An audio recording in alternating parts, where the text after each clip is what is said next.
And we are on. Hey everyone, welcome to episode 21, Rime of the Frostmaiden. It's going to be a cracker. Let's roll in the intros and then we'll cover our recaps.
Welcome back.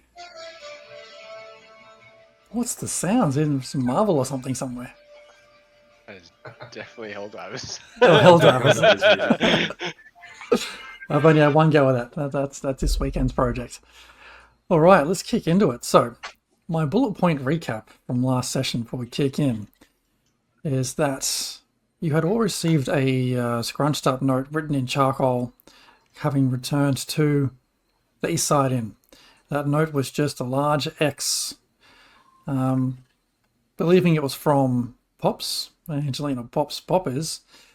You set about looking for watches and things through the evening. Tolman did catch sight of two large chaps having a chat through the middle of the night, and discussing that she is here too. Morning comes, a loud knock at the door, which turns out to be Pops, looking a little bit wounded and disheveled, and letting you all know that the raven-marked Vindicators have been on her tail. Familiar name to Greykov. While trying to convince you all that she meant no harm and she'd actually like your help in fleeing these Vindicators, another knock on the door. This time the Vindicators turned up. You all sought to flee out the back door and make your way back to the Tourmaline gem mines to try and hide it out, or at least give yourselves that kind of funnel to try and attack them in. Unfortunately, the Vindicators saw you all flee and gave chase, and after a series of very unlucky athletics checks and stumbles and trips, they caught up to you. A fight quickly broke out. Shortly thereafter, Beatrice went down. One of them is currently down. And as we pick up tonight, that's my bullet points, and now the actual scene setting. Beatrice falls as the heavy blade catches her from shoulder to hip, her blood spilling on the unforgiving snow underfoot. The voice of the woman in the hat calls out through the din. "Enough of this! Greykov, you can end this!" That's not a woman's voice, but you get the idea. "Surrender, and the others will be spared." It's a very husky woman. Yeah. Greykov, enough of this. There you go. That's good. What was the line? Line. Surrender, and the others will be spared. Surrender, and the others will be spared. Mary. Fine. She's saying as she's running away. She's backing up. Yeah. Yeah, because there is a like. As my spiritual weapon just chasing her. It's my chubba. If I remember correctly, to chubba. I think she said that. As she was running backwards, this thing chasing her. So we'll pick that up, top of the round, with one Tolman White scale. What do you do? Tobin hears some jibber jabbering behind him and kind of looks over his shoulder, and then remembers that there is a dude on the ground in front of him, and decides to just step on his face and take a bite out of his neck. Nice. That guy's. Oh, is he? Ended wolf. Brutal. All right, cool. Calm down. Cool. What am I doing? Something. So attack. Now it's attack at advantage because he's prone, right? Yes. Let's attack. 22 to hit. Oh yeah, absolutely hits. Second. Just a 11 points of damage. Just an 11 And points. Mate needs to make a DC 13 strength save. There is no need. You sink your teeth into him and you just feel his twitches go limp as his blood starts to pool around him. Right, guys, you need to brush your teeth, please. Nice. Don't A little bit of extra like blood comes up on my face as I like stand up for effect. This guy down the bottom here, that's kind of flanked down here, is he looking healthy still or not healthy? He looks a little bit banged up. A little bit banged up. And that that's a baddie or a goodie? This Yeah, is baddies? Sly's Baddies. mirror image, and this is actually Sly. Oh, Mirror Shadow image. Got you. Well, my invoke duplicity duplicity, yeah. looks like me, Okay. but Okay. like how I picture myself in my mind. So it's much sexier than Sly actually is. Nice. I've got 50 feet of movement still. Can I chase down the baddie with 50 feet then? Because they're kind of off screen at the moment. Yeah, so because I can't fit her any further away, your last spell you cast, Beatrice, was 60-foot range? Right? I do not remember what I did. I think it was. Oh, I cast Duck was the last spell that I cast. Yeah, that was 60 Yeah. foot. Okay, so right now she's 60 feet away from Beatrice, so that measure is accurate on the map, so she's 45 from you. Or 40 from you. Then I'm going to get right up in her face then. Okay. I need more map. Do a slow like moonwalk turn with blood all over my face to kind of like stare at her and then just start growling. And then I'm going to end my turn there. Alright.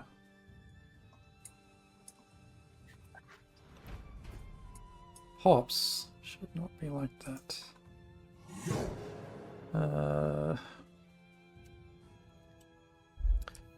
Hops is out of sight, making her way further down the path, heading towards Make it away. the intended destination of the gem mine. Sly, you're up. Okay. So the guy in front of my duplicate's dead. Very squished. Yes. Okay, my lady, my duplicitous clone is going to pretend to start going through the pockets because it can't actually interact and take anything. It's going to pretend to be searching the corpse. My Sly's going to rush up to Beatrice, look at the corpse, and be like, "Man, I really hope she remembers that I didn't leave her to die, and I tried to save her." And I will cast Cure Wounds as a second level spell. Hooray! I reach out and boop her on the nose. Boop. And if that goes through, boop. You hit Just reset. a slight little, a little boop, little boopage. Did you boop the schnoot or? Boop the snoot. You heal for 7 points of healing damage. And then I'm going Hooray! to pick her up under the arms and I'm going to drag her that away. So I moved 10 feet, so I probably like another 10 feet, but I can move 10 feet back with her. Is Cure So Wounds a pretty much bonus? I go back to where I was. Cure Wounds is a stand Carrying action. her. Cure Wounds is my action. Okay, bonus action to drag. All right, give me a strength check. Yeah, and then it halves my movements. Mm-hmm. It just halves my movement, though, doesn't it? To drag someone. Yeah. So it's interacting with the help action, or like interacting with an object. Like I'd say it would take a standard, but you know, I'm a hard ass. What? Oh, you're talking about like Yeah. you have to do a It's 15. 15 for my For strength. young players, I'd go. Hang on, I'm just listening to this. This is Just interesting. So like I under scaffold. the arms, and I'm just like reach up Okay, with the 15, you under mean the she arms, doesn't. She and I doesn't. start to. Yeah, go ahead.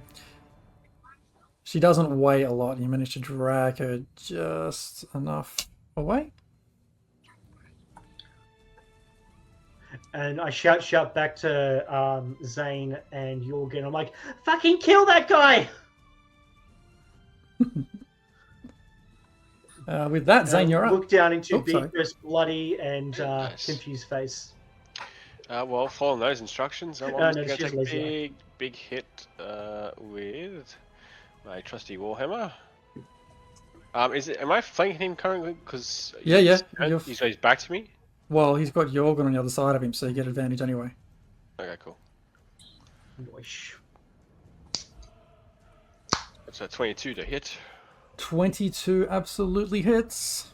and I also have my divine smite still on there as well. Damage. It's 4 bludgeoning damage, and where is my divine smite? There it is. A further 10. Shoot, I forgot what the hell it is. What's divine smite again? Radiant. Holy. Radiant. So it came through in Foundry as 6 bludgeoning. So it should be 16. 16 total. Yep. 16 total, but 10 of it is radiant damage. Yeah. Okay. Oh, that hurt. He felt that Warhammer hit him right on the back as he's trying to face Jorgen. He sort of thumps down for a moment before turning, standing back up and looking at you over his shoulder with a snarl. Staying put? Staying put. All right. Greykov, you're up with Beatrice up next. Cool. Man, I don't know if it's like the visibility was really low because it was Can you Beatrice, and she was like unconscious, but now it's back, but it's all still bloody. So, but anyway, I will. You were hiding behind So if you want to disable that, I think top right hand corner next to the the chat other right. type thing, you Yeah. should see a tiny little red love heart. Yeah, Click on that, it should all go away. that's better. Nice. It's magical. It is magical. I can Cool. show I will. you. I'm not sure. I'm probably not hidden, so I'm going to move. I just got to have everyone. I will move up, paralleling the road. However far I moved, 20 feet, and then I will hide Mm-hmm. and stealthy. Hey, it is good. It is 27 to Jamazilly. hide, and then I will longbow Sindel. Okay. Right to the face. With advantage, I would assume. Yes, you are very well hidden. 22 to hit. 22 hits. Ah. Damage, and then D6. Go! Man, I get many crit. Oh. 7. A big old 7. Big old 7.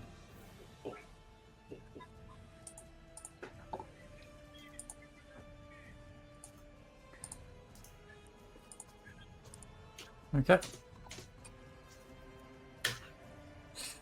And yeah, I'll just I'll move another 15 feet because I moved 20. I'll move a little bit more. to 35 feet. As this much my movement, and then I will end my turn. All right. Beatrice, having been woken from the clutches of death by your best friend, what would you like to do? Well, what I can do and what I want to do are probably two very, very different things. Because I can't burning hand the bitch because it's got my allies next to him, which makes things a little bit more complicated, but whatever. I have 4 first spells, I think.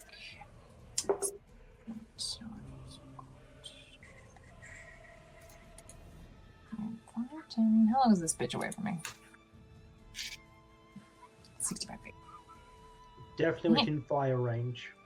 Pardon? Definitely within fire range.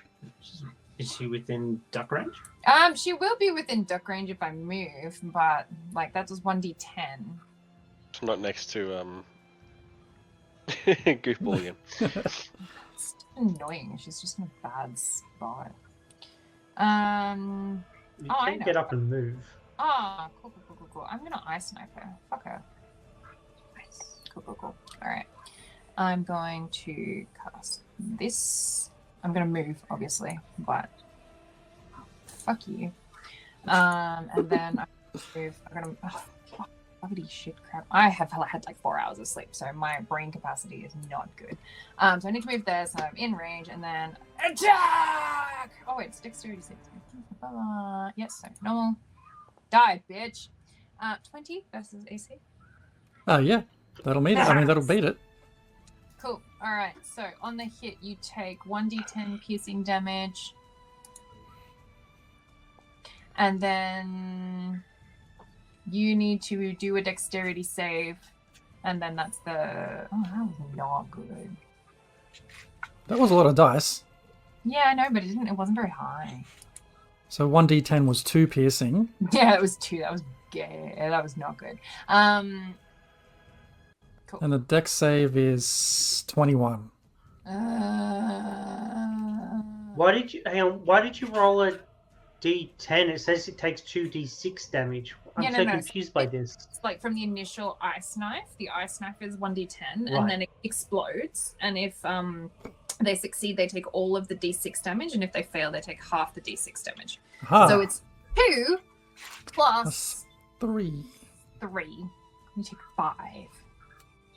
I should have thrown a duck.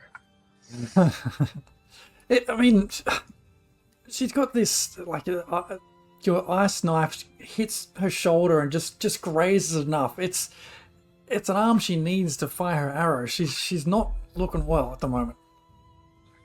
Cool. Good. So I think I need to make a dex save as well. Then. If it's is it thrown at Sindel? Oh, you're there. I didn't even see you. I threw it at. I'm right next to Sindel, so if it's within 5 feet, then I need to make the dex save. Oh, sorry. Mm-hmm. I'm within 5 feet of her. That was the point of my movement. 20, 25, 30. So I'm going to move to there. And then I know I'm only on 7 hit points, but I'm going to Misty Step. And I'm going to go there. So if she moves, she's going to take an opportunity attack from me. And then I'm done. Drops. It's a natural 20 for Dave. Lovely work. So does that mean you take half of that as well, Dave? Yes, he Yeah, takes 3. I take half 3. as well. You So take what was 3. the half damage? Just 3. from the explosion? 3. 3. All right. I can't remember.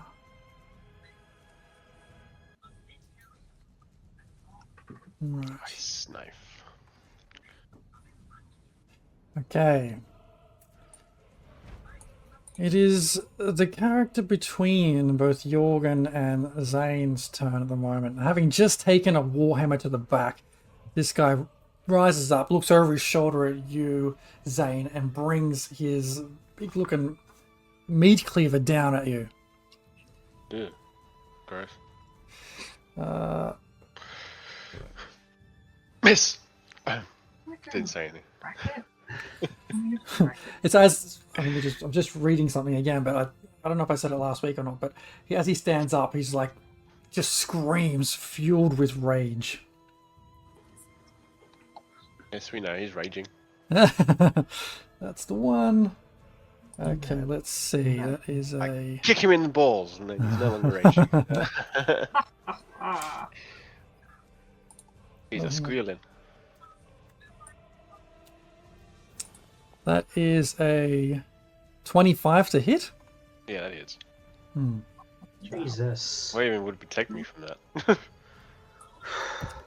He rolled a 15. That's fucked. Can I use my That's reaction to 11. call bullshit?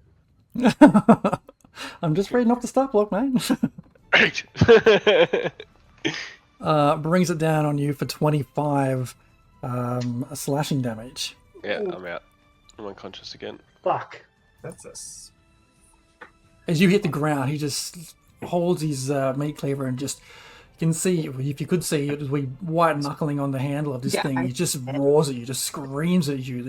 These horrendous like tusks and spit flying out of his face. The tusks aren't flying out of his face, obviously, just this spittle flying out. Delicious. And then he turns back to face you again, Jorgen.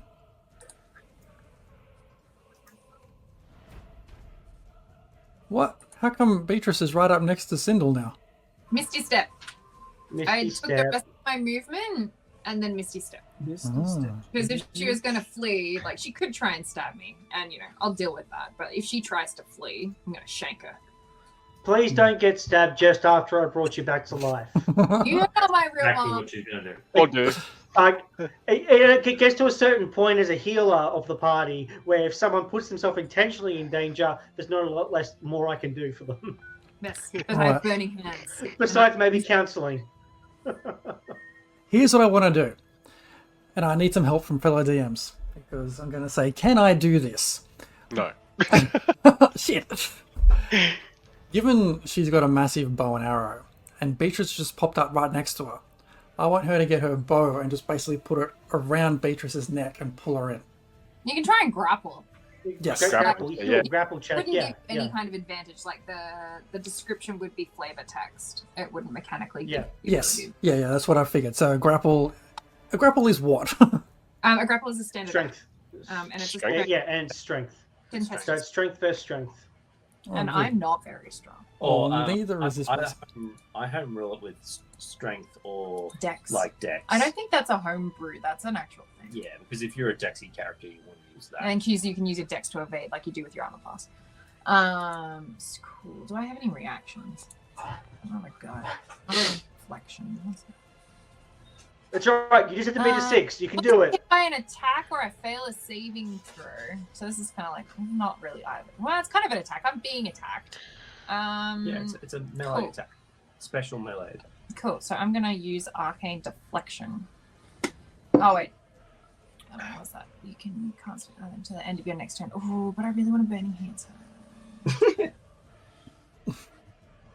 Well, I'll see how I go. That's fine. I can be grappled. I'm gonna dex to avoid it. Oh gosh. Yep. Dex. I am pretty dexy, but also like my dice just rolled a 4 for a total of fucking 7. I should have used that. Oh, I beat her. 6. Fuck you, bitch.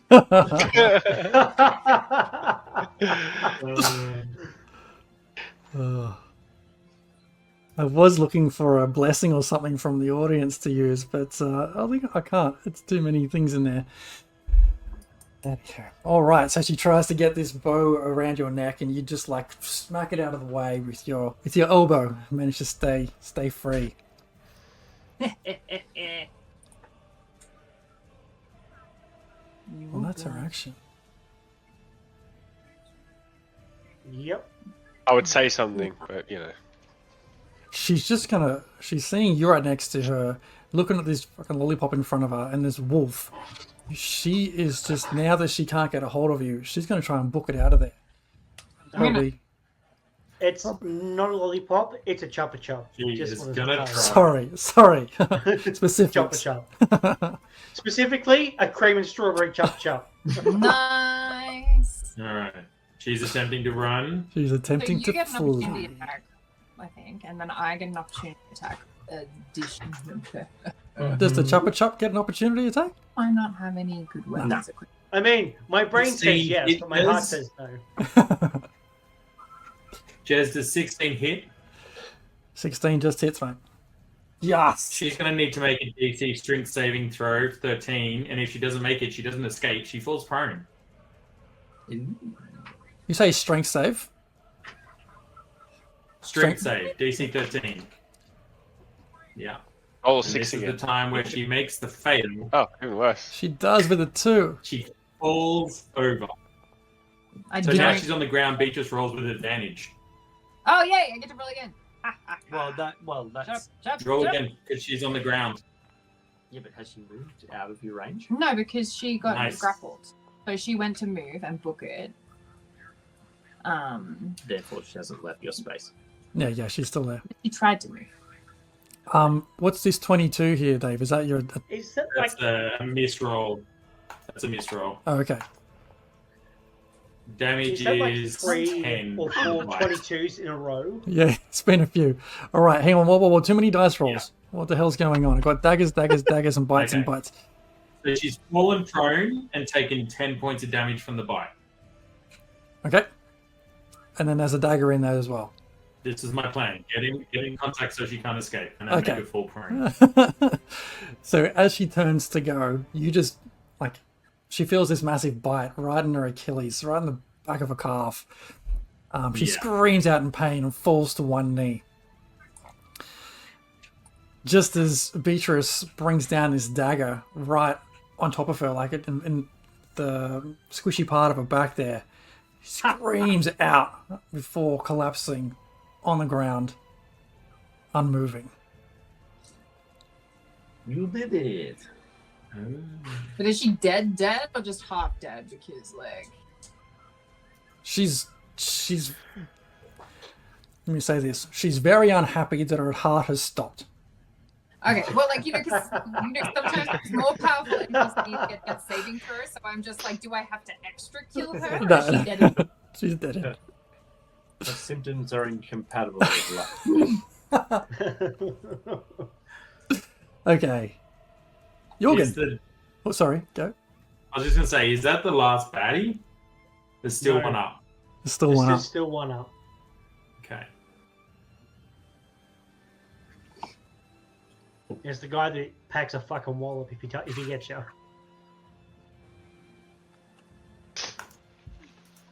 So with I want to. everyone yelling on the battlefield, including Mr. Kane, I'd like to just yell back in his face whilst throwing myself into a rage. You're already in a rage. I'm already in a rage. We're already in a You're rage. already, yep, you're already in a rage. You're an angry kitty. Meow. I'd like to extra rage. That one, yeah. All right, so the storm aura, that can only be done when you start your rage. Okay, so I'm not already raged. In which case, I'll just like to cast iron. Cast sharp shit. And battle axe. Nick's down, right? So this is not with advantage. Zane Nick is down, Yeah, yes. Zane's Zane down. is down, rather. Oh, good. We're rolling well tonight. It's a 10 to hit. No. Doesn't hit. You rolled much better last time you played when you weren't actually here. Yeah, really? I'm last on the initiative. You weren't You can dexterous. always attack recklessly. It's done. It is done. Done. Jorgen is cursed with shitty rolls this campaign. Anything else on your turn, Jorgen? Or is that it? I'd like to cast regret.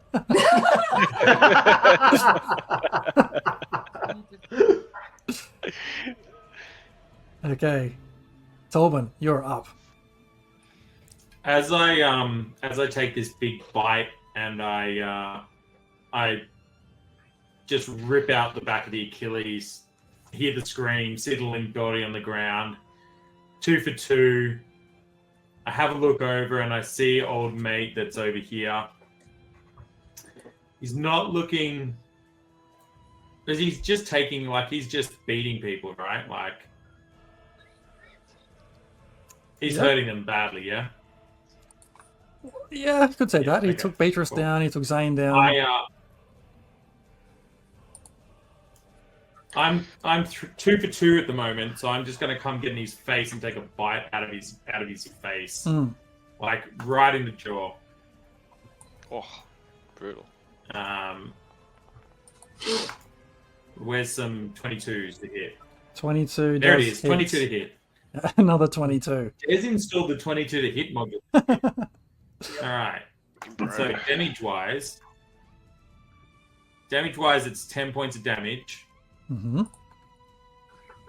And then it has to make his DC 13 strength save.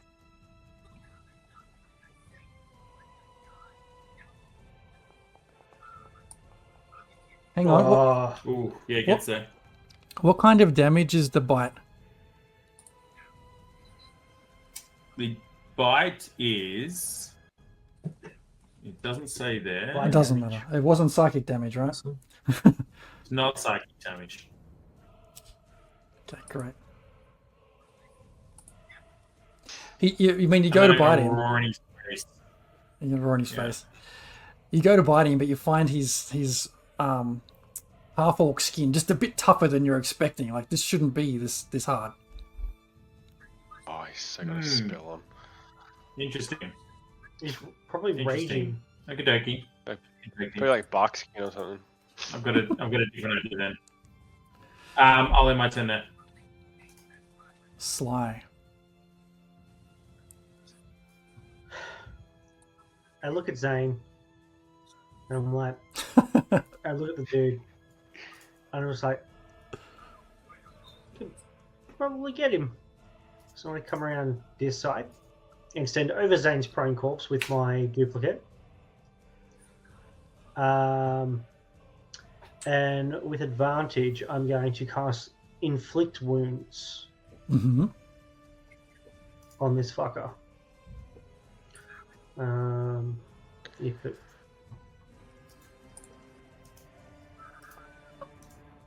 Holy shit. Become the what's dice. going on Well, okay, so to hit is 22 again.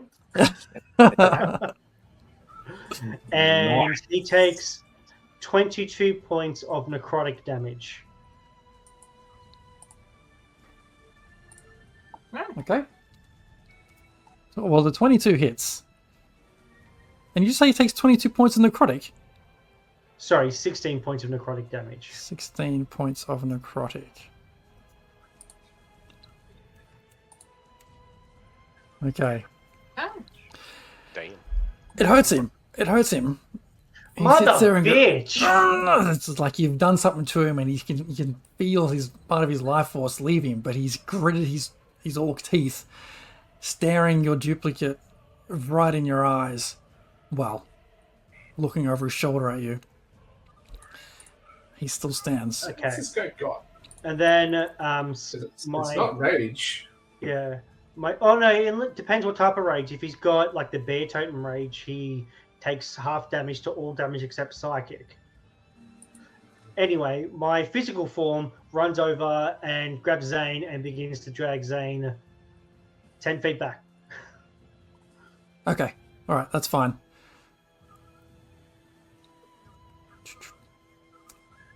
And we'll begin the preparations to start doing a healing on him. Okay. Which is literally just going to be like slapping him across the face. Is like, I thought you were tough! With all these slaps in the face, Zane, please make a death save. Now, with these, remember, make them privately, just to me. Yes. Does a slap count for 2? Should. That It's means more, you're it's down. more like wake up. It's more like That's like 1 point of damage each time. Okay. So mark off that result, Zane and It does, Greykov. it does automatically. It's great. Magic. Greykov, you're up. Yeah, I will. Seeing that Sindel has expired, open my my awareness to like other things that are going on. And I will run towards. Is there a corpse here? Yeah, Walter the Whip is here. I'm gonna just run up to this tree here. I will hide, and I'm gonna take out anger management.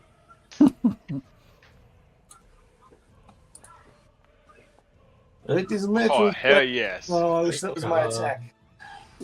Damn it. Anyway, I'm hidden. Are you there? Come on, double down, do it. Yeah, come on. Do it.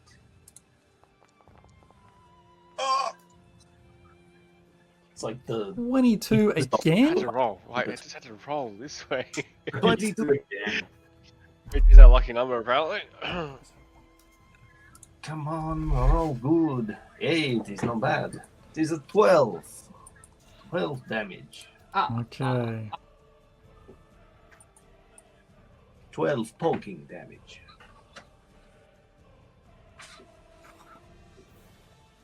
Arrow catches him. He's got like blood all over him and arrows sticking out of him. He's a bit wobbly on his feet, still gripping this meat cleaver with everything he's got. You see him snarling, the blood and stuff coming out of his mouth, standing there. He seems displeased. Seems unusually alive. Is that it for your turn, Greykov? Yeah, sorry, that's Okay. that's it. Beatrice, you are on deck. Alright, so he's here. How far away am I? Magic missiles would hit him, just saying. Yeah, I know, but I don't have magic missiles. But I do have a duck. Duck away, duck It's away. close enough. I'm going to launch. Peace was my never an bullet. option. Launch the duck. Let's get dangerous. Quack, quack.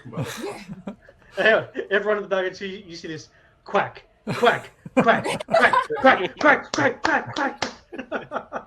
It's Australian fast bowler. Alright. Hey,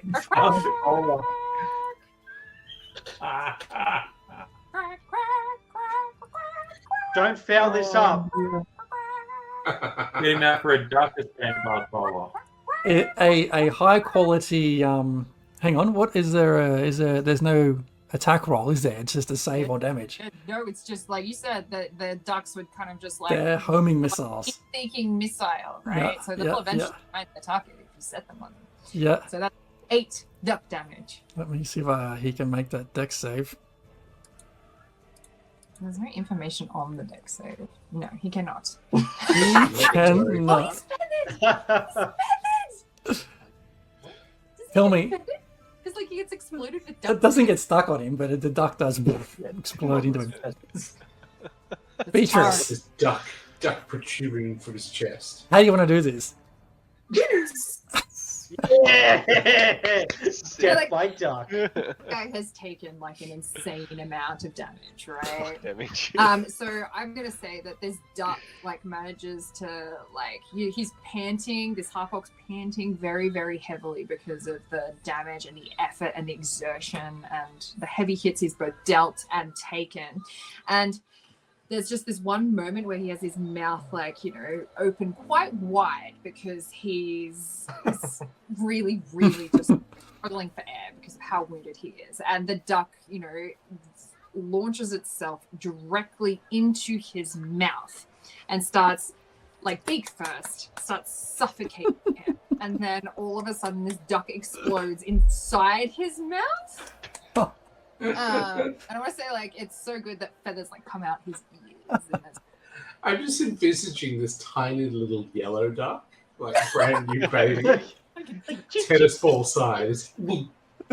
It's very much a Tweety Bird type situation. It's a hollow point duck. It's a hollow point duck. It's hollow point duck. Fantastic. And you see this tiny yellow duck just beeline it straight for this guy's mouth, sort of ducking around Jorgen's head. Hits him right in the mouth. You see him like look super surprised for a moment before he hit his As you would. feathers come out where they shouldn't. You know, you get like a milk out your nose type situation when you choke on it. There's feathers coming out of his nose. He makes a sound like one of those dying like rubber ducks when you squeeze them. And he makes that sound as he slowly kind of like hits his knees and then just face plants the dirt in front of you, motionless, still holding that meat cleaver. Awesome. We're out of initiative now. We are out of. Hang on a All sec. right. What? Oh no, I sorry. would- That's good. Yes, we're out of initiative. Okay. All right. I immediately cast heal wounds, healing word on Zane to bring him back to life. And you heal for a grand total of 4 hit points because I rolled a 1 on the healing dice. Thank God. And then I go investigate some bodies. Can I look at that meat cleaver? Yeah, absolutely. To cast myself. Okay, Do so I one have thing a at a hit time. back? Just FYI as a later thing. I'm not doing it now, but I can find out what it does later. Oh, I'm gonna walk back. I'll be like, Yeah. Grey Cub, let's look at this woman. I'm standing right there. Yeah. I'm gonna start pilfering. Yeah. And then if Greykov leaves the other body, I'll go to the body that's in the that Dave killed. The Greykov was right next to. All right, you give me an investigation check for that one, please. Sly. Grey Cub, roll our investigation checks. All right, ladies, it is bedtime. I like the hat. 13. 13. You find on this guy's corpse a small pouch with 5 gold and a potion of healing. Mm-hmm. Oh, fuck yeah. If you let me do it, I could have done it with advantage. But did Yeah. you just roll? No, Oh wow, that's bad. that's bad. That's not good. Not good. Well, look, it's You're not being kind. It's time for bed. TV needs to go off. patting this woman down and trying to find anything. You find a small pouch with some coin in there. You find 6 gold pieces on her. You also find stuffed inside that pouch a folded up piece of paper. Pen, please. What does it say? And you open it up, have a look. It has a sketch of Greykov. Is it attractive? It looks like his token. Hey, Greco! Or is it got like an exaggerated one of his features, like his ears or his nose or something? Or... Very Flynn Rider. Definitely is. Have you not looked in a mirror? Obviously sans the massive fur coat. And underneath it, it's just got an X. Okay. Does it have a bounty price? Do we know how much Greykov is worth? Oh, hang on. I have forgotten a vital piece of information. One moment while I dig up that. The DM is loading, looking through all the 10 notes. goals. Yeah. I just shout out to everyone. This guy had really nothing on him. Did you guys find anything? What's the lady's name? What was her called? Sindel. Sindel. Sindel. Cyndll. D-I-L. Who are you looking at anyway? Which character are you? There's 2 of you. Oh yeah, no, I can do that if I need to. She'll go away shortly. She looks good, doesn't she? Yeah, she looks much better than you do, actually.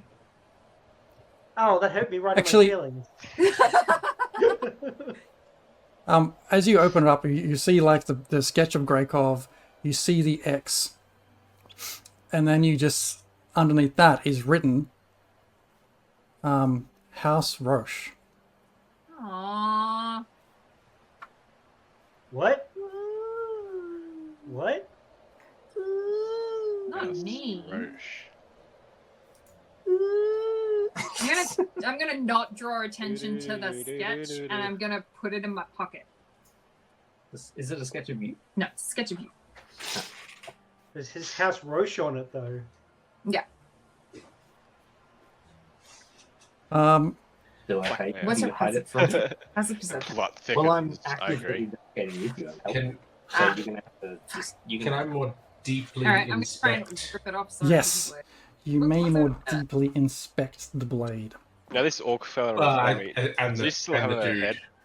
Particularly if it was armored. I guess I'll have to roll perception. Okay, hang on. We've got 3 things happening at once now. Oh, that's just we're sorting it out between us. Like I'm trying to like secure like secret this note or like the portrait of my name written on it in my pocket. And Oh, not, like, okay. so I'm just rolling to do his. Okay, you guys do you. Nick, I'll come back to you in a second. Jorgen, you're an 8 for investigation for this guy. Yes. Unless I have. You can't What's like a minor? What's a minor blessing worth? D4. Because otherwise Caleb will get to Yeah, it's not gonna cut it. come up and put them somewhere safe. Okay, patting him down. It's like he's not in a pretty state. There's these bunches of feathers around him, making it a bit hard to try and see, rummage through. He's not carrying a lot of stuff on him, from what you can discover, but he's still gripping that sword, that cleaver. I'll grab that. Okay. Guess you'd have to be a nutty not to pick that up.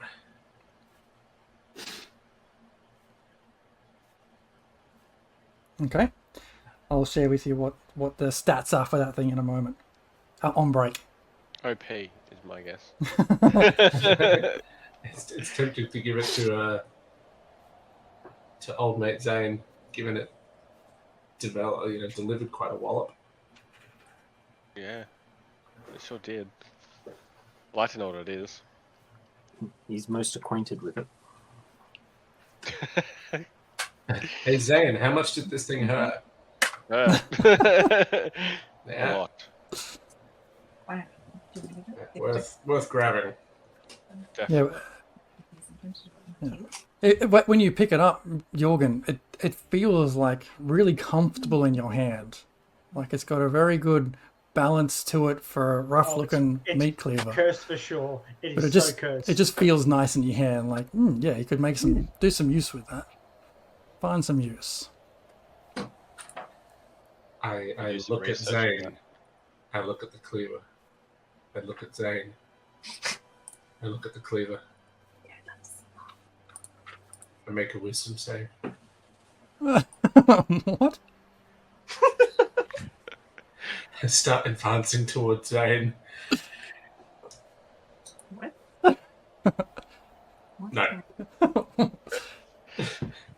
I'm making up my Across own the curse. head. Roll for initiative, I guess?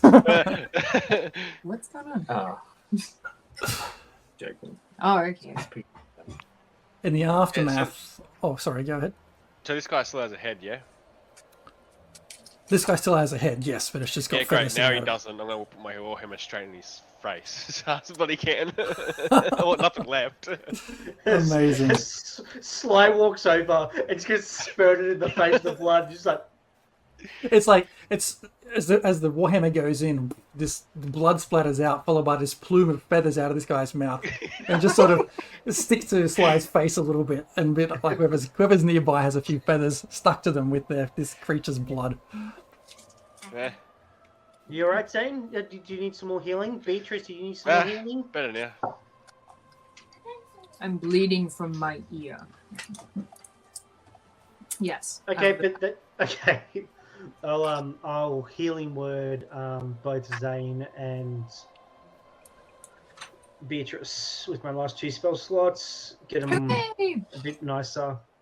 Alright. Good Is sir. it what's Sindel's hat? Is it like a big like Cruella de Vil hat or like Yeah. who is it? Zane, you get 5, and Beatrice, you get 6. Hooray! Thank you. Carmen San Diego hat. Oh yeah, I see that. Yeah, Carmen San Is it, Diego. is it, That's oh, that's pretty cool. I don't know if this is going to come out on camera or not yet. Well, that's her. Huzzah, bitches. Ooh, Oh. it's black. Dope. That's actually a pretty cool hat. Yeah. Huzzah, bitches! Fucking love that. She was fucking amazing. Was. Was. Now she's very dead. She's super dead. Can we go back to bed now, or do we have to like stay out here? I'm up for going It to bed. says. Sounds like a good Yeah. time. It's like 8 o'clock in the morning. Oh Yeah. fuck! But with whatever. my keen smell, can I just smell and see if there's any other danger nearby just Sure. before we all relax? Using your passive perception there. Yeah. Deserves a proper burial. So I got a No, we'll take care of that. 25 perception check, just if there's any other danger in the area that we're not aware of at the moment.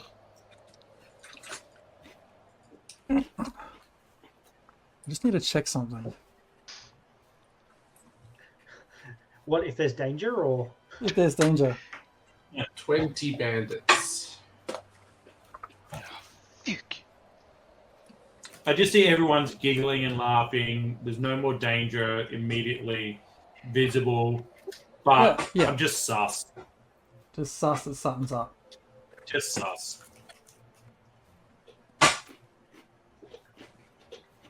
Tolman as a wolf doesn't trust a deer. Not me. It's not personal, Jess. Just Tolman as a wolf doesn't trust a deer. No, I understand. both my duplicate and my spiritual weapon both bamf out of existence. I've thrown them in. The spiritual weapon just goes pop, and the duplicate bamps into like 100 cherry blossom leaves and just falls to the ground. Okay.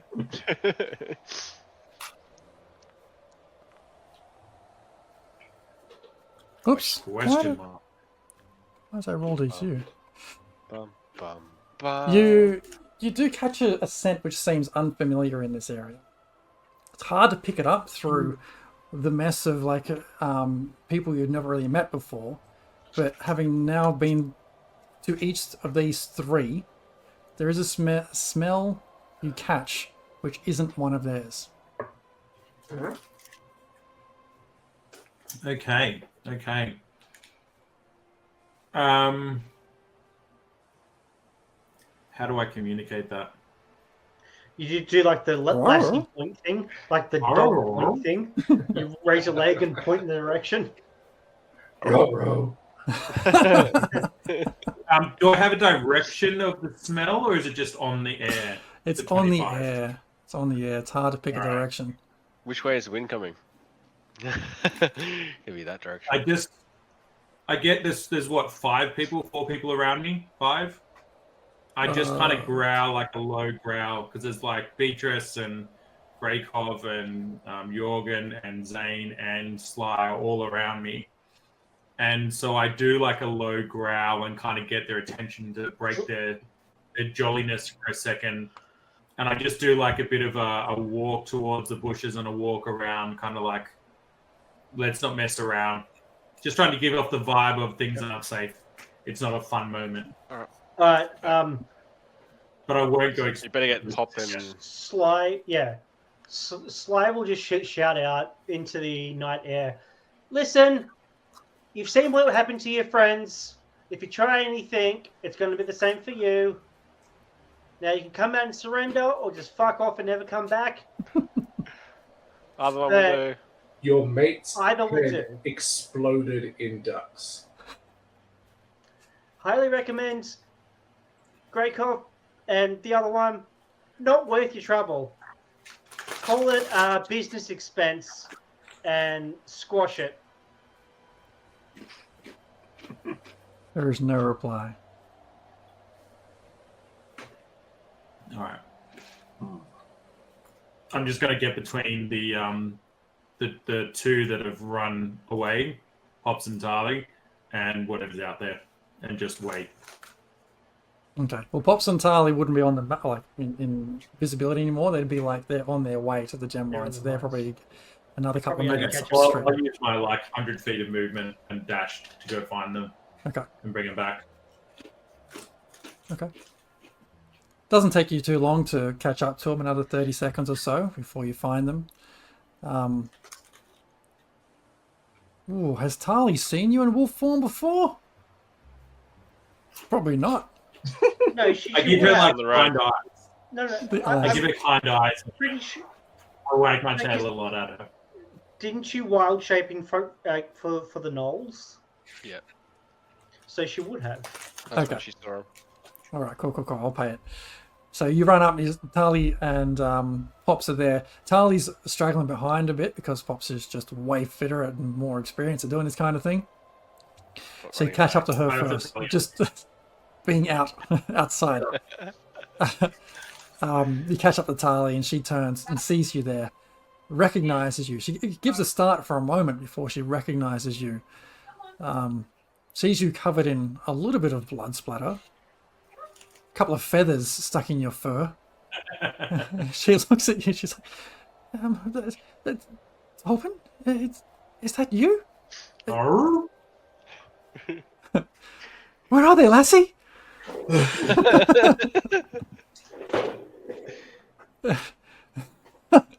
She's like, she says, is anyone hurt? Is everybody safe? Is everybody's hurt? Everybody's No one's hurt. Everybody's fine. Did Tolbin forget that he can wild shape back into a person who can speak, or Tobin knows he's used up all of his wild shapes, and if there is something out there which he can smell, he wouldn't change back knowing that he's weak in the human form and doesn't have any more wild shape left. How do I do this? I want to have you Swallowing roll the like a dog is much more fun. 3 things. have an. Moving. You need to like what have is a it? human Leslie, handling did Timmy check or fall down the something. well? I'm gonna make an animal handling check anyway, to see if you can correctly kind of portray the message to Tali as an animal. Is that a performance check? You then? can do it. No, animal handling is much better. Yeah, I'm sure. Whew. Oh, it's not great. We saw 9. She looks hesitant. Like, should we keep running or come back? Or what are you trying to tell me? And it's at that moment that Pop sort of hears her chatting, turns around and starts to say, "Run, you fool!" before stopping and slowing down and seeing you stand there. And she calls out, "You on your own!" And she just keeps running. Oh well, shit happens. All right, I'll drop wild shape and I'll just yell, "Wait, what are you doing? Wait, come back! Everything's fine. It's fine. They're dead. We've killed them. Excuse my nudity. But everyone's fine. We've killed the guys. We're dividing up the loot, but come back and view them and see what we know about them." Okay, they're all gone. All of them, she says. This is Pops. There was 3 of them. 3 of them that were attacking us. They're all dead. And I could smell something else in the wind, but I wasn't sure where or what it was. She walks back with you, and while you're making your way back to the others, Making away. she can see her looking around the tree line, just like, there's always more of these fuckers than you expect. But eventually you all make your way back to find your way Making your way. Finding your way. back together on the path. And And why don't we take a little 10-minute break there?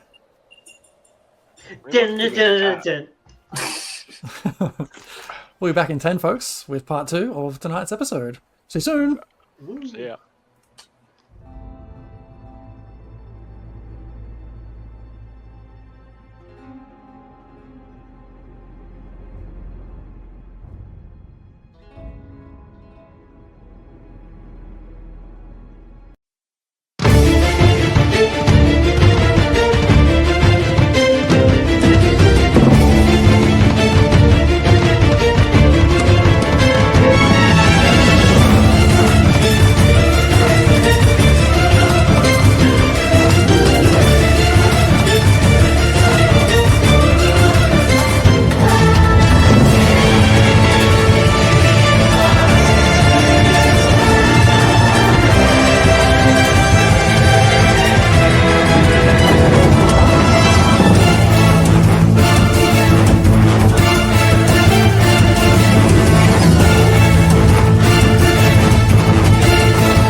The batting up.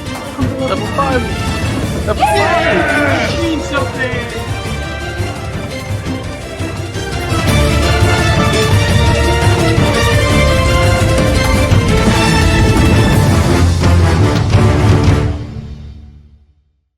And Great. welcome back. Alright, gotta update that little thing at the bottom of our screen there. Oh, well, do that later. So, with the gang all back together, the wind still blows down from the Raghead Glacier out in the east. It is about 8:30 in the morning, and you're halfway between Tourmaline and Tourmaline Gem Mine. What would you like to do? I would. I don't know about the rest of you all, but I think going back to town wouldn't be the worst bet. I assumed that was like Grey Cobb. What are the odds that any more people are going to come after you now that we've taken out these fuck knuckles? Well, I have no idea, but like Tolden indicated, there could be more of them out here. But it's probably best to go back to town and at least keep an eye on things there, and you know, they may turn to other means to flush us out. They might take hostages, or they might, well, who knows what they'll do. I don't know how many there are, or if we cut the head off the snake. I don't know. I mean, like, what are the likelihood? Like, they're what we're referred to as vindicators. Like, are these like the people who you send to get a job done, sort of thing?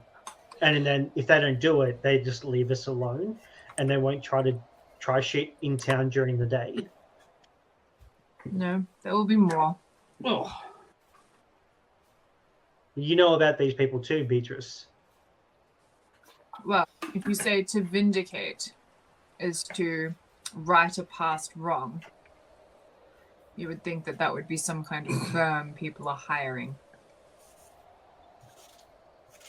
could be an ongoing.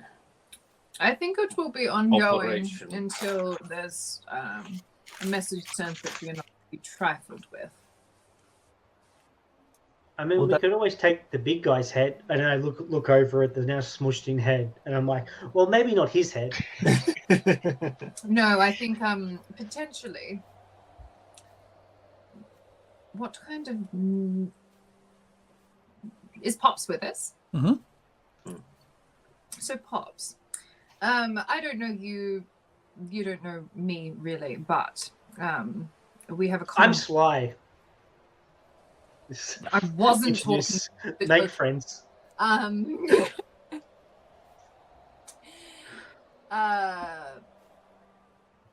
Where do you know, or do you have contacts where we could potentially find out where this organization is located? Because my thinking on this is take her head and his head, pop them in a box and mail to organization with a message.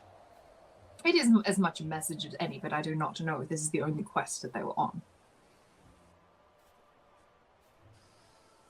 I don't really know exactly where they're from. I just know that from the moment that Greykov and I and the others, she gives you a filthy look, Greykov. She's mad at you, in case you couldn't tell. Tried to take down that fucking wagon we were set up for near Waterdeep. We've been trailed by these vindicators since then. All right. Well, like, it was a setup, but are you aware of who set you up? And who was, like, if it was a false target, like, and you were given false information for who had owned the wagon and it turned out to be someone different, who did you actually hit? Who did you wrong? It's been a morning. Are you asking whose wagon did we try to, or whose coach did we try and take? Yes. Who would send people such as this after you if you do not target someone with power and means? From memory,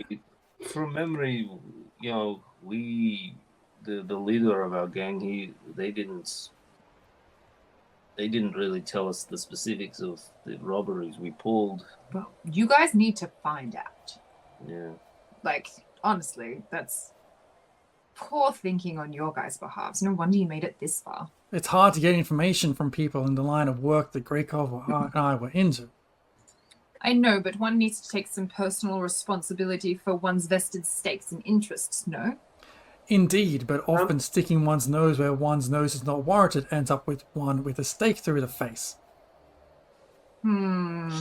Yes, potentially, you know, if you had, you wouldn't be facing, I don't know, an arrow in the chest, knives in the back, vindicators on your tail. Well, I think if we were smart, we would be like bankers or something, or you know, real estate or think better. Hey, this, but... DM, Oh, what's the read I'm getting from the three talking? I'll make an insight check. I'll help him in that inside check so he gets advantage.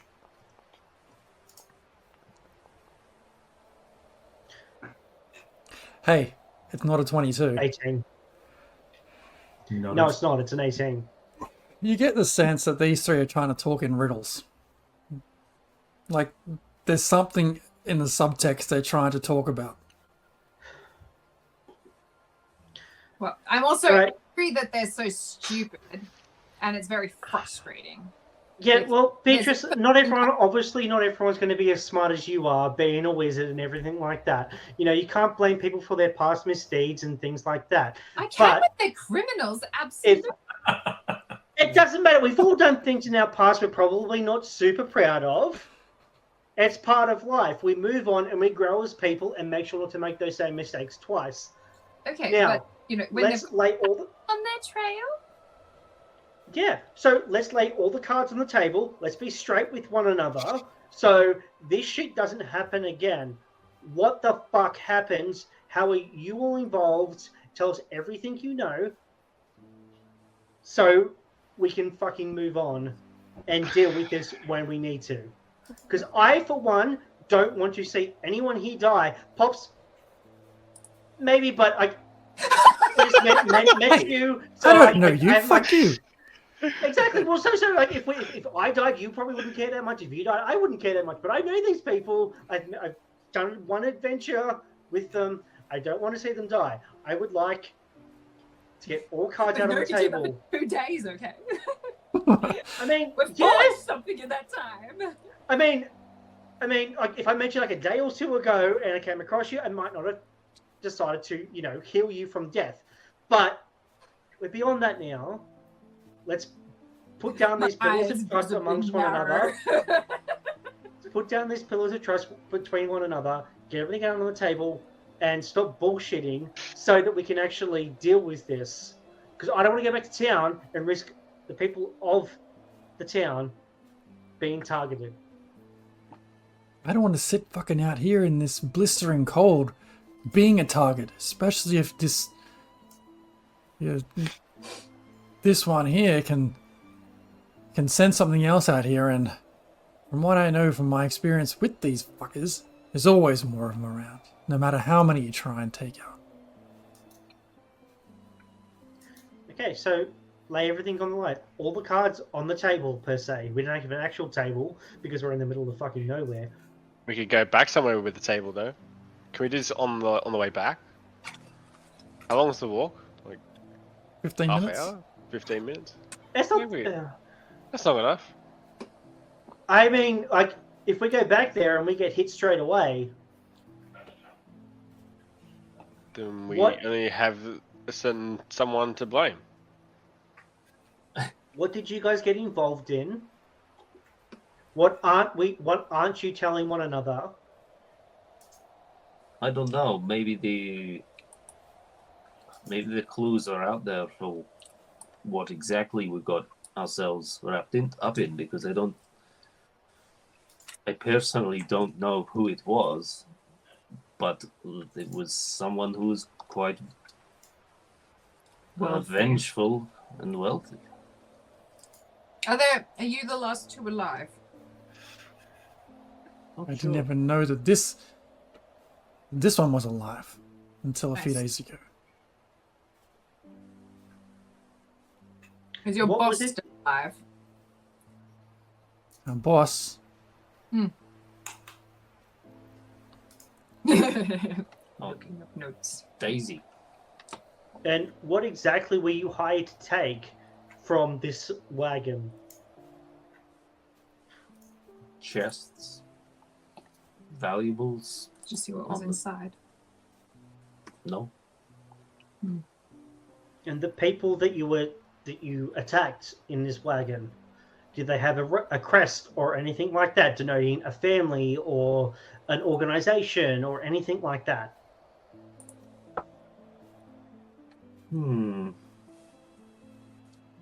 It would have to do History. history. But Because they must be pretty fucking powerful to chase you fuckers all the way from Waterdeep up here. Nobody comes up here unless they have a goddamn good fucking reason. Yeah, so the reason being, what the hell was in the cart? Well, when we fled that the next morning, we all kind of went our separate ways, and I believe that whatever was taken from the cart went with our old boss, Daisy. Very well. And there were no markings on the wagon or the people. Not that Jared has come up with yet. I can't speak for Jeremy though. Look, everything that... I don't even know why I'm telling you this. You've done nothing for me besides be a pain in my ass for the last fucking 15 minutes. Hey, I'm sorry. I saved your fucking life. Sorry about that. No, but now all the questions. Oh, precious. Oh, I'm this asking questions because if I'm going to risk my fucking life, I would like to know why. Why? Oh, alternatively, we could stick ducks on her until she talked. ducks. Quackity quack. Look, I don't think she knows. I think she's just running scared like I am, and now she's probably been pissed off because I killed Heavy Hands. Yeah, you really should make amends for that, you twat. I don't think I can. Like, it's just I didn't want them to rat me out that I was up here, and then I was like, well, I'm just gonna do this thing, and I didn't think it through, and I would, if I could take it back, I would. So what do we say when we're apologizing to someone for being a total buffoon? He deserved it. No, shut up, Zane. That's not what I meant. I think Tori is the word you are looking for, but I don't think she's in a state where she's ready to. I know, but it's still... Forgive. You just have to say it anyway and then act well, and when she's ready to forgive you, she will. She still needs to hear it. Or she's going to stab you in your sleep. I mean, either or, but at You're least finally then, you know, speaking some right. sense. Look, I'm sorry. As a very angry lady, I know what I'm talking about. I'm sorry. I attacked Heavy Hands and yourself, sort of by proxy. But no buts. A butt is not an apology. No but. I mean, depends how you use the butt. I don't expect to, hate me less. I think it was a pretty stupid thing to do. But, we can... I don't know. I feel like they were coming after us. I think we'll be lucky to get out of this alive if they do just keep on coming back. So probably the best thing to do is, even though you don't like me and I'm a bit ambivalent, but we should probably work together, or at least keep an eye out together, and then we can. I'm just like move on. Message inside Greycock's head, being like, "You fucking suck at apologies. We need to coach you on that later." make a charisma check. Oh, charisma. I've got something after that. Just persuasion or anything, or just like charisma. I think just straight charisma, because you're not really trying to persuade her of anything. You're just trying to Be genuine. Yeah, that's be fair. genuine. Yeah.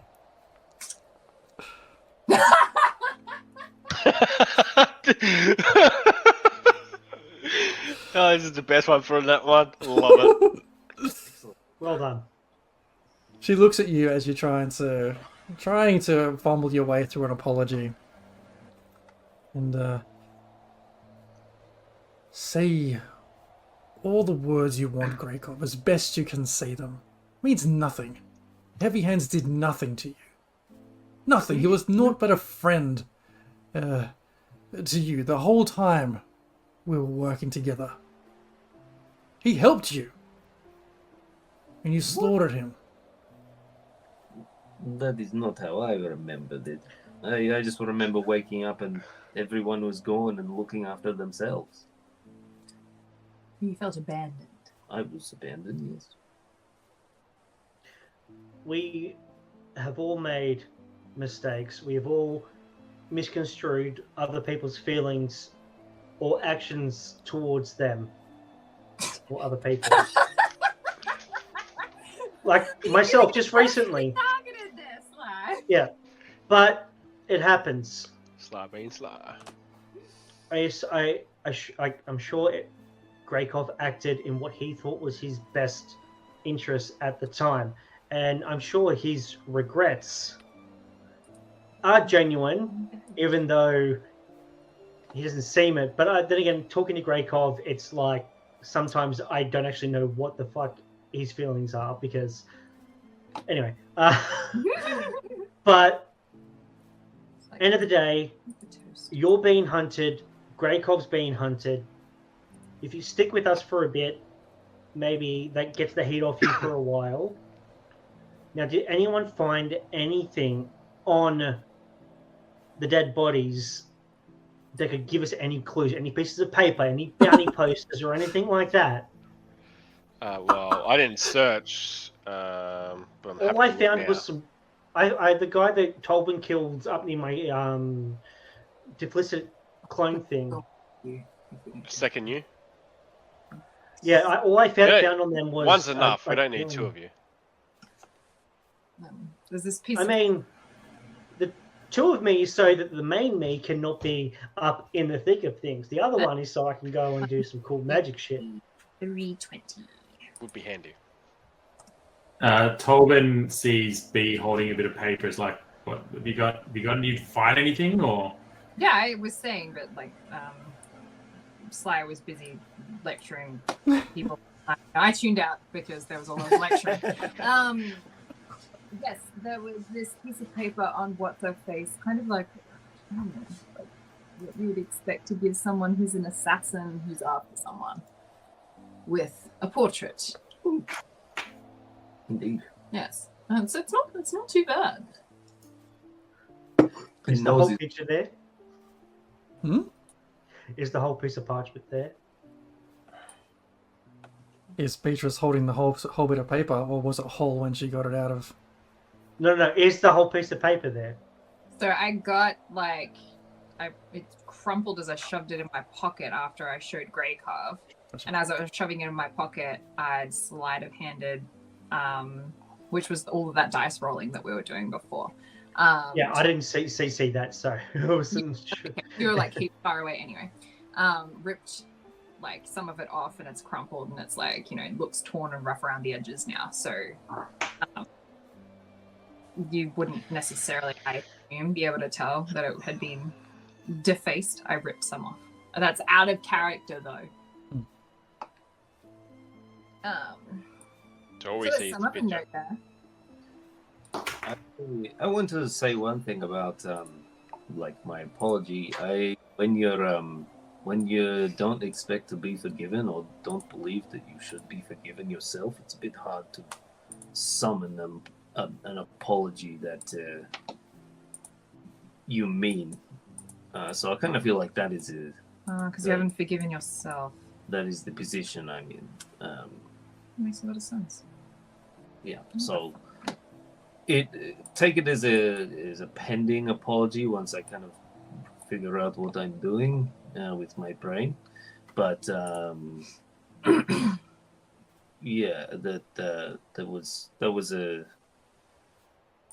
coerced apology, but there's one in the works. I'm not a complete piece of shit. But, Yes, I know. But, Dreykov, you help me uncover who are these fuckers chasing us down. You help me take these people out of the equation, so that I no longer have to look over my shoulder, and we'll call ourselves square.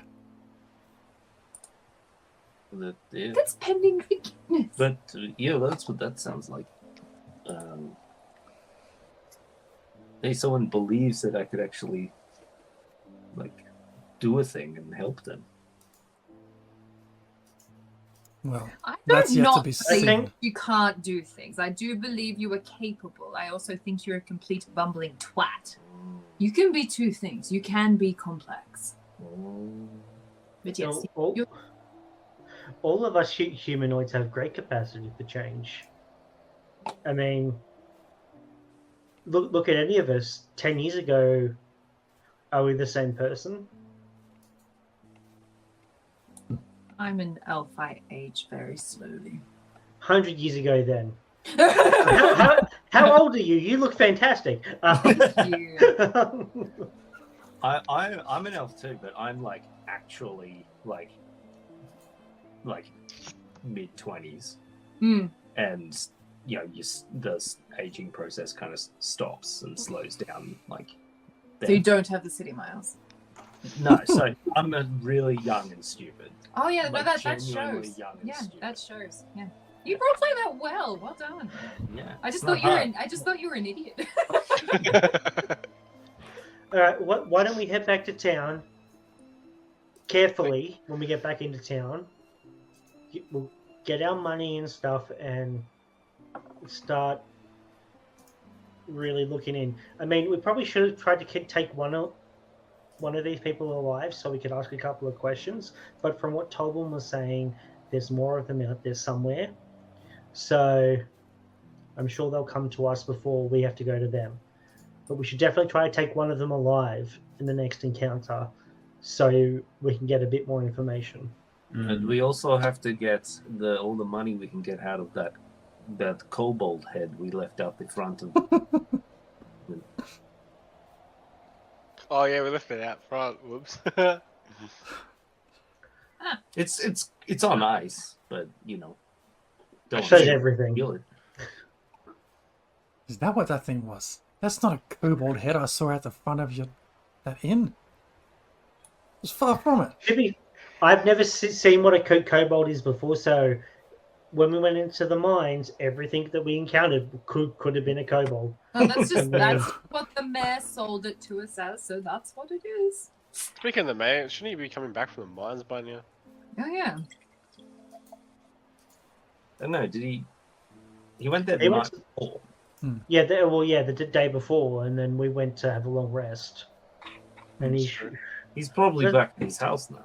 Can you? Let's go. Already got stuck with all the damage we did. I mean, Repairs. Yeah. The removals. currently still fixing.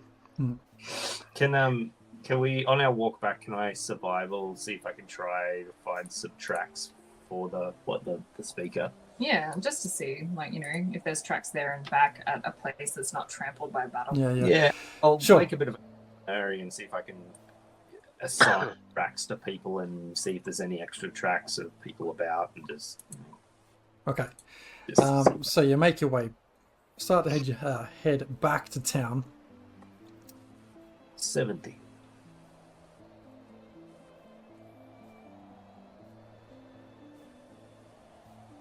It's very hard to tell. Like you're looking at least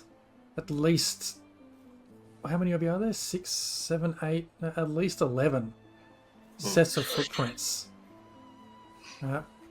Some are some are the same look and size shoes, some are obviously different.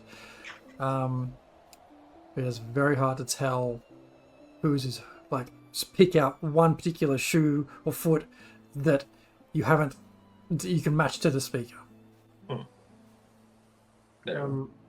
Are we able to short rest on the walk back, or do we have to wait till we get back to town to short rest for the people who need it? It doesn't take you long to get back to town. 10-15 minutes walking. Tobin, whilst are you staying in? No, you're in human I form. dropped to be able to chat to them. Yeah, I'll change you back in a sec. Yeah. You keep a sharp eye out, but don't catch anything else in your periphery while scanning the area walking back. Eventually, you manage to get back to the East Side Inn. We just load that up for you all now. Oh, thank God. We're back.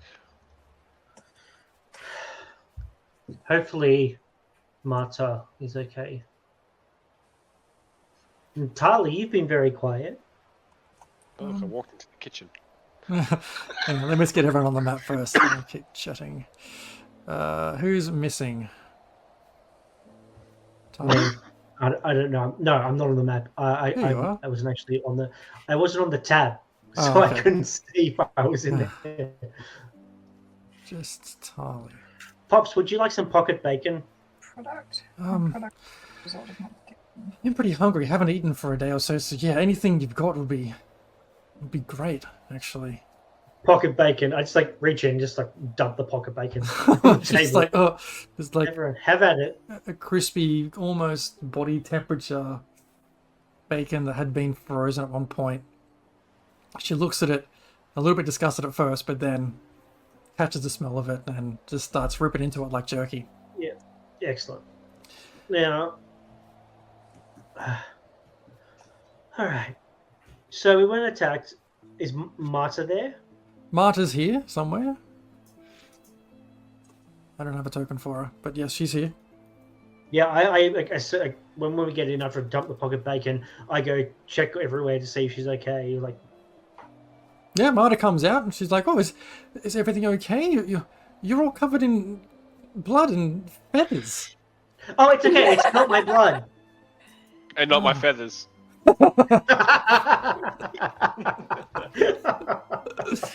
Oh, whose is it? A duck. The duck. The ones that were after us. Right. Sure. I hope there was no one I knew. And I haven't seen them around town before. Are you okay? Did they come in here? Did they ask you any questions? No, they shortly after you all took off out the back, they stopped banging on the door and heard footsteps run off.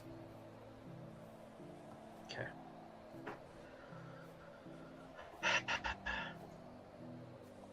So, Could you get us some coffee or some tea or something? yes, Especially for of course. Zane and Beatrice. yes, absolutely. She runs off. Just casually. You do what? Can I insight check her to see if she's being genuine? Like, I mean, like, I'd like to take her at face value, but you know, that's not that great. It's an 11. Yeah, I mean, Hey, I'm just I can happy tell she's being not genuine. trying to insight slide this time. She rushes off and comes back shortly with like hot water and a few like towels and things and some coffee and some teas and whatever she can bring to try and bring you guys back into something which is looking a little bit respectable. She goes, this could get you by for now, but I can draw a bath for you if you like. Or, well, you guys can take care of that yourself, but yeah, there's rooms available here. Obviously, you stayed here last night. No, I just need some hot water. I can wash my face and stuff like that. I mean, Beatrice, do you need a bath? I'm like covered in my own blood. Like, I'm drenched in it. Yes, bath, good. Yes, cold, wet, bloody, feathered. I'm pretty sure one of the ducks took a shit on my back. Sly resists the urge to make a sexual comment.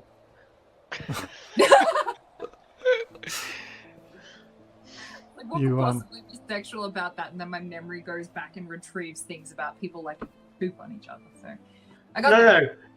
It was more to do with the bathing. Oh, thinking that she was a lot more kinky than that. Okay, all right. Good.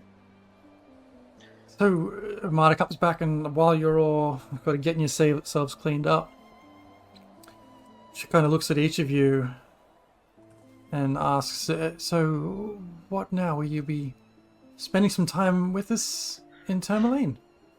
Oh, a little bit, I A think. little bit of time. Hey, great call of Pops. Am I marked now as well because I was with you two? Probably. We could get naked and we could have a look. Sly blushes immensely. I mean, like, They're all branded. If you're not branded, you'll be fine. I mean, maybe not here, but you could check me out and I could check you out.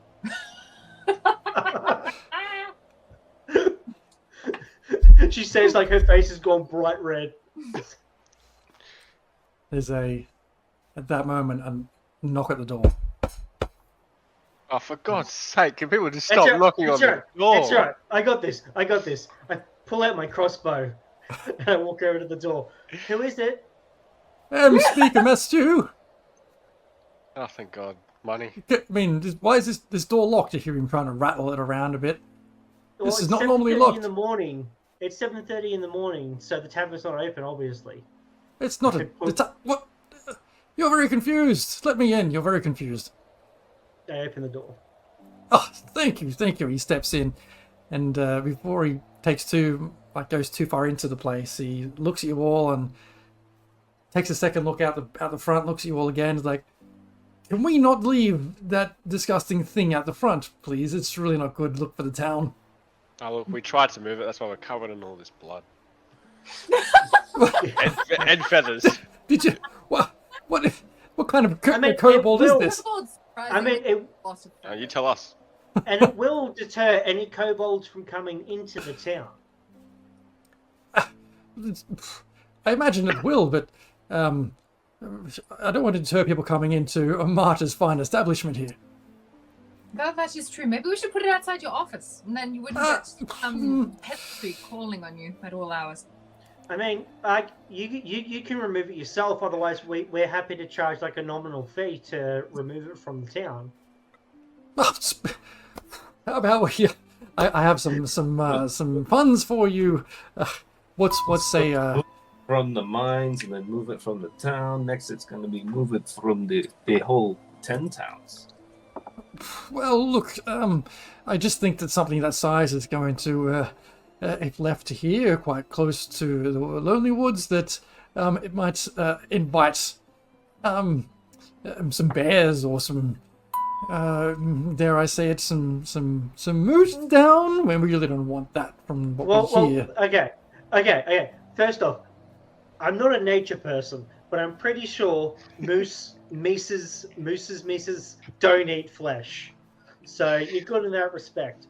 Wolves, yes. Why don't you just throw it in the lake and it'll float away and freeze What? and fall to the bottom. So the lake so the wolves can eat it? What the hell are you talking about? Well, hey, I mean, you get rid of the wolves too, because if the wolves dive in the water trying to get it, they're going to freeze to death. Oh, look, fine. I'll get some of the miners to drag that horrendous thing down to the lake and toss it in there. Maybe You're going to make children to get rid of it. Well, first we're going to see if anyone in the town wanted to use any of its components, or its parts, or its teeth, or its eyes, or something.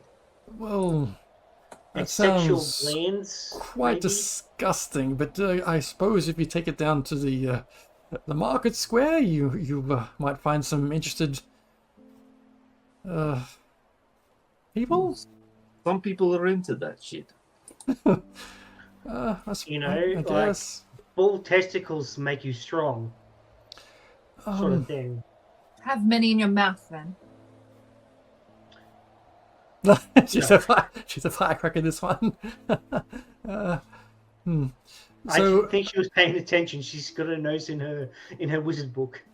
Oh no! I said bull testicles in your mouth, and then makes you strong, and then you're pretty brazen with how you talk to people. So it was just like, I was being mean, is what I was being. I don't read that. I'm not that smart. So look, I've been to have a look at the mine. I've taken some of the workers with me, and apart from a couple of corpses and things we have to like drag out of the place, and there's actually quite a lot of damage to the thing which supports the entire town's livelihood. That's Yeah, unfortunate. Yeah, it's Maybe kobolds, There's man. kobolds in it. they don't. You think the kobolds Yeah, sabotaged the place? Oh, Well, probably absolutely. to stop people love from traps. trying to come into after them.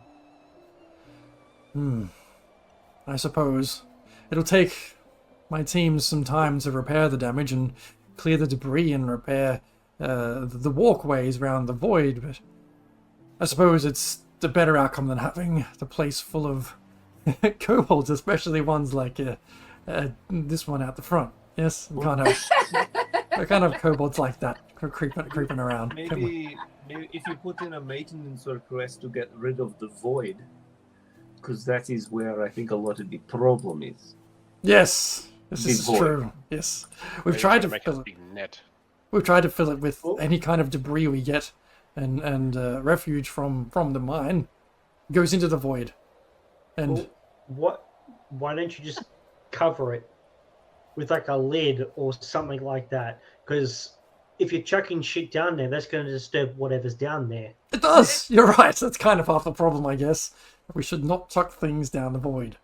Oh wait, are you using it as like, you dig out the dirt from the ground and then instead of like taking the dirt out in a responsible way, you're just chucking it down the hole? Well, I do keep an eye on the miners every second of the day. I mean, it's not my job after all, but I mean, wouldn't you? It seems, Grey Club, that they and you have a lot in common. See, There's a void with creatures down there. I wouldn't chuck my dirt down there.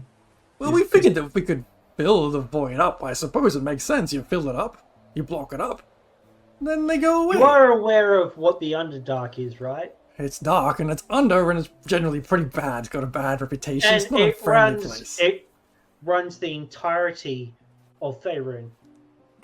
So It's- to dig the equivalent to be able to fill that hole, you would have to dig the equivalent of the entire continent. Oh, no. By all means, I don't think we mean to fill the entire of the Underdark. Just Yeah. block this thing up. Yeah, Just, but when you know, you're plug it in. simple. It's like if you have a bucket, you fill it with water, but if the bucket is very big, it's going to take a very long time to do it. It'd be much safer for your miners, whether or not they're children, to just put a lid over the hole and not dump shit down there. But we'll try. I'll tell you what. We'll take it under advisement. I'll let the teams know, and they can put a lid on the hole. Yes, we'll try that. You know what I meant. I think if we have to come back to the town and there's no lid on the hole and there's more problems, the fee's gonna double or triple or Let's- quadruple to clear it. Speaking of fees, look, let me get this debt settled. You guys can be on your way and stop trying to consult with me on how I run things around here and what we should do with our livelihoods. Maybe you wouldn't need so much consulting if you did a better job. Whoa. Thank you, Beatrice. I think I would just like to get this debt settled, and I might just leave and yeah. So Yep, 150 each. well, that's wasn't what we agreed. In fact, it was very, very far from what we You've got agreed. some consultation details as well. I Um, mean, things to make you more efficient and increase the productivity of the mine. Because if the mine's not shut down because of monsters, because there's a lid over that hole, profit. Oops. I just make a intimidation check. Can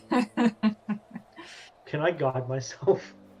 Can I help you? And I will start walking towards him and kind of start to staunch. This is down like another town that needs to be set on fire. Slide is really Do good. I get my Great comp, on advantage? the other hand. Do I get my advantage, DM? For Greykov helping you? Didn't Greykov roll Yeah. separately? No, No. I didn't. You've rolled. What have you rolled? You've Because rolled. with the guidance and if I have Before. advantage and I got the guidance, Yeah. Yeah. Yep. it would be a 24. Yeah. That all happens.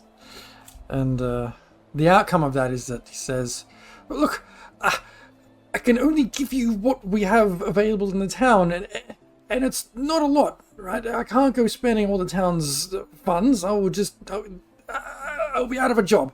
We all agreed on the base 50 gold, and you'd already talked me up 50% of that again, so there's the 75, and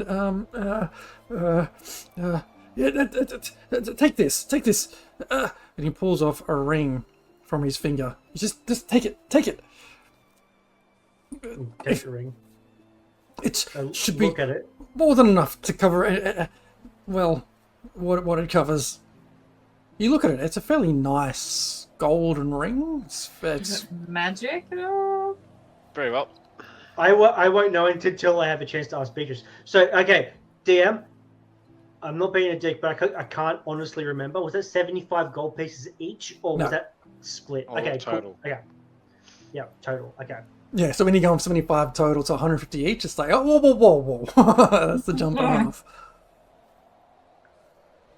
So that's all I can do. I've used the town's money. I've taken an heirloom from my father, given it to you. I think we're square, and we can shake hands. Not yet. and- Nope. That's nope. You still 12 and a half gold pieces. You still have to have this heirlooms, beer. Uh, Pass me back a beer. a bit, my friend. It's 10 o'clock in the morning. It's 5 o'clock somewhere. All right. Actually 20 to 10. Yes, we've been speaking for 15 minutes. Now it's 10 o'clock. Anyways, have you guys all got one as well? Or is it That's just... me. just Just he looks... saying. He picks it up. He's like, I have a Bloody Mary. And he kind of like gives you a cheers, has a drink.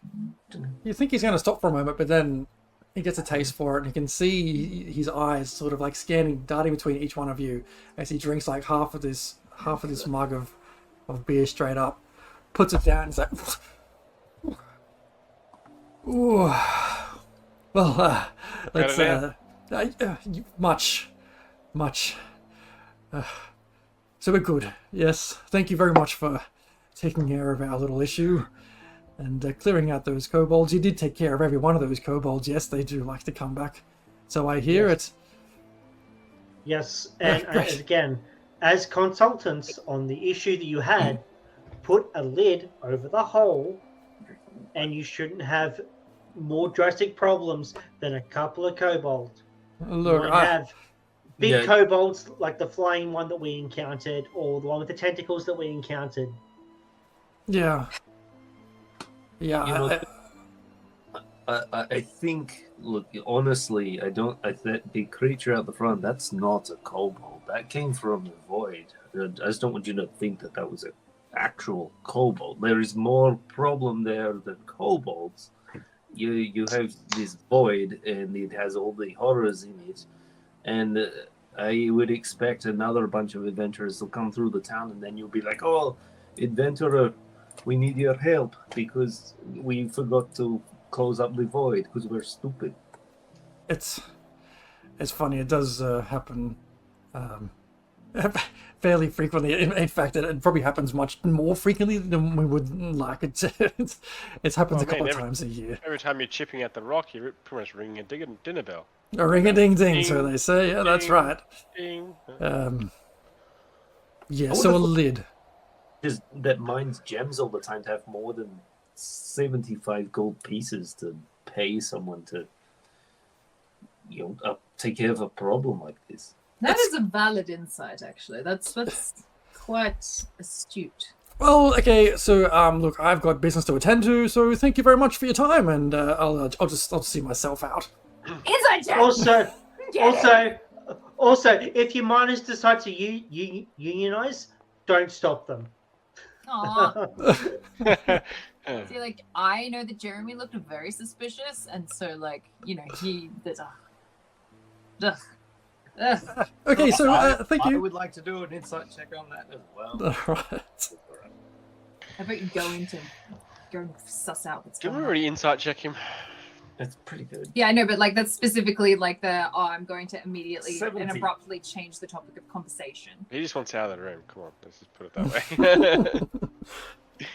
He doesn't want to hear how we can help him. He wants to just go back to business as That was normal. more just like, oh, you guys should have more money because you're a gem mine. Why do you only have 75 gold pieces? He's like, oh yeah, no, we don't need to talk about that. I'm leaving now. Bye. Well, are we planning to rob the town speaker? Yep, sounds like an idea. Sure, why not? I don't care. Turn a blind eye I'm to not a that. good character. So let me just Just round say- off this insight checks before you guys plan to do something murderous. Rob. It's only murder if they catch us. I can just imagine Beatrice's hands It's starting. burglary, not burglary and homicide. I think Beatrice's hands are getting a little overly warm right now. I'm an angry lady. I got murdered today. Tolbin and Grakov, you can pick up that this guy's clearly hiding something, and 100% with a town that mines gems for their way of life, for their survival.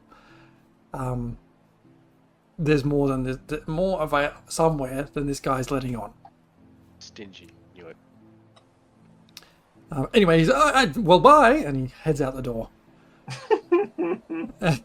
I cast Hold Person on him before he makes it to the door. Oh my god. DC 13 Wisdom save. I cast Compelled Jewel. No. I feel like we're back in Waterdeep. Hold person. Back at the Winchester. Man. Hold on. What the fuck?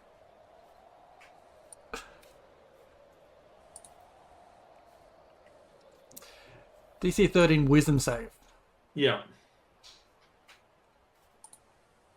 Just like, I rolled a 14. Ah. He rolled a question mark. Oh, that should be shown. That's a 19. I can take a screenshot if you don't believe me. Convenient. That's okay. It's okay. That's convenient enough to get in. I So think he we have feels to himself correct him get pulled back for a second. And he's like, "Fuck it!" He just barges out the door and closes it. And you just see him stop away in the snow. that. I As think you much might as I would like. B1. I think I am. Alright. Let's not get distracted by the possibility of shiny. We have more pressing matters. We I don't have like people- corrupt officials. Nobody likes corrupt officials. We're on a Least clinic. of all me. We're on a political cleanse of the 10 towns. Everyone's corrupt. However, But they know it or not. You- That's a problem We for do them. have- They really rethink their life values. we have more pressing issues. Mainly the fact Slate. that people are after Pops and Greykov. And I'm not sure about Pops, but Greykov, I don't want you to go away because you seem like a decent individual who's capable of Really? that's 75% of the Oh, time. you have your sweet moment. Remember that deer you slaughtered for that whole town? Yeah, you did that. Yeah. And Yeah, you didn't try to I kill me think- straight away. So hear me out, Sly. So my thinking with investigating the town speakers doesn't necessarily stem from not dealing with the immediate and pressing issue. It's more that historically we've been made aware of. I know I'm not role playing my character's voice. I can't do both at the same time. Right now I'm very tired.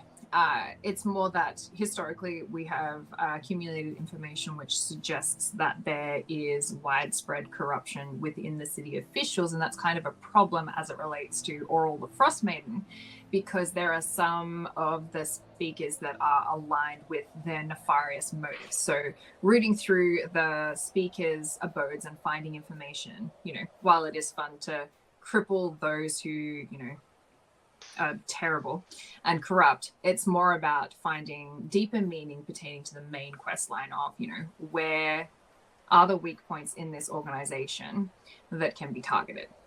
And to do So- that, find the information.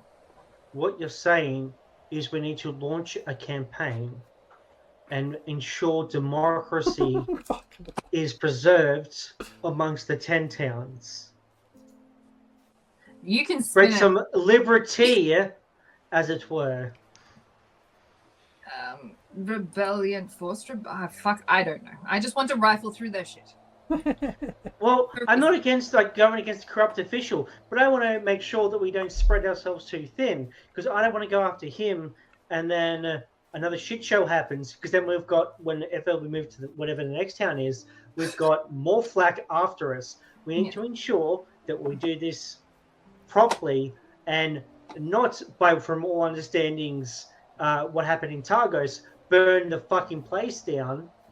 Yes, but you see, Targos stands. dislike, you are not in charge as well. I know I am not. I'm not saying I'm in charge. I'm here as the ear of caution. I like to mean sure that we don't make things worse than.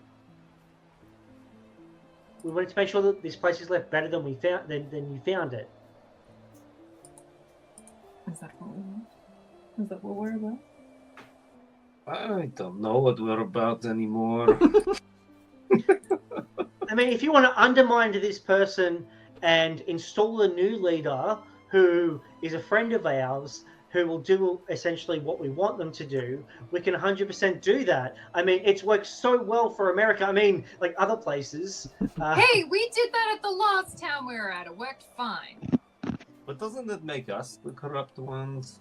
No, because we sussed out someone who was going to do a good job. I mean, but who says and that? Vested necessarily interest for our long-term meddling in that town. It was about setting them up for the best chance that they had to succeed. And it's the right that we're given by our gods and powers and stuff like that is what makes us right in our beliefs and what should be done for these towns. Is that what is morally correct? Or is it because our way is the correct way? I think you're looking at, well, you could spend forever arguing the merits of, Oral's campaign against 10 towns. Oh, yeah, no, we all agree Oral needs to be dealt with. I'm 100% But for why is that. she entitled to her rule and her reign then? You could swing that cat either way. I mean, like, what do you want to focus on? Do you want to focus on liberating every single town and then go after Oral? Like, liberate these outposts and then focus on the main objectives? Or did you want to actually have real meaningful change in the towns that you come across and not just blow it all to shit with fire and brimstone and everything? I'm asking... Anything to shit yet here. To be fair, you wouldn't know. 10 towns for some type of purpose. There's that. Why are you not? She's talking to her computer. Like, the main objective... Format of shape. The main objective, and why I would assume that Impa would have joined you, is because you're trying to do the right thing in the places you go to. She liked doing a lot of murdering for someone who liked to do the right thing. Just FYI, but whatever. Sometimes it's the only choice to make things better. Oh, like the person that she almost beat to death. Heavy hands? Yeah. Yeah, then I killed him. Yeah. Good times. No, wait. We're not is that right? Good times, is it, Gregov? we are. Not all of us are without flaws. Just want to say, we all have our flaws. Mine's the drink. Others is violence. Others is a pretty face. But what is the what are you trying to achieve? Vengeance. I mean, whatever my path leads me on. Well, I just want to make sure that the next adventurer who turns up here doesn't go down that mine being told there's only kobolds there. It just doesn't sit right with me. Why don't you leave a note on each tavern? Like the board notice. If speaker says kobolds, don't believe him. But also, if they do take the job, I'd like them to get paid fairly. Like, I feel like were, maybe. I don't know. I don't know what the price is for the creatures that we killed, but We're most likely rotted, but Well, I think why that- don't we Go for just that. put like a level 3 advisory on the Fine, yeah. mine? Like you must be level 3 before you go down there. And I think the only way to find information is to. He's not going to tell us, and that's just like. I mean, I'm all for if he's corrupt, we can have a quick look around. But I don't think if we get caught, we should just destroy and kill people who get in our way. no, we won't. That's not in such no. But no, sneak around, have a look, see what's going on, and if everything seems to be whatever level of above board is required, we go from there. what if it's I mean, not? there's no relevant authorities. There's not like there's a marshal service or a police force or a towns guard like there is in the major cities. I gotta ask you, like, how far do we have to go? When do we stop? Each town's gonna have some type of corruption somewhere. Because considering here, there's if the town speaker is corrupt, what do? Do we just kill him, and then he's replaced by someone else? There's no towns guard. There's no. Well, we'll burn that bridge when we come to it. Marta pipes up, having taken Oh some shit! I dishes. forgot you were there. Having taken some dishes back to the kitchen and coming back and hearing you talking about, corruption and speakers being untrustworthy, and you want to check them out or murder them. I said nothing about murder. I will deny anyone who said I said the word murder. Hurt them. You just hear. Actually, comes back over. Oh, please leave him alone. Speaker Massachusetts has been nothing but good for this town. Sure, he hasn't got the support of everyone, but he's trying. He's very good in heart and very well intentioned. He's trying his hardest. Where's He's all the doing money his in the best. gem mine going? I don't know how about all that money works, but I could imagine that it's going to buy food and supplies to keep the people that live here alive. But surely the miners would have some kind of idea of how much product they're hauling out of there all the time. They'd be able to see if the town was getting the value that it deserved. I Probably. I'm all for going to have a chat with him and making sure he can't run out on us again and get some clear answers and then deal with whatever. Because yes, it's very suspicious. He was very squirrely right at the end there. So there's something that is not being said. I'm all for the labor and produce that is produced by this town should all go back either into the town and also spread around the other 10 towns. You know what? Like in Targos, a lot of there was, I forget the name of the gang, but it was a criminal organization that was, running the town effectively. And it could just be the same thing here, or he's paying tithes to this same place, or Paying off a debt, maybe.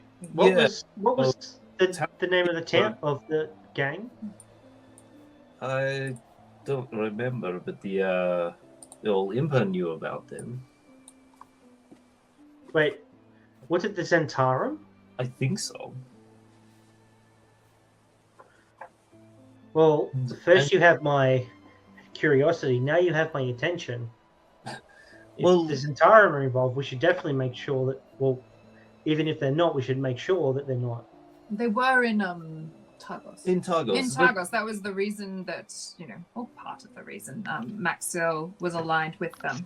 But you think if any organization wanted to, squeeze the juice out of a piece of land, they would do so here because it has mines and stuff like Dwarven ruins and all this stuff that is worth a lot. And I imagine, hey, gem mine is a good operation to kind of have under your thumb. DM question. Hmm.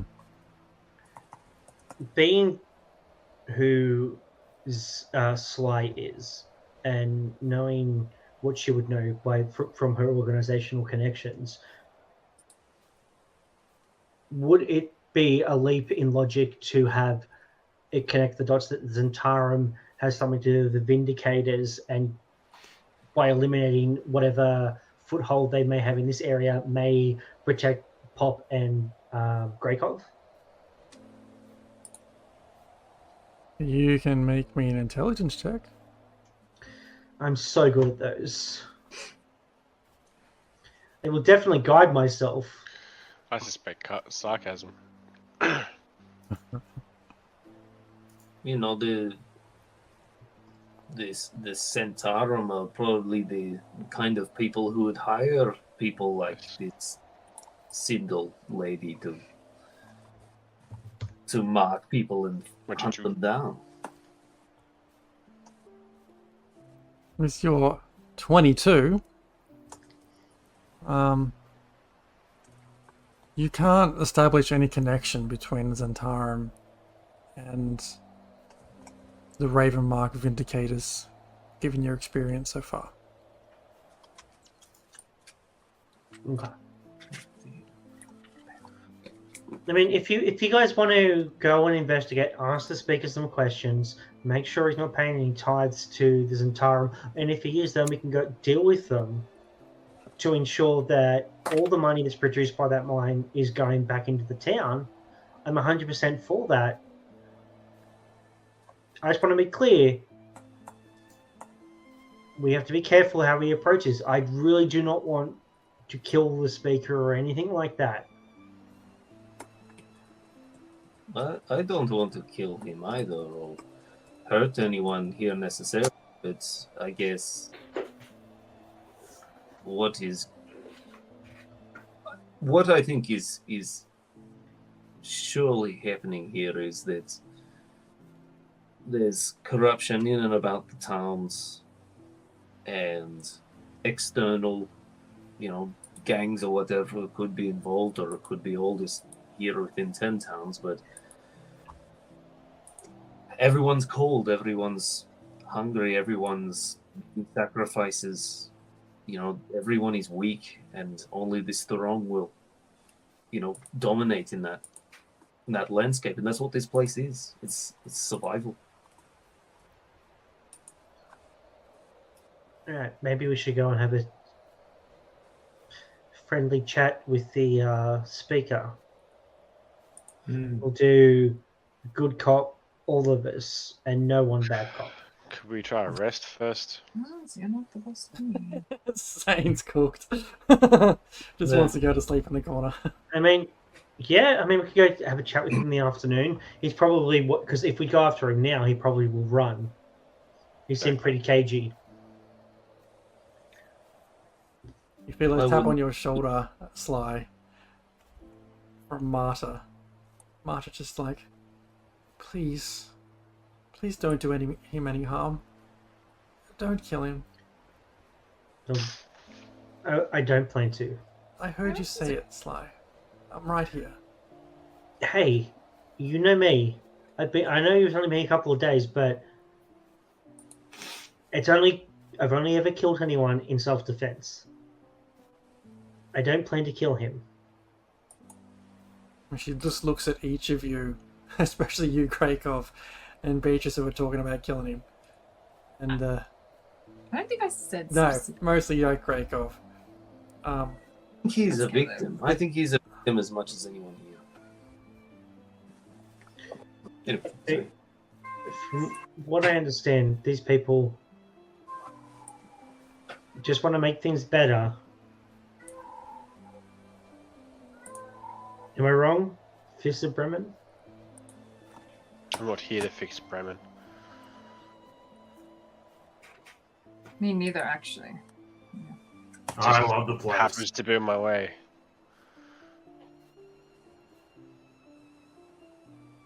I came here looking for something and stumbled upon these guys who've had similar experiences, which has led me to this situation. I'm happy to help in any way, but if it veers too far from my course, I may have to depart. Well, no, like, we'll help you. Like, if you get wind of what you need to go after, saying, Oh, well, if I find out where these guys are, they're going down. well, and you'll have me right there along beside you. Don't go off on your own, though. Oh. Why are you so vested? Me? Hmm. You guys don't seem like the worst type of people. I've met worse people. I've met, well, mostly worse people. But, I mean, I was asked to help you guys, and I wasn't able to help you back down in Targos. So I figure I can still help you now, unless you don't want me. I guess, like... You've somewhat proven yourself. I guess you can hang around. For the moment, anyway. But again, we're all free. We can do what we like. Sly looks slightly Sly. upset. No, upset. Like, but it passes and he says, "Yeah, no, of course. Like, you know, if you guys don't want me, just let me know." And Sly, I've worked my whole life, just living in Bremen, knowing the people around there. I've seen plenty of people come through, make friends, hang out for a day or two, and then slit throats and move on to the next town. It's not that we don't want you, it's just we've known you for about 5 seconds. And, we need to know you a little bit longer than that before we trust you. Your name is literally Sly. The telling the people what to do and what not to do. We've known each other a day or two. I apologize if it comes off like I'm telling you what to do. I'm just giving advice. It's not telling you what to do and what not to do. It's advice and things to consider. I apologize if it does come across as me telling people what to do. I'm just trying to give you advice from my life, what I've experienced, and what I believe to be the correct course of action. You don't have to listen to anything that I say. I mean, last night when you went up to the room and you weren't responding to me at all, you didn't listen to me then. You don't have to listen to me now. Anything that I say, I mean, I'm just trying to ensure you guys are safe, and in turn, town and myself are safe. I guess when, like, advice is given, but there's no choice. A decision is made for you without... Beatrice, I would never make a decision for you. Yes. I may debate a point to a fault, but I will go with whatever the group decides. Indeed.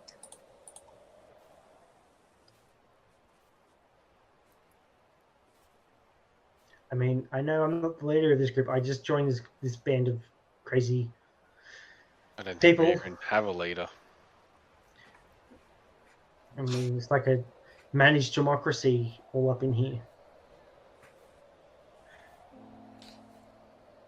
Harley stands up from where she's sitting, walks around the table, ends up standing behind you, Beatrice. And you can feel her presence behind you, which she kind of just puts her hands on the back of your chair. Looks each of you in the eye. Tali. Oh, okay, sorry. Yes. Sorry, she's still grumpy, so she's... I don't even know. She looks at a few of you in the eye and before saying, "Are you really doing this? Or are we potentially going to Lonelywood? We know there's a threat and a very curious activity in Lonelywood." A very real threat, by the way. Did you not hear what the speaker just mentioned before about leaving that carcass out the front. The gift, sorry. The carcass thing out the front. Potentially bringing... You might have heard him just say bears, but I swear I heard him say mooses, mices, mices as well. That was definitely Sly that said that one. He said moose, though. He said moose. I did say mooses, mices, mooses. You're trying to suggest that it should be bait. No. I Not mean, at that would all. save us going into Lonelywood, but is it necessarily going to work? We could bring something else out that we never had the intent of bringing out. That wasn't what I had in mind at all. To lure the creature from where we last heard about it being in Lonelywood to a whole nother town altogether. And into the town itself. I mean, it saves us going to the Lonelywood. Oh, That way, all you have to do is just sit near a window and hope it just comes up. We Bang, you can see it then. Lonely. How far away is Lonelywood from where we are now, DM?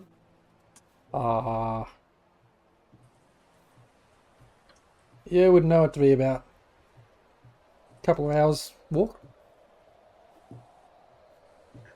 Okay, so the odds. Okay, I say to the group, the odds of the moose, mice, moose, whatever, coming down for it, if it is a flesh-eating thing, is pretty low. Why don't we?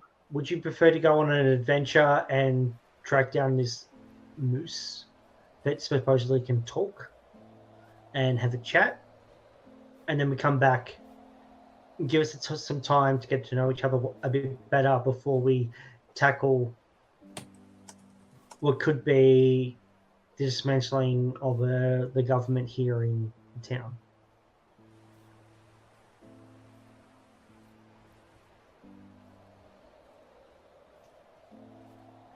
Moose. I mean, I'll support whatever you all decide. And if you want to take me, cool. If you don't want to take me, I'll stay here and I'll keep an eye on things. Look, I don't think this moose is going to make it all the way from a couple of hours away to get here, so I think we need to go after it. I'm after for going for the moose. We can always come back and do the speaker. I guess Already made a promise to Tali to take it to the moose, so I still want to fulfill that. from like when you're looking at like a large kind of overarching plot, it's not generally kind of like, particularly in these pre-designed modules, right? It's not typically just like you've got this one start point and you've got this one end point. There's usually like, you know, interconnections and like snippets of information in different places that you can then aggregate into a whole to complete a picture, or at least give you more clues of where to look for further information. So my intent with rifling through the speaker's stuff in this particular town is to go, okay, well, like, is there anything useful I can add to the picture of stuff that I have? Because the information that we have is sparse. And I know that the speakers like have communication with each other and they do share bits and pieces of information. They're not necessarily all corrupt, but it would make sense to, while here, to at least check if we can, because, you know, there might be nothing and that's fine, or there might be something, and if we don't check, we'll miss it. And so that's just where my thinking kind of comes in there. All right, well, I mean, we can take tonight, use tonight to investigate, but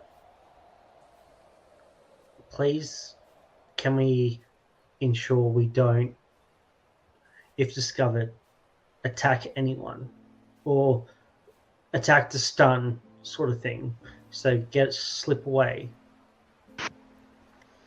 Tobin looks at his hands. He's like, these phasers don't get set to stun me. But look, I'm happy to go and do stuff. But I think the same way we've been operating the whole time is self-defense. We're not murderers.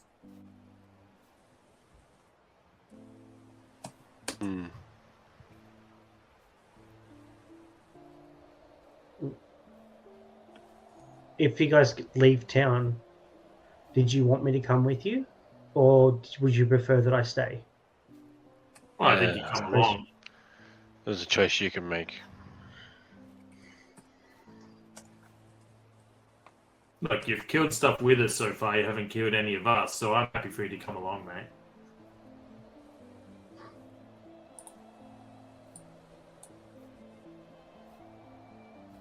Oh, we're looking at Slay's looking at Beatrice a lot. People get along. I don't know. Like that's not me like attacking Dan the player. That's Beatrice going like Beatrice doesn't like to be told what to do. I don't think I do either, actually. In that kind of true. Again. But I don't know. Maybe she'll be like a wart or something, and she'll grow on me. I don't know. As she said before, she doesn't tell anyone what to do. She gives advice and apologizes if it sounds like she's telling people what to do. It's just to be advice. She's not smart. She's somewhat charismatic, but not very charismatic. So Beatrice is smart and she doesn't trust people, especially out here. That in itself is smart. Yeah. And Sly just says to Beatrice, like, I mean, you could always get to know me better if you'd like. Sweet Lord. You're not comes out sexual, but it wasn't meant to be sexual. I'm sorry, it's just the words themselves sound sexual. Playing in the distance. By trying to get into my bed. Okay, alright. I'm not that easy. No, I would never assume that you were that easy. Sorry, as I said, those words together sound sexual, even though I did not intend them to be. But if you have any questions, you're more than welcome to ask me. Indeed. I haven't lied about majority of the things that I've said to you. That's very reassuring. You know, consider me convinced. I think there's only, out of game, there's only one thing that she's actually lied about the entire time she's actually been speaking with you. That's out of game. Her name? Sorry. Well, no. She already said last game that we played that Sly was the name her mother gave her, but she has another name that her father gave her, but she doesn't like to use it. Sylvester. Adrian! And she actually she did say you can call her by her initials, but she didn't. She told you what the initials were last game as well. Yeah, but characters asked that was like 3 weeks ago. Okay, her initials are FF. Freaky Friday. And she said that she was named. Her father's name for her was named after himself. So you're your dad. Right. Yep. FF. Freaky Friday. I mean, you guys can ask her in character if you want. No. Historically, a well-read kind of person, is there any... Oh, that's not the right mouse. Is there any kind of significant or notorious kind of people with those initials? I know that's probably a long shot, but I'm going to history check that shit. You're just thinking, have you heard FF before in any context? Yeah, as an initials for anyone that's particularly like notorious or significant. So that's either famous or infamous with a 23. I don't think you would have. Okay. That's a no. Oh, but DM, she's from Waterdeep, She's which not. isn't too far. I spent time in Waterdeep. I'm not from Waterdeep, but I am. And my screen's gone black. I can't see anyone. And I can't click out of it. But I mean, how far did they go, DM? How far did they go? How far did they go? And I will message you on my phone because for whatever reason my screen won't let me do anything else. Hang on. This is getting into a lot of intel territory. A lot of what? Intel. Too much. Yeah, no, I got that much. Oh, right. No, Okay. I don't think.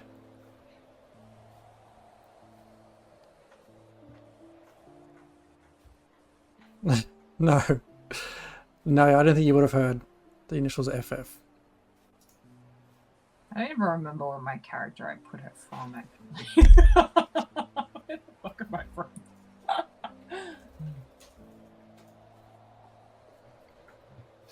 But again, like Sly says, if you've got any questions, 100% you can ask me and I'll answer.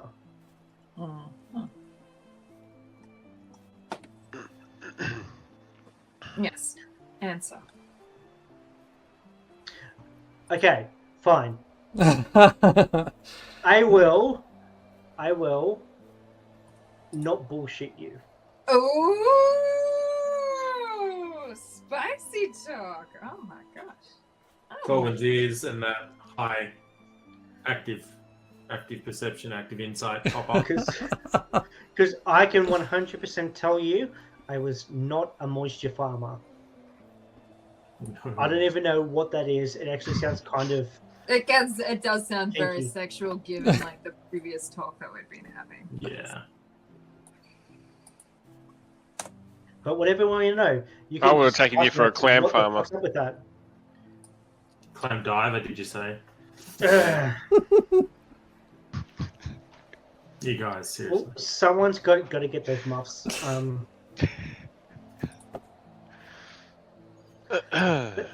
No, 100%. If you guys want to play a game of what the fuck's up with that, like, and I'll answer your questions. I'm here for it.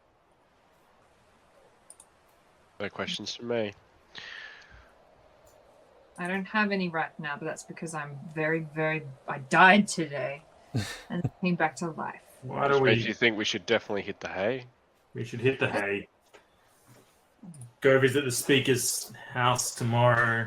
Speaker's office. Well, actually, it would be tonight. If we rest now, we can go hit them during the night. Sounds good. And then in the next morning, we can go moose hunting. The Mises. Okay. The Mises. I hate these Mises to pieces. Well, sounds like we have a plan. All right. Okay, so you spend the next little while sitting around, just debriefing, relaxing, as Marta brings out a little bit of food for you or for a bit of lunch. No! No! Wait! I want to identify the sword. Okay. Oh, and the ring. Could you identify this ring for me, While we're please? eating, I want to do a ritual. I'm going to go. Okay. The sword. Otherwise, I'll forget and it'll be like 3 months or something, Jeremy. The sword that Jorgen carries. Is definitely cursed. It gives The him sword. -1 to his dick length. So, Can't have negative penis values. Sure you can. It's got any. Anyone wants an innie.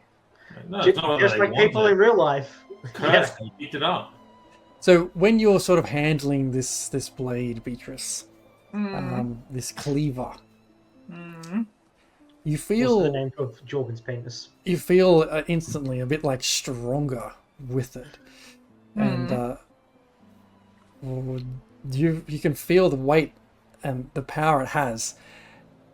It carries a +3 to attack and Jesus. damage.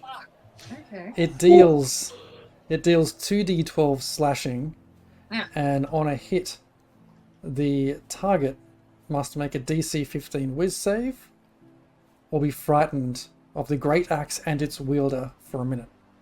What's it called? It's called the cleaver right now. The dick punching cleaver.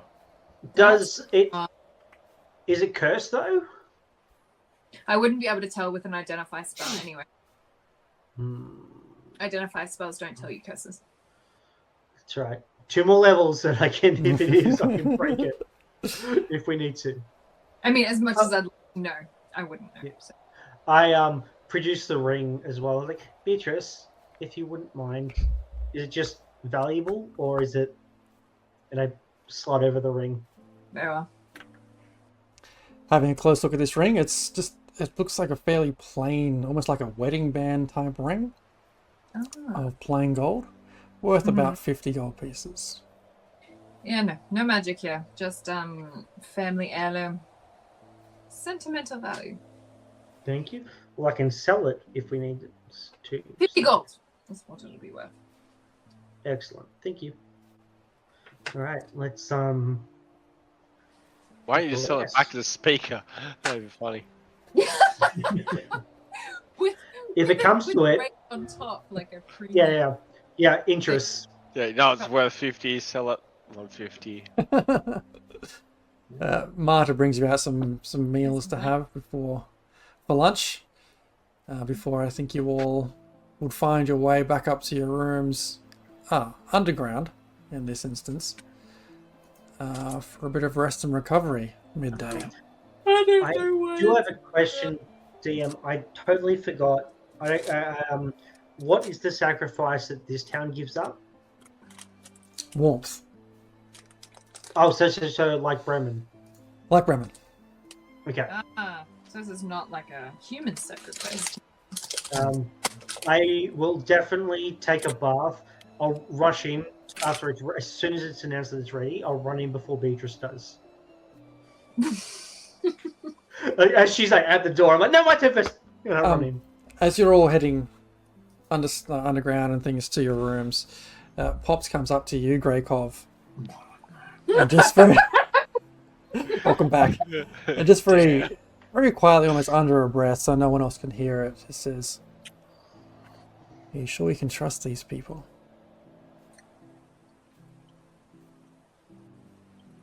I mean, they trust me. That seems pretty stupid. Not wrong there. And this place we're in, this is safe? They knew you were here. I knew you were here. Where would you suggest? I don't fucking know. I just know that, well, nowhere's safe, I suppose. How did you know I was here? I've been trailing you since you left Targos.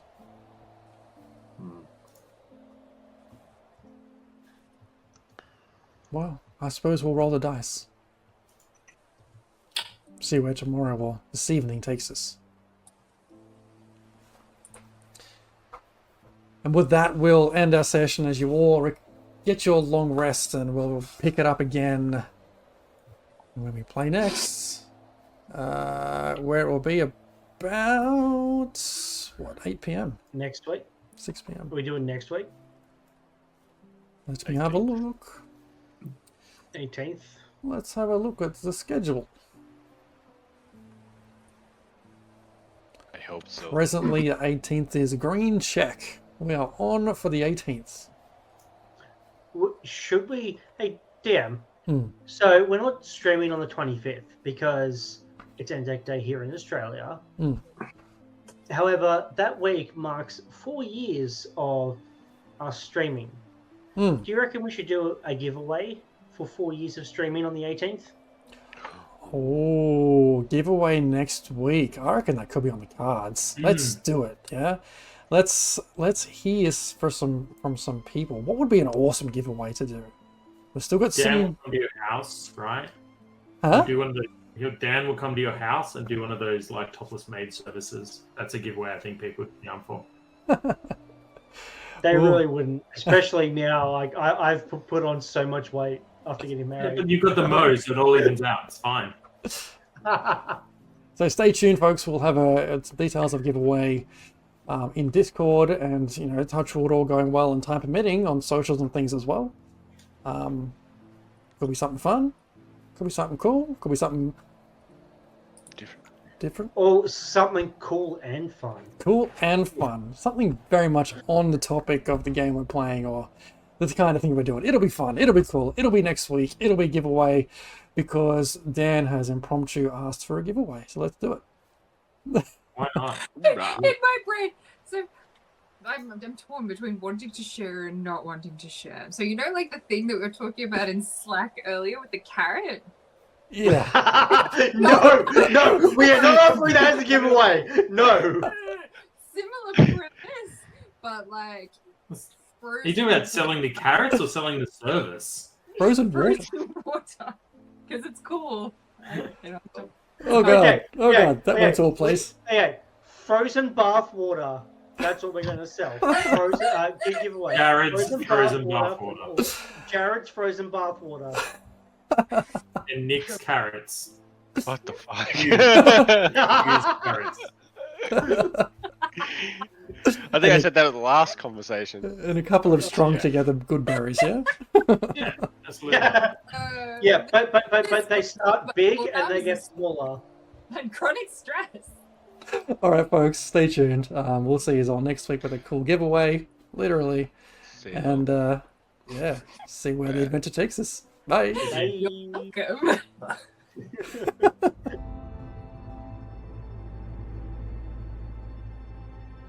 What's up, everyone? Welcome to episode 22 of Rime the Frostmaiden with the Raging Rolls. It is a great day for D&D, and it is a great day for a giveaway to celebrate 4 years of Raging Rolls being the Raging Rolls and streaming to you. It rages. It's pretty awesome. What a time.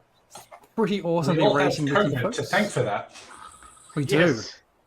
Yeah, we wouldn't be coming to you like this in this medium without our friend COVID. And being able to give you the chance to win Vecna, Eve of Ruin.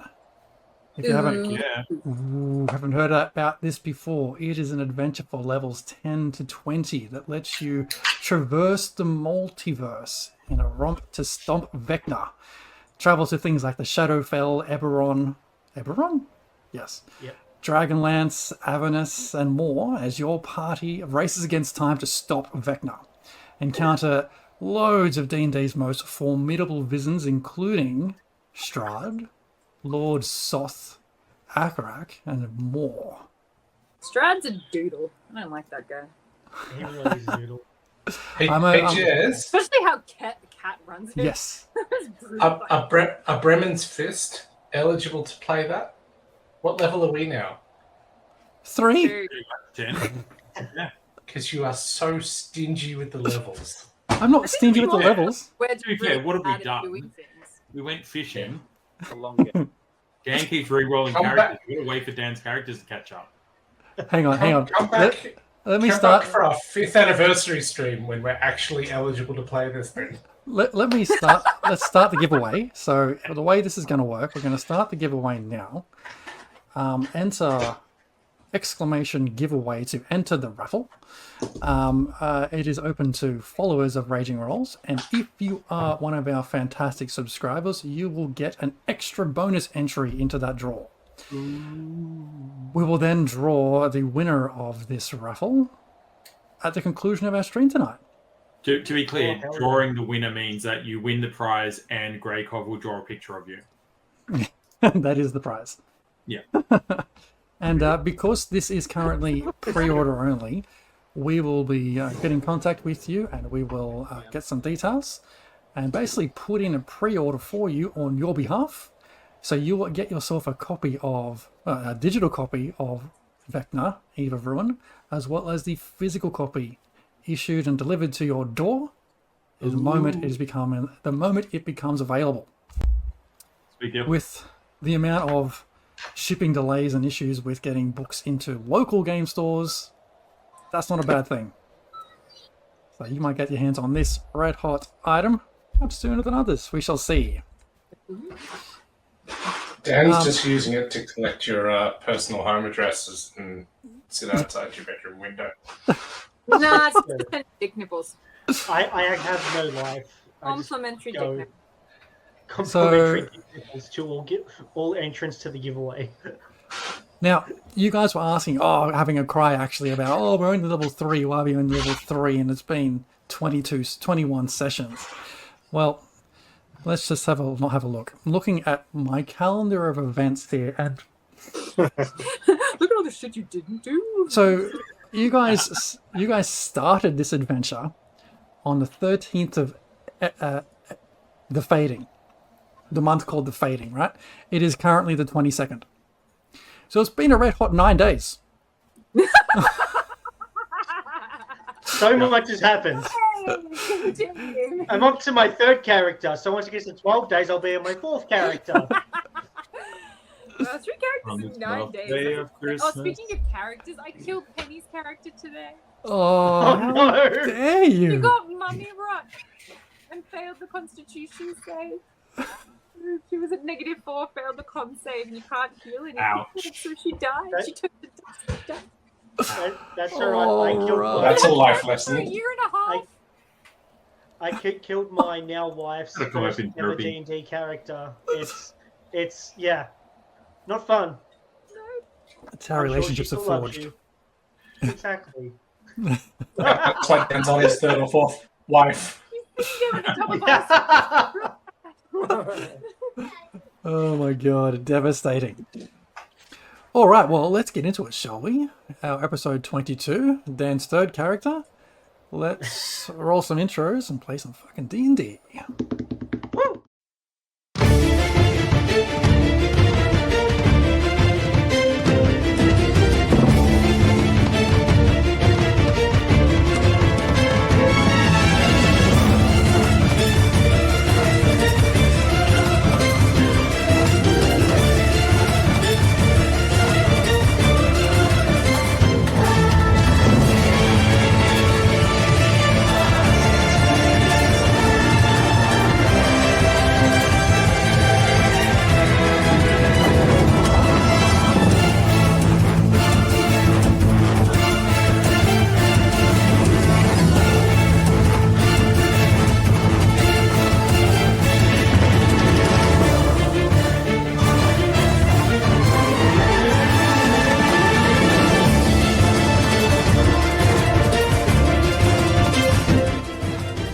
We're not good guys. The baddie's up. Level 5! Level 5! Mean something.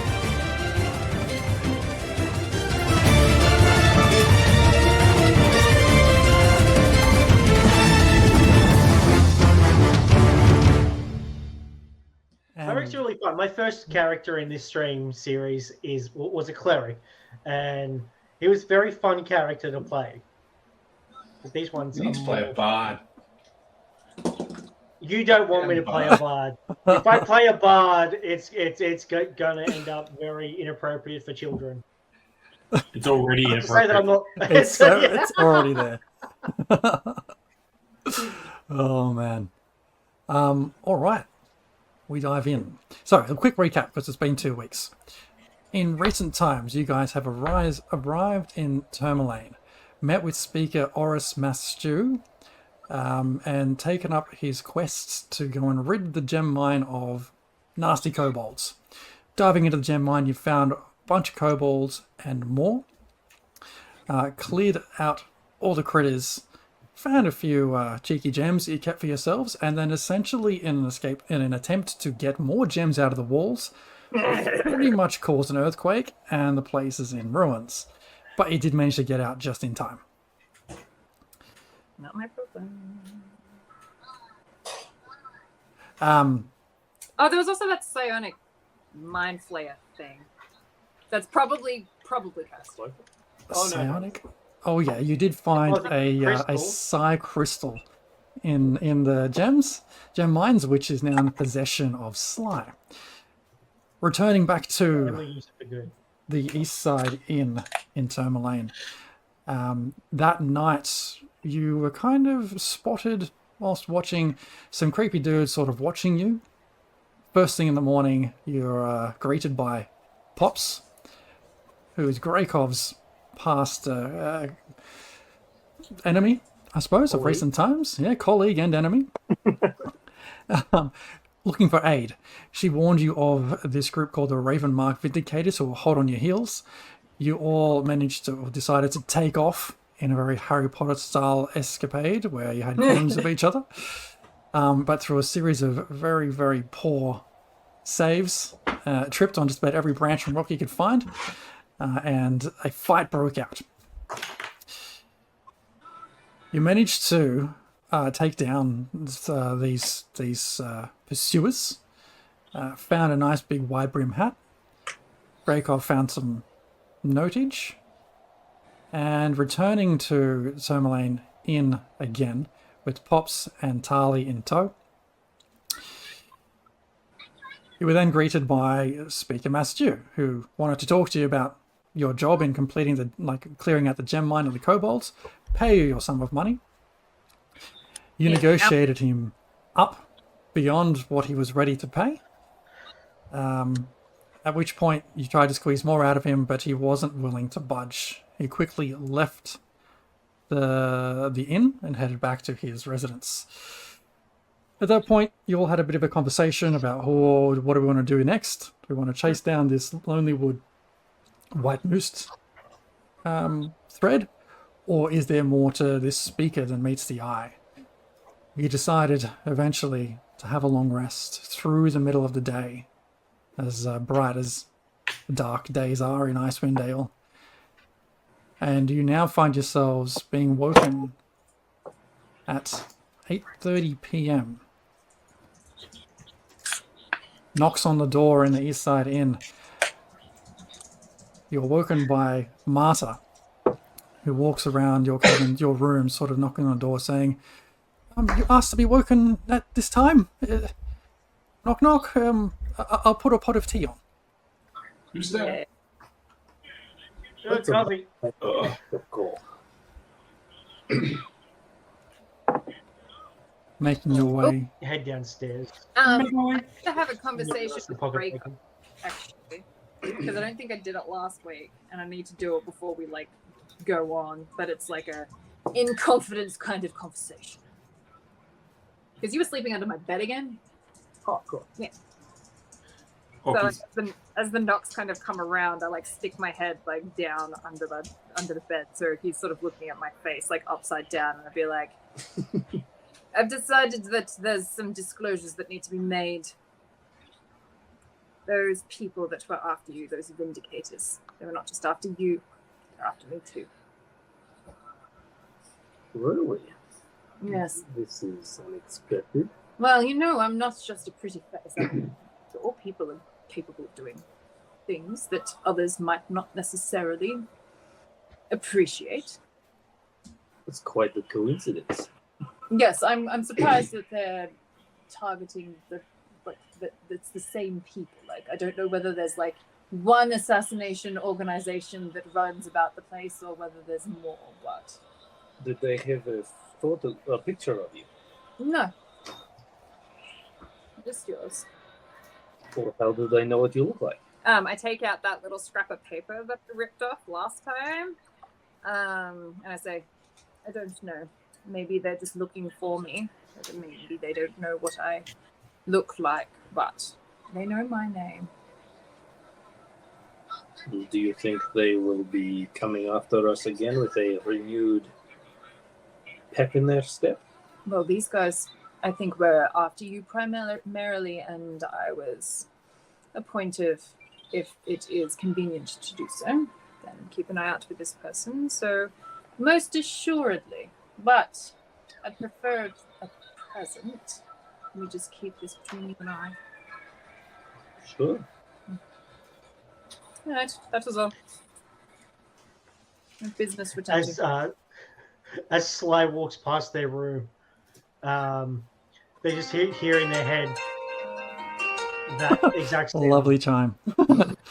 No, they just hear, guys, wake up! What are we doing? What are we doing? As I need to find out how we counteract that kind of nonsense. That needs to fucking stop. Can you make a kind of beanie out of some kind of thin metal? Oh, but perhaps. It stops you them reading your thoughts.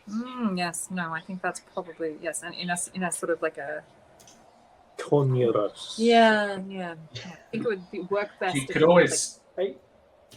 You could always stick Sly's head in tinfoil. Just the head. That could work. Actually, does my the new crystal thing that gives me telepathic powers? Can I just read people's minds, or can I only communicate with them? You can only communicate with them. You can't read their minds, no. Okay. So I'm not like Professor X. You are not Professor X. Okay. Probably a good thing. All right. So I'll get downstairs. Yeah, you all make your way eventually after getting your gear and everything back on comfortably. Down to, the main common area. A couple of cups of nice hot tea or coffee await for you. And Marta is looking, she kind of looks a little bit uncomfortable serving this to you. I grab a bottle of whiskey and I pour it into my coffee to have a Targos coffee, because Ireland isn't a thing, so I can't say Irish coffee. What's up, Marta? Well, nothing really. I just, I kind of couldn't help but overhear last night or yesterday morning.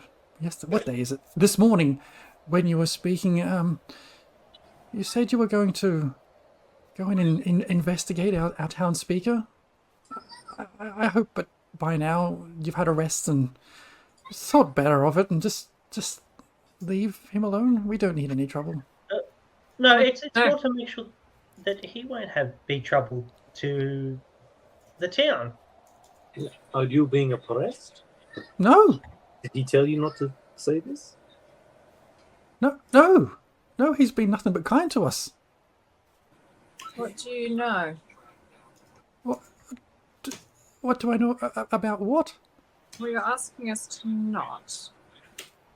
He's just, I don't see any reason why they would go and investigate anything about him or cause such a fuss about this person that's tried to do nothing but his best. Oh, well, he is a liar. So, there's a start. I don't believe it. Okay, the cloaker. Miss, is that a kobold? I don't think so. And he got very shifty. I mean, the amount of gems and things that we saw down there would be more than enough to have Tourmaline be a much more flourishing town than it currently is. And when we asked him about it, he got a little squirrely. We just want to make sure that everything's on the up and up before we move on. It could be that he's doing something wrong and he's being squeezed. And if he's in trouble, he might need help. He probably can't ask for help. But he needs.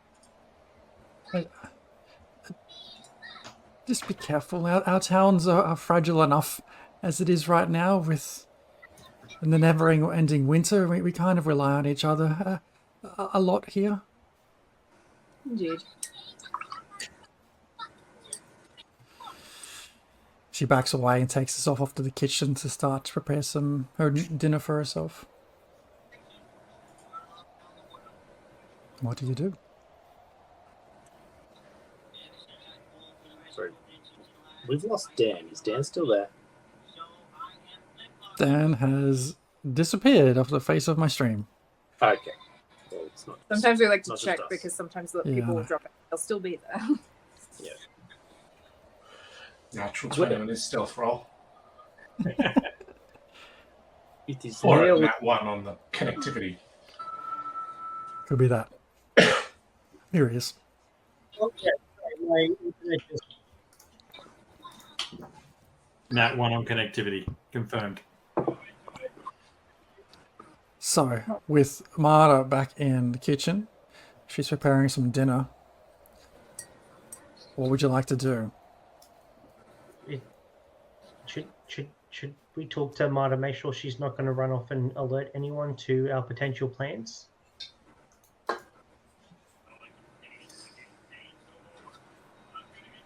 Should we hold prisoner to make sure? He's gone again. Oh, Nick. Didn't like that idea.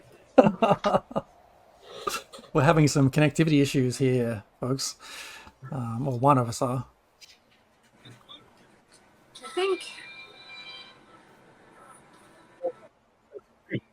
if it's just looking and not directly harming, like if it's made out that we're responsible, I think she'll absolutely turn on us. But we've also done a good thing for their town too.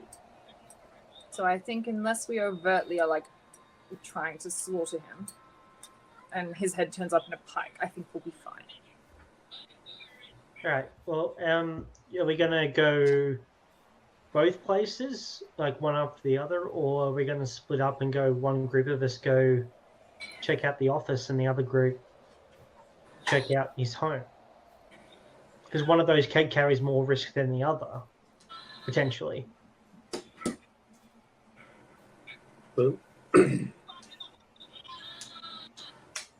I think, well, what we first thought his office was probably a good place to look for some evidence of, I don't know, if he was being forced to pay I think, gems. yes, if there's going to be business dealings or whatever, it will be in his office. If he's being like personally extorted, it will be in his home. I don't believe that it's like a pressing matter, but it's something that I want to investigate. So if it's just like Raykov and I slip away, we do this thing while you continue doing whatever it is that we needed to do, and then we meet up, that's fine, and then we can go back, deal with it again later if necessary, if any other reasoning or whatever comes to mind. How likely secure is the Speaker's office likely to be? Well, it's a poor town, and he is not particularly outwardly violent, so I would suggest not particularly. I don't know, that's why we bring a rogue. Well, I would actually say that if I was a criminal organization extorting a town that had lots of gems, I would probably want their security to be pretty good. Has Pop seen anything? Is Pop still there? Yeah, she's still with you guys. What do you know of this place? I've never been here before. Yeah, but just because you've never been here before doesn't mean you know nothing. I'm sure you know a lot about a lot of things. Make a persuasion check. Oh God, with my -1, sure. I'll give her a D4 with my guidance. Persuasion. Oh yeah, I got a +1 total. Hell yeah. 1d4. Nice. We got rolling. Let's do. Oh, Rolling. it's almost a 19, but it's an 8.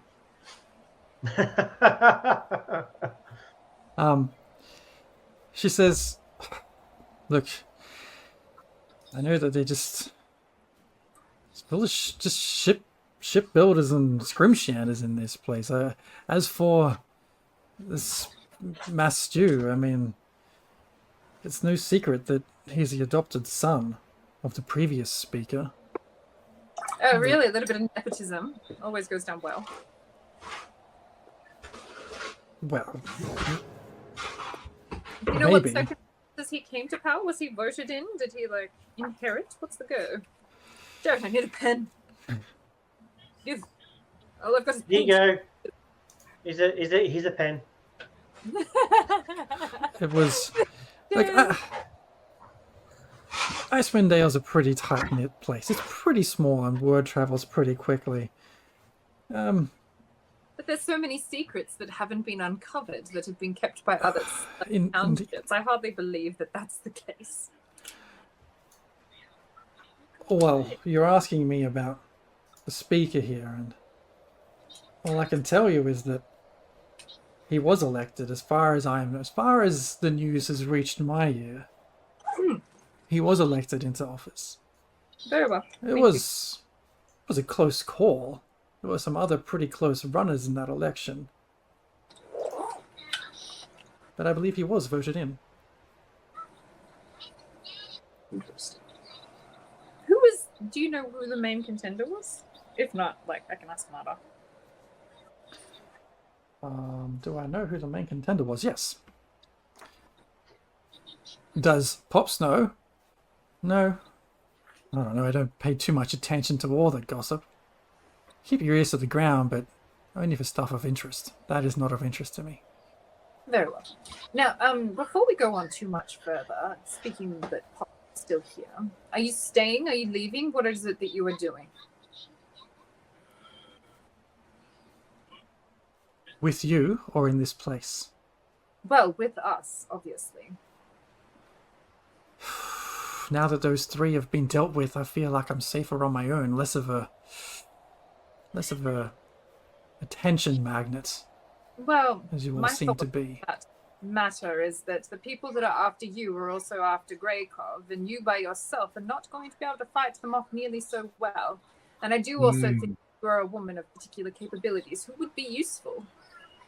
And a mutual beneficial relationship could potentially be struck in that, we save your bacon when the time is needed, and you provide us your particular expertise on rogue-related matters, as long as you can stand this guy being in your presence, which I understand is undoubtedly hard, given that he can be quite abrasive.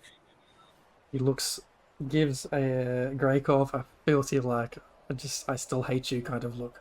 He grows on you like a wart. Oh, that's fair. You freeze him off every now and then? I do, yes. Yeah, He fair. keeps coming back, though. Yeah. Gradually, you endear yourself to me. Perhaps surely there will be a day when when I don't come back, but But Well, I like you. How dare you say such things? Perhaps... Perhaps I stick with you for just a little while, until things cool down. I might find my way up to Ravel's End and catch a ship back south. Back to Luskin after that. But to my fellow party members, I'm thinking that it makes sense to have a useful NPC around who might potentially know things. Fellow party members are nodding. Sly is sipping her Targos coffee and stuffing her face with pocket bacon. And she's like, Oh, also, Beatrice, before I forget, reaching my coat and I pull out this big hat that I took off one of the NPCs that we killed. And I'm like, I think this would look really good on you. And I put the big hat on Beatrice. I feel Like like that really big the Stetson hat. My imagination, like the brim of it came out to like here. It's Yeah, like a yeah. it's like Carmen San Diego. Oh. Yeah. Carmen San Diego hat. I put it on I haven't Beatrice. known Like, Beatrice with a Carmen San Diego hat yet. Where in the world is Beatrice San Diego? I have needs. Mighty needs. After you put the hat on her head, Talia walks past behind you, Beatrice, and just sort of runs her hand, or tip of her finger along the back of your hat, and goes and sits down around a chair at the table. Oh, Oh, the Grell bouquet! It did come. It did.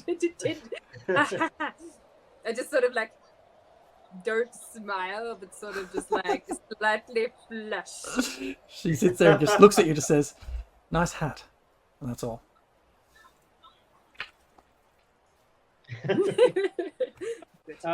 Okay, so we're going to go to the office first, search around there, and then we'll head on to the speaker's house. Now, the speaker's house is probably going to be the place is probably going to be the most troublesome, considering that the speaker's probably going to be asleep there. Once we leave this I place, don't know. we come back. What's our current quest line? What are we doing? I know Well, we our came current here. quest line is to not burn down this town like you did Targos. You don't know that. From what I understand, Targos happened because Let's go back to the replay. Yeah, but she wasn't there. The way I see Yeah, it, but you it talking burned about itself down. It did have it coming. It's true. Right. But, I mean, it's clear that the speaker is potentially under duress. So burning down the town won't really give any message except ruin the people who live here. They always burning down the town. Jesus Christ. I see the spark in your eye continuously. You look at the It's fire for sparking too now. long. It's too long. As When I you look at the at fire, you. it's... Marty comes out with a tray of food and kind of huddles off down into where the rooms are. Doesn't say anything, just takes a tray of food with 2 plates on it. He says that for some kind of reason. What's down there? Who else Just is the here? scene, just setting the scene. You're suspicious. things are happening whilst you're chatting. Every time somebody walks past, Tolkien just hands him a carrot just opposite. No one seems to be Right, taking. well, I've got my pass without a trace. I've got my blessing of the trickster. I've got all my spells and everything are all prepared. I'm happy to head out and do what we need to do. Are we doing? Is it just Greycold that's going in, being the sneaky sneak? I'm gonna go with him just in case, because I'm gonna cast Spider Climb on him. Oh no, my chocolate! Oh god! Oh god. Where did you get chocolate from? We're in the 10 towns. Chocolate's so hard to come by. If we look out the window and you look at the NPCs about, do they have like exclamation marks above their heads? I'm kidding. So make a perception check of like 30. Well, do you guys, if you, sorry, if you Lonely guys want me to try and recap the different quest hooks that are in front of Yes, you, please. well, so far you want to try and investigate this speaker. That's your own quest. Tali wants you to take it to Lonely Wood to track down this killer white moose. There is rumor of a killer on the loose that a dwarf woman was talking to Tolbin about a while ago. That was in a different town, though, wasn't it? That was in a different town. Yomanatok? Is that There is a Yomanatok, this Goliath werebear. There is this adventurers that had left town. Sorry, looking for a Yomanatok. You're right.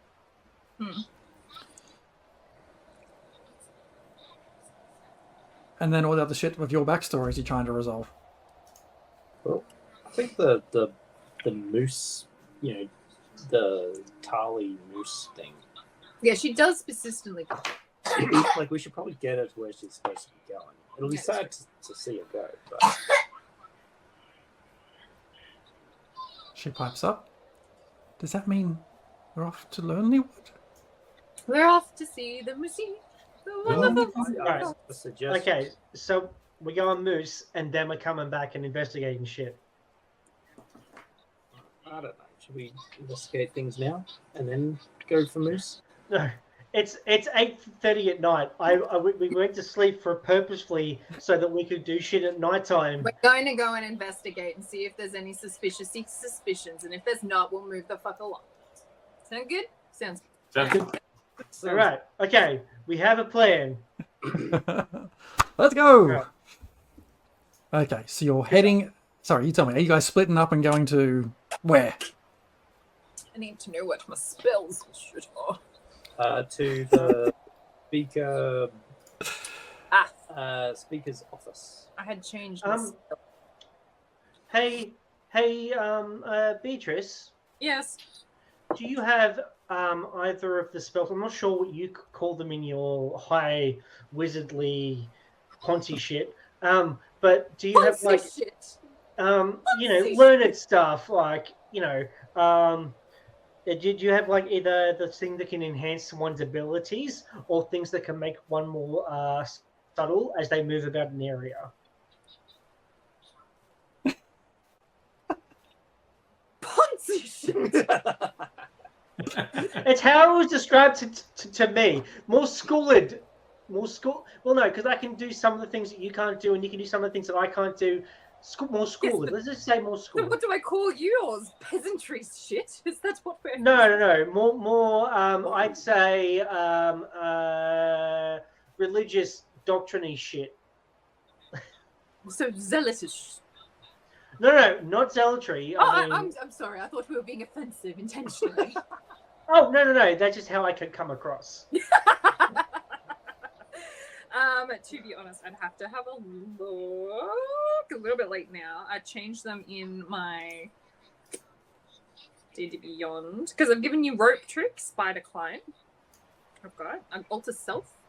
I could just make you look like him, and you could. Oh no, that's alter self. That's me. I could make me look like him and just walk right in. Yeah. I just don't have keys. Oh, I forgot my keys. Yeah. Okay. How do I have hardly any. I mean, because I can only do one of the two things. I can make us all very unnoticeable, or I can make Greykov or yourself, Beatrice, a little bit sneakier, or I can buff Greykov on his checking. You know what? I have an idea. Why don't I make me look like the speaker, and then I just bring you with me, and we're having a meeting. Yeah. And we're just going into the office to conduct some late night emergency town business stuff. I could then buff. Why you were saying something about making something better that I do, because I could use with making things better that I do. Well, I've got well if Beatrice changes who she what she looks like and stuff, and I know Beatrice, don't get me wrong, you're beautiful and stuff, but you have a shit ton of talking. I can help with that. Or I can help Greykov when he's in there be a little bit more dexterous in all things dexterity based. I am usually good at getting in, or often good at getting in. Sometimes not very good, but when I get in, I'm not very good at looking for things because I'm a bit stupid. Okay. So I need a bit of a boost to, looking for stuff or investigating your things. Okay. Maybe. Yeah. Okay. Okay. I can do Fox's cunning or Owl's wisdom. So one's for intelligence, one's for wisdom. Cunning. Intelligence. Yeah. Okay. And I wait until we get there, and we can just hang out at the front, and we can distract if anyone comes along. If not, we can pretend we're playing a game. We can play 3-way tic-tac-toe. Should we tell her the secret word? The secret word before when things are going bad? Oh, pineapple. No, now she knows. Yes. Oh. Jorgen jumps Pineapple. up, Yeah. scribbling his axe, pineapple. Yeah. I mean, that works out well because then I can also, because if you guys are close by and we're like outside of the office sort of thing, I have the crystal that gives me the mind powers so I can talk in all your brains, and I say that last part in everyone's brain. And we can keep in contact. I think it's a bit of a tradition that it is yelled and in a manic display of panic and to really get the blood going. Or at least that's how my kids do it. Sly's face has a look of, how are these fucks still alive? That's Fair. Fair. Yelling also has a way of waking everyone up that's asleep and drawing attention, and the city guard and all of that stuff too. Okay. Is it 3 a.m. zoomies? All right, let's go. All right, let's go. And then just before we get there, I will cast Fox's Cunning on Greykov to give him advantage on any intelligence checks. So I'll give you this, Sly. Actually, Sly, give me a history check. First roll on the streamiversary. Do it. That's wrong. Second roll, because Beatrice rolled as well. A rolled before. Nat 1. That does sum roll. up. Yeah, I rolled a That 3. one. That was great. Really. So that was to see if you could actually remember where the speaker does his business. Well, I know where I do our business. So. But I would assume it would be around where we met the speaker the first time. Well, you can go back to there if you want. That's fine. If that's where you assume to go, then you head back that direction. Or I can just wander off into this and say, no, it's definitely this way. It's okay. I'd forgotten you met him at the front of the tavern. So you make your way down to the docks, to the dockside, to the Blue Clam Tavern. It's fairly busy, like the light is flickering out through the windows from the fires inside. The sounds of laughter and clinking of glasses and things is hitting your ears. And as you open the door, like the warmth hits you straight away. And you get a whole lot of people sort of turn in your direction to sort of see who are these new people who have come in. The conversations in the tavern dies down for a second before everyone turns and goes back about their business, and their conversations pick back up again as you enter that tavern. Okay, so we'll distract the people, and you guys go do the thing. You look like him? Well, I wasn't aware that like he does his business at the tavern. So if you were aware, would you have? So I probably wouldn't have transformed like yet, maybe? Where in this tavern is his office supposed to be? You don't know. Oh, okay. Well, maybe go on like a little bit of a recon first. Go, Beth. Go. Okay. Are you going to go around the outside and you can look around the outside of the building and looking through windows? Or what are you going to do? Yeah, I think so. Okay, cool. I will cast Spider Climb on you then. So Spider Climb, I have to touch you. You gain the ability to move up, down, and across vertical surfaces and upside down along ceilings while leaving your hands free. You also gain a climbing speed equal to your walking speed. You're welcome. Nice. How long's it last? And an hour. And I also reach out and touch the poor boy who's getting touched by all the ladies. I pull out just a bit of wool fur and I sprinkle it over his head, and then I boop him on the nose and I give him his fox's cunning for advantage on intelligence checks for the next hour. That's you. Wow, this is really cool. You should see it in action. He's a super soldier. I rub your nipples and I say, good luck. And I slap a little slap you on the butt. Wait, did you cast something? Or... I think it's a ritual of his people. Okay, so what are you doing? Keep going. I'm going to go climb some vertical surfaces. Just remind me, are you still visible right now? Who? You. Visible? You're just... Oh, hang on. Because I got lost in a bit of that conversation. So you're a spider now? What's happened? No. He's going to go outside the building, and he's going to go, like, around to a bit where no one can see him. And then he's going to start scaling to have a look in the windows to see if he can suss out where exactly the office might be. Gotcha. Okay. All right. Yeah, I got spider climb. All right. So he can just do that and walk like vertically off the surface. Yeah. So you head out the door. You start to climb around the whole the perimeter. Give me investigation checks. Give me an investigation check, please. Investigation at advantage. It's 9:30, guys. You need to brush your teeth, please. Don't what me. Go do it. Don't forget, folks, inspiration is up and available for anyone who is able to get that by doing cool shit in the form of cool cards. So 17. Looking through the different windows and cracks in the walls and doors throughout the whole place on the perimeter. You said you're climbing around the outside of the place or the inside? The outside. So the outside?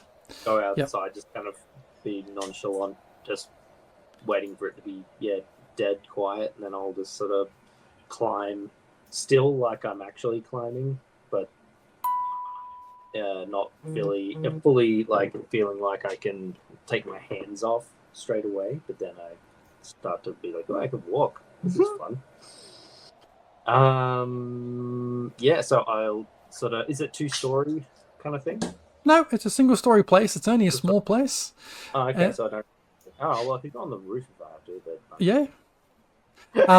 I'll climb at like walking height anyway, so that it's not wasted. It's like a split level type thing. So it's not quite 2-story, but the back of it is raised up a little bit. So you probably would need to climb, be able to see through all the windows. Give me a stealth check too. I'll do. Come on, make these a 24. Nice. So climbing around every one of these windows as stealthily and quietly as you can, and rubbing just the corner of the frost of the window off. Every window you look in, you just see the same central tavern room from different angles. What? There is one. Nice. The back area that is raised up a little bit. As you get around to that point there, and have a look, it looks like more of like a private dining area, or more secluded. Yeah, private bar. Is there a big? Oh, is there a one table there, kind of thing? Or There's a couple of tables, 2 tables next to each other. You wouldn't say this is a place of business. There's 2 people in there right now having a quiet conversation. Does one of those people look like a speaker? Can I see who they are? Yeah, with your investigation check, you don't recognize either of those people. Is there anything of note just to kind of put away in the old brain hole? Nothing of interest. You're just looking at 2 people having a drink and having a chat. 2 randos. 2 randos.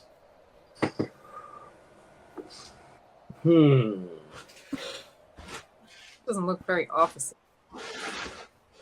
Is there any bookshelves or anything in that room? No, not in this room. No, not much in the way of other furniture. No. Any trapdoors? Any what, sorry? Any trapdoors to basement?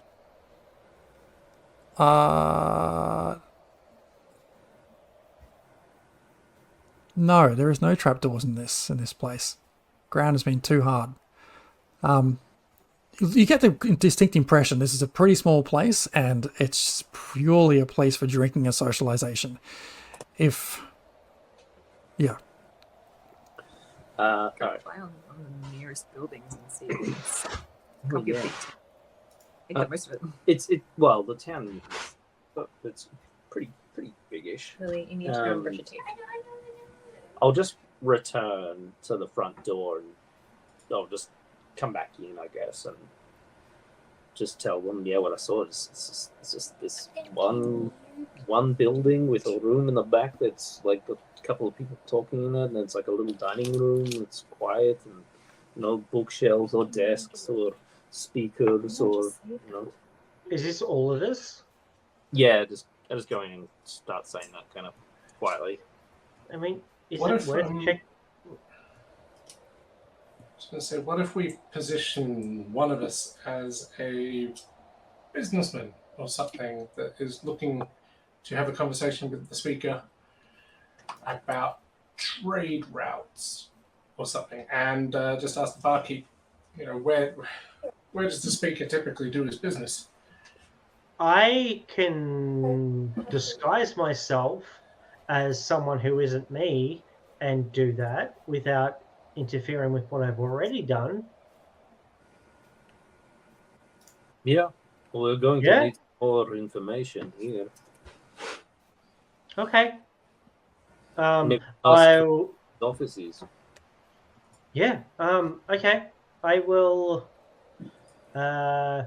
say a little prayerful me. Forever, wherever.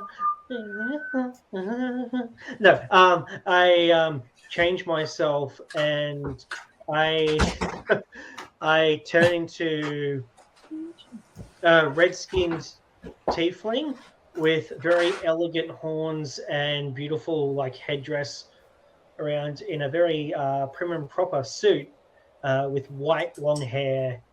And I walk in and I approach the bar. Excuse me, sir.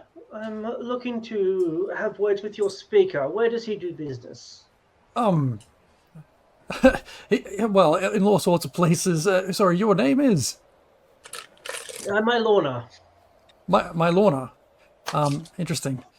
Yeah, no, he's not here right now. He'll come in for a meal and a chat and have a conversation. Okay, well, how about you go get him and I'll meet him in where he does business in his office here. His office? He doesn't have an office here. Somewhere private. He where usually he would conduct business of benefit to this town. He has meetings in his house. He's probably there. You're not going to disturb him now. It's getting quite late, isn't it? The thing do this. Very important that I speak with him. Perhaps you should send someone to fetch him here now. What? So I may speak with him. And I start speaking to other people, to the rest of the party in my mind, and I'm just like, guys, he doesn't have an office here. I'm gonna try and get him from his house so you guys can go investigate. You're making a scene. Make an intimidation check, I think. Would you say the way you're approaching that is trying to be intimidating? Or persuasive? Back away the door. No, it's more very, very persuasive, trying to be like, hey, I would like to speak to this guy. It's very important to this town. Make a very persuasive roll then. A very persuasive roll. Please roll well, please roll well. Come on. Dog shit. 10.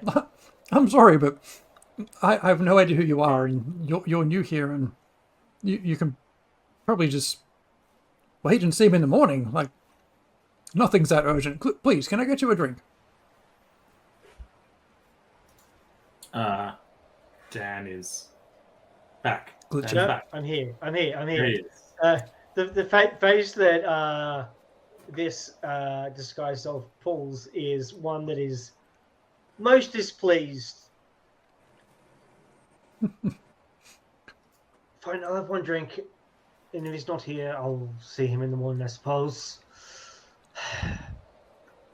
Fantastic. And I message everyone like, the plan failed. It failed. You'll get served just a small drink of what you see on the bottle is Frostfin Reserve. This will warm you up. I'm sure you've had a cold day's travel. It's okay. I run hot. Drink it. I get it. I think. What do you think? Nothing. You Nothing. racist? Nope. So you're staying in the town? Perhaps. And I kind of turn away, as in like, I don't want to talk to this person anymore. So do we know where the speaker is? Nah. We don't know where he lives. Nah. So no one would be able to tell us here. They probably could if you persuaded them just right. I mean, if I wanted to get the speaker, are you guys saying this out loud or in your brain holes? Or, I mean, Well, I'm back at the door and I'm going to start going outside. Yeah, I don't know. Like, I guess like I'm just with Jorgen and Tolden. DM. I walk past this arrogant piece of shit tiefling, and I quietly whisper, "Find out where," and then keep going.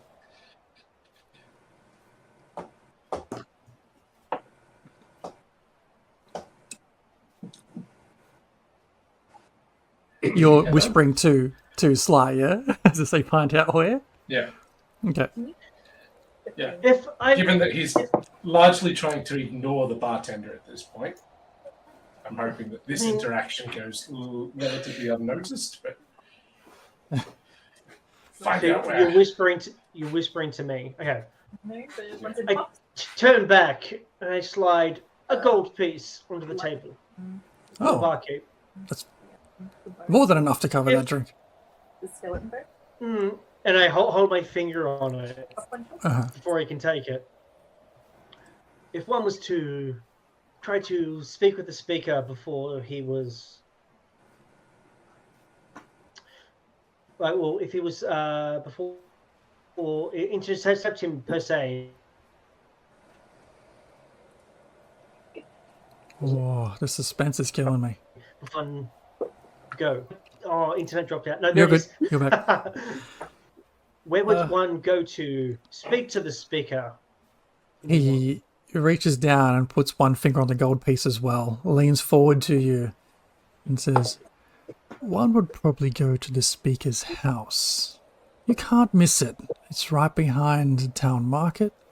It has a nice big heraldry in front of it. You'll see it. You bow to town. The heraldry more looks like a background of blue with a fish jumping out of the water from the base. You can't miss it. I don't think we did. Oh man, go on again. Very well. Oh, there he is. No, I'm here. I do not know what is going on. Beat the hamster, mate. Seriously. More hamsters. Yeah. It's the laptop needs more hamsters. I didn't send you, if he asks. I just stumbled upon it. Of course. And Naturally. I flick down a second gold piece from... I do like the and another gold piece appears. Thank you for your time. And I get up and I walk out. Excellent. He pours himself his own little shot of Frostfin, knocks that back, and watches you walk out with 2 gold in his pocket. As we leave shortly after, can I make a perception check for are there any signs on the street heading that way to Bremen, that way to Speaker's house, 500 meters? Make a perception check. That'd be funny. Search for a visitor's center whether you are here on the map. Yeah. Do they have a tourist center? A perception. That's a 9. It's pretty Very dark, dark. man. It's hard to tell. I mean, you know that in one direction there's no lights at all. You kind of guess, you hope that's the lake. And behind you there's lights and it's probably people living in those houses. Yeah. I'm a barbarian, I can barely read anyway. However, given where you were staying and your path to get to the Blue Clam Tavern, you pretty well passed through the market square. So if that's where you're heading, we can get you there. When we get there, my good friends, what is the plan? If the speaker is already there, no doubt he may have a guard or two. Do we want to lure him out? Or... Perhaps we should just do a bit of a sneak around first and then decide. We could do the equivalent of pulling the fire alarms and get them to evacuate by actually setting the place on fire. I mean, I know Beatrice would very much love that option. I'm still in the red-skin tiefling form at the moment as well. But, I mean, does anyone have any sleep spells or anything like that we can bombard them with? If they happen upon us, we can be like, boof, you're asleep, and then go about our business in a non-lethal manner. Bring out the great axe. I can make them sleep. No, in a Hmm. non-lethal. It doesn't have to be lethal. It'd just be a slight boop. I'll try not to cave there. just a gentle boot. Well, I guess we are just trying to determine if, where these gems are going and that kind of stuff. We just want to make sure everything's on the up and up. We don't want to kill anybody if we don't have to. As you're saying this, you end up. As you're saying this, you end up walking through the center of town, the market town square, and sure enough, behind that spot is this heraldry in front of a house. Neon sign out the front saying the speaker lives here. Yeah. Is there like 2-story house? 1-story house. Everything's pretty simple in this place. Is there like a way around the back? Like, can we spot any potential, security and stuff like that? Make a perception check. I'm gonna look around just for like if it's dark, sort of around the perimeter, and just sort of see the best kind of windows kind of take a peek in. I don't see shit. Make a perception check as well for me, Breakov. Oh, natural 1. All looks good. Pretty dark. Yeah, I mean, you can't really see too much. At the moment you look at the house, it looks like there's spaces between, like either side of it, before other houses are placed, and you don't see any guards before you. Alright. Are there lights on? I might have a look inside there and just from the windows and see what I can see. Yeah, to your point, Jorgen, make me a perception check. Because that went so well last time. It's an 11. It doesn't take a lot to see some faint light flickering in the windows near the front door. Alright. I'm rolling a 27 stealth to just stick to the shadows and see what I can see through the windows. Same deal. 27, the shadows stick to you. Very true. Okay.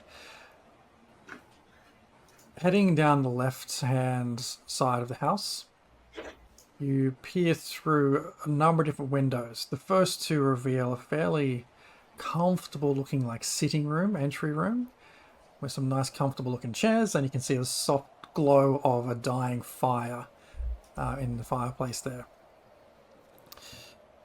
Moving along further to the next set of windows. This one's lit a bit more, and you see through these windows the slumped over figure of a humanoid, slumped over a desk with scattered with papers and things in front of them.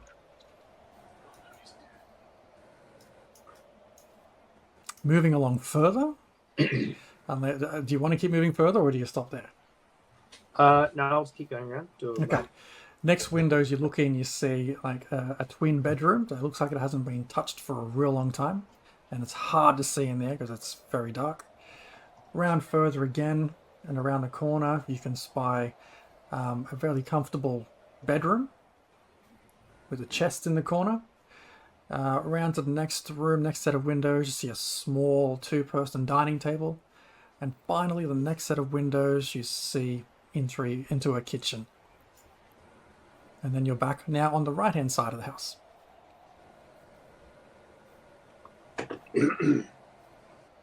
Okay. Well, I'll rejoin the group.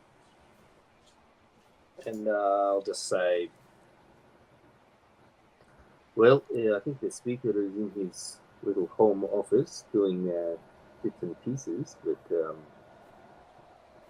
it might pay to wait around a bit until a bit later, or we can go to sleep and have a little look.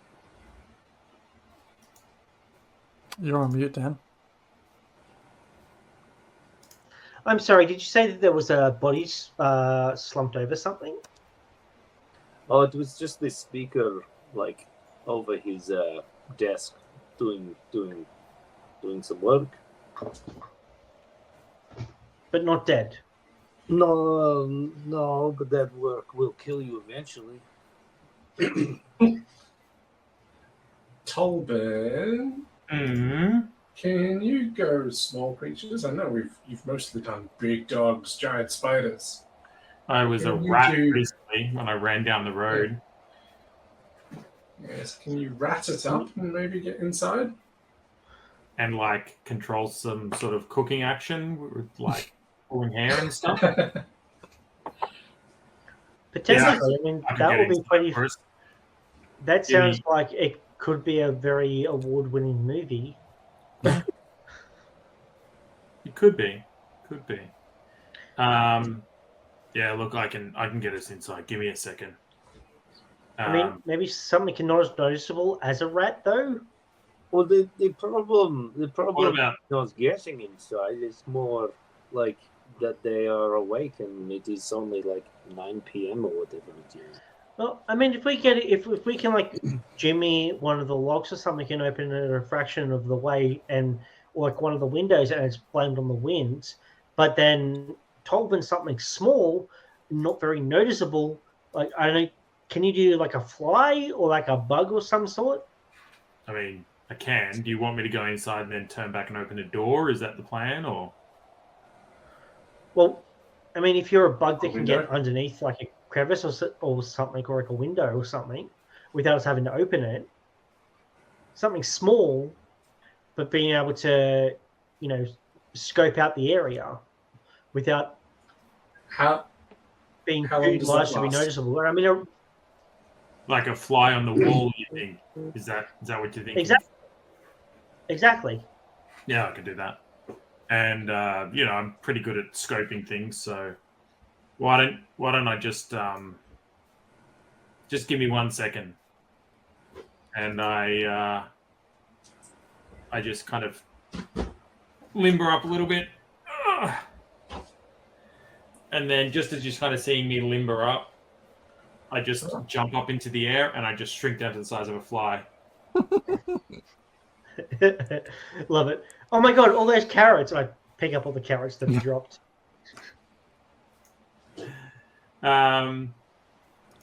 Yes, I will become a fly and crawl down underneath the door and walk in the gap, and then use my insanely high passive perception to fly around and scope the place out. Okay. Okay. Here is what you see. Ooh.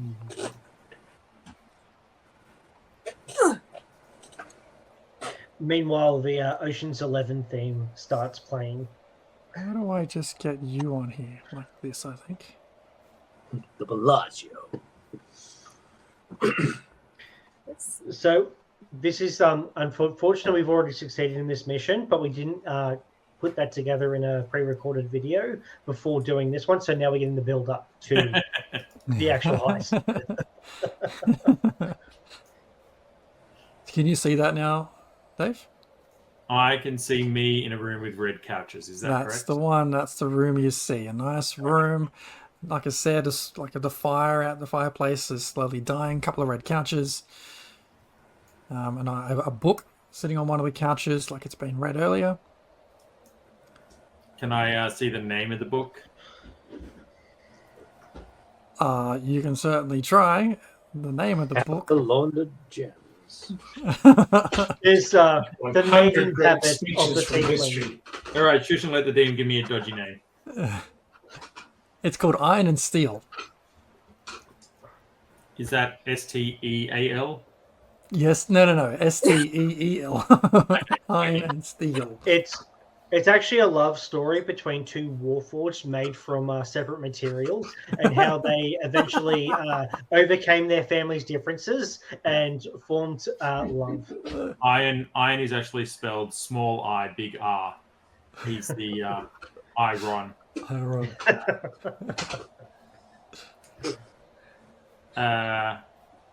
No idea for a book series. Just give me a second. I scoot around the room, taking it all in. Does anything look like out of place?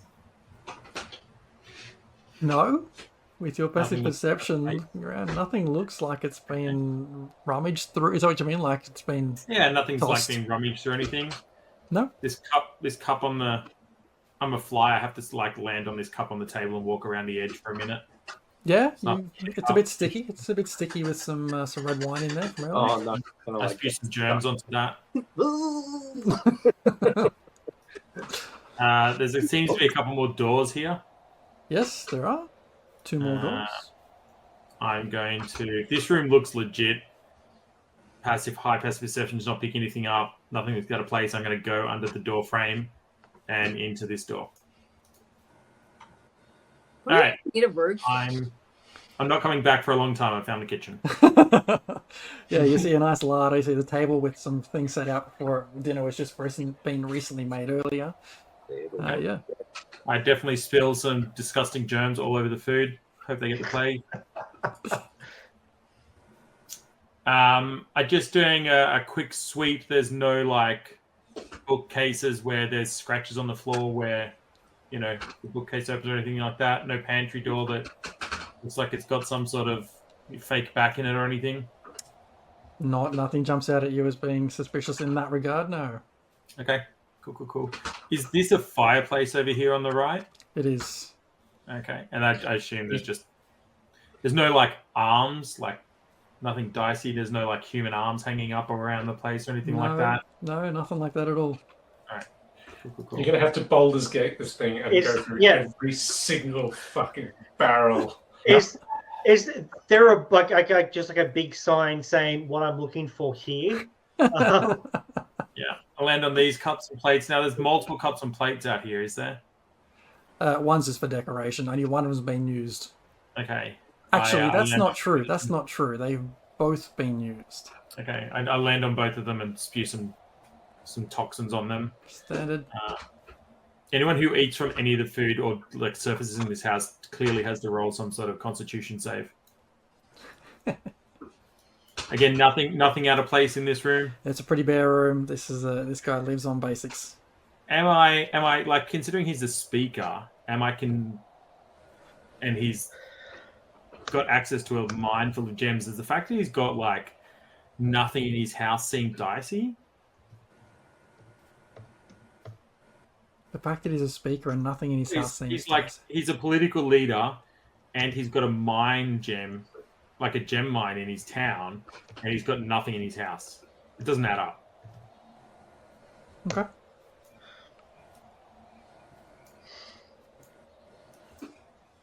Oh, the hallway. You found a hallway. Before you, a couple of doors are open, and 2 at the end look closed.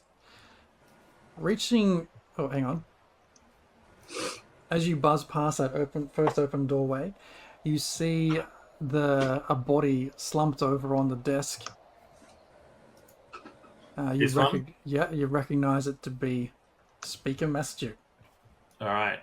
I go to the wall to avoid suspicion, and then I creep along the wall get around to the edge here. Are they sleeping, snoring, signs of life? Are the papers rustling in front of them? When they Make a perception check. Perception, you say? Just a perception check. Perception, there it is. Advantage because I'm so close. Yeah, I'll give it to you since you can basically land on him. That is an 18. Nice. Yeah, you landed on him. He's breathing comfortably. The odd snore as you kind of start to crawl around near his ear. He starts to swat you away a little bit. All right. Can I fly up and take a gander at any of the papers that he's got sprawled on the desk there? Yes, you can. I'll keep that same perception check. Yeah. You see a number of letters from different speakers on there. Oh. You see. There's one from Iron.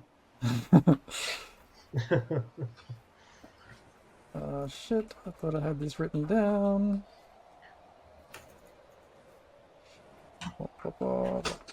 You see, please hold. Actually, at that point, should we take a 10-minute break? Please, I all I have now is the plot of Iron and Steel going through my head. Like all 3 books are trying to like formulate in my brain. All right, let's take 10 minutes. We'll pick it up at 10 past 10. Done. Sweet.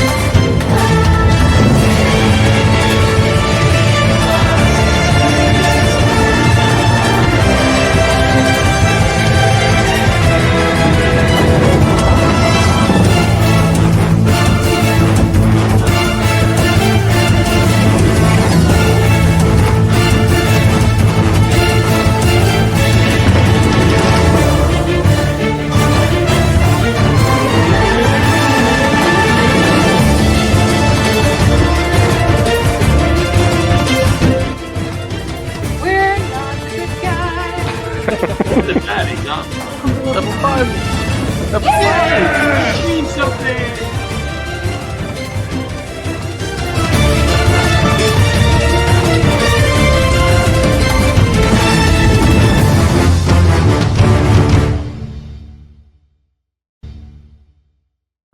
Welcome back. As Tolman in fly form is investigating the sleeping body of, or the sleeping form of Speaker Masju. Now, your question was, can you see what the letters and things are in front of him that he's looking at? Fly Yes. up, look down, see the papers. Yes, you've made a perception check. That's fine. I think you're going to find 4 letters. Ooh. 4. One states, missing shipment from Bryn Shander, reward on offer for retrieval.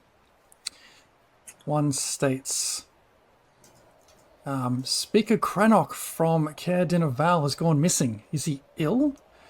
Strange figures have been heading to the castle at odd times. You see one noted from the speaker in East Haven. It says, we caught an evil wizard.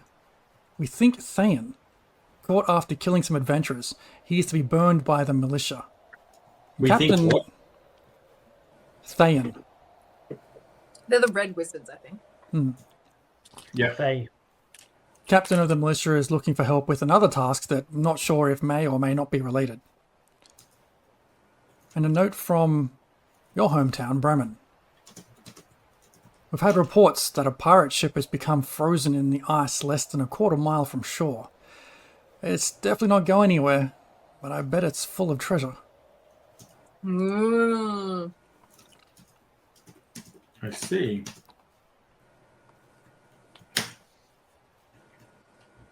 I just want to double check the third one. Caught an evil wizard. We think Thayan had killed some people. Captain of the militia looking for help with another task. Yes. Caught after killing some adventurers. He is to be burned by the militia. Captain is looking for help with another task that we're not sure may or may not be related. Okay. And the first one again? There was a letter. Missing shipment from Bryn's Hander, reward on offer for retrieval. Correct. Make it in... No, go ahead. Yep. No, make it what? Make an intelligence check. Intelligence, you say? That as a fly? Just a check or a... Check. Not a save. saving throw, is it? No. What I roll? Hi. It's not telling me. I can't see it on my screen. 21? 21. There we go. Rolled a 21. You did roll a saving throw. Seriously?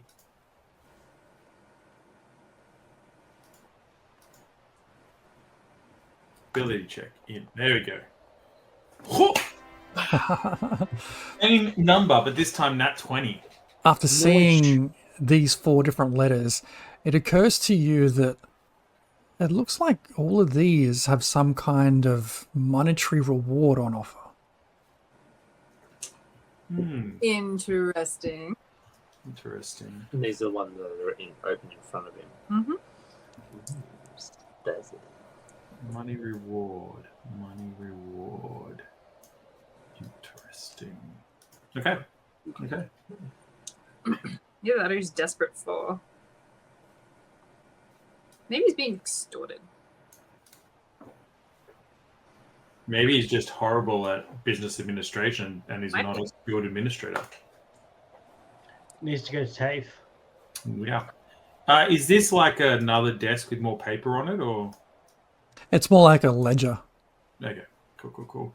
A ledger with numbers and things on there. Indeed, a ledger with numbers and things on there. I just roll over and hover above a ledger for a minute and just have a little look-see. And is there any interesting scribbles, things crossed out? Having a close look at this one, it all looks like it checks out. I mean, I don't think you've got a financial accounting type background, but it looks like all the numbers kind of add up. But give me...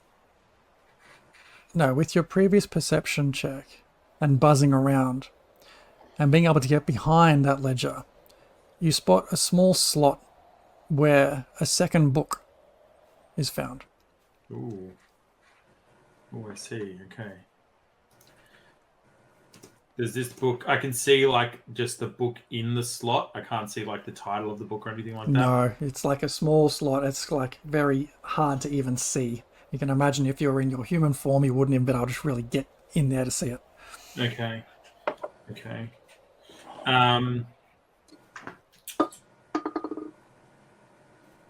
They're asleep. They're in that room. What's on this wall here? What's this thing hanging down? Anything in particular? I think it was supposed to be a window, but it's not anymore. Let's call it a painting. Okay. I'm going to do a 2-second reconnaissance through the other rooms that are there. Mm-hmm. Going to enter this room just for a minute and just double check and see if there's anyone else around. Without, is there any other people in this room? Looks like maybe is this a back door? No, that's another window.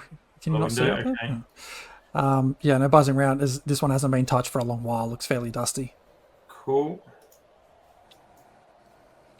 You see his bedroom. You see a chest with a nice chunky lock on that chest and like a dressing table. A dressing table. Has the bed been slept in? Like, is it also not being touched in a long time, or he's not like a vampire sleeps in a coffin under the bed or something? It's been slept in. It's fresh. Cool.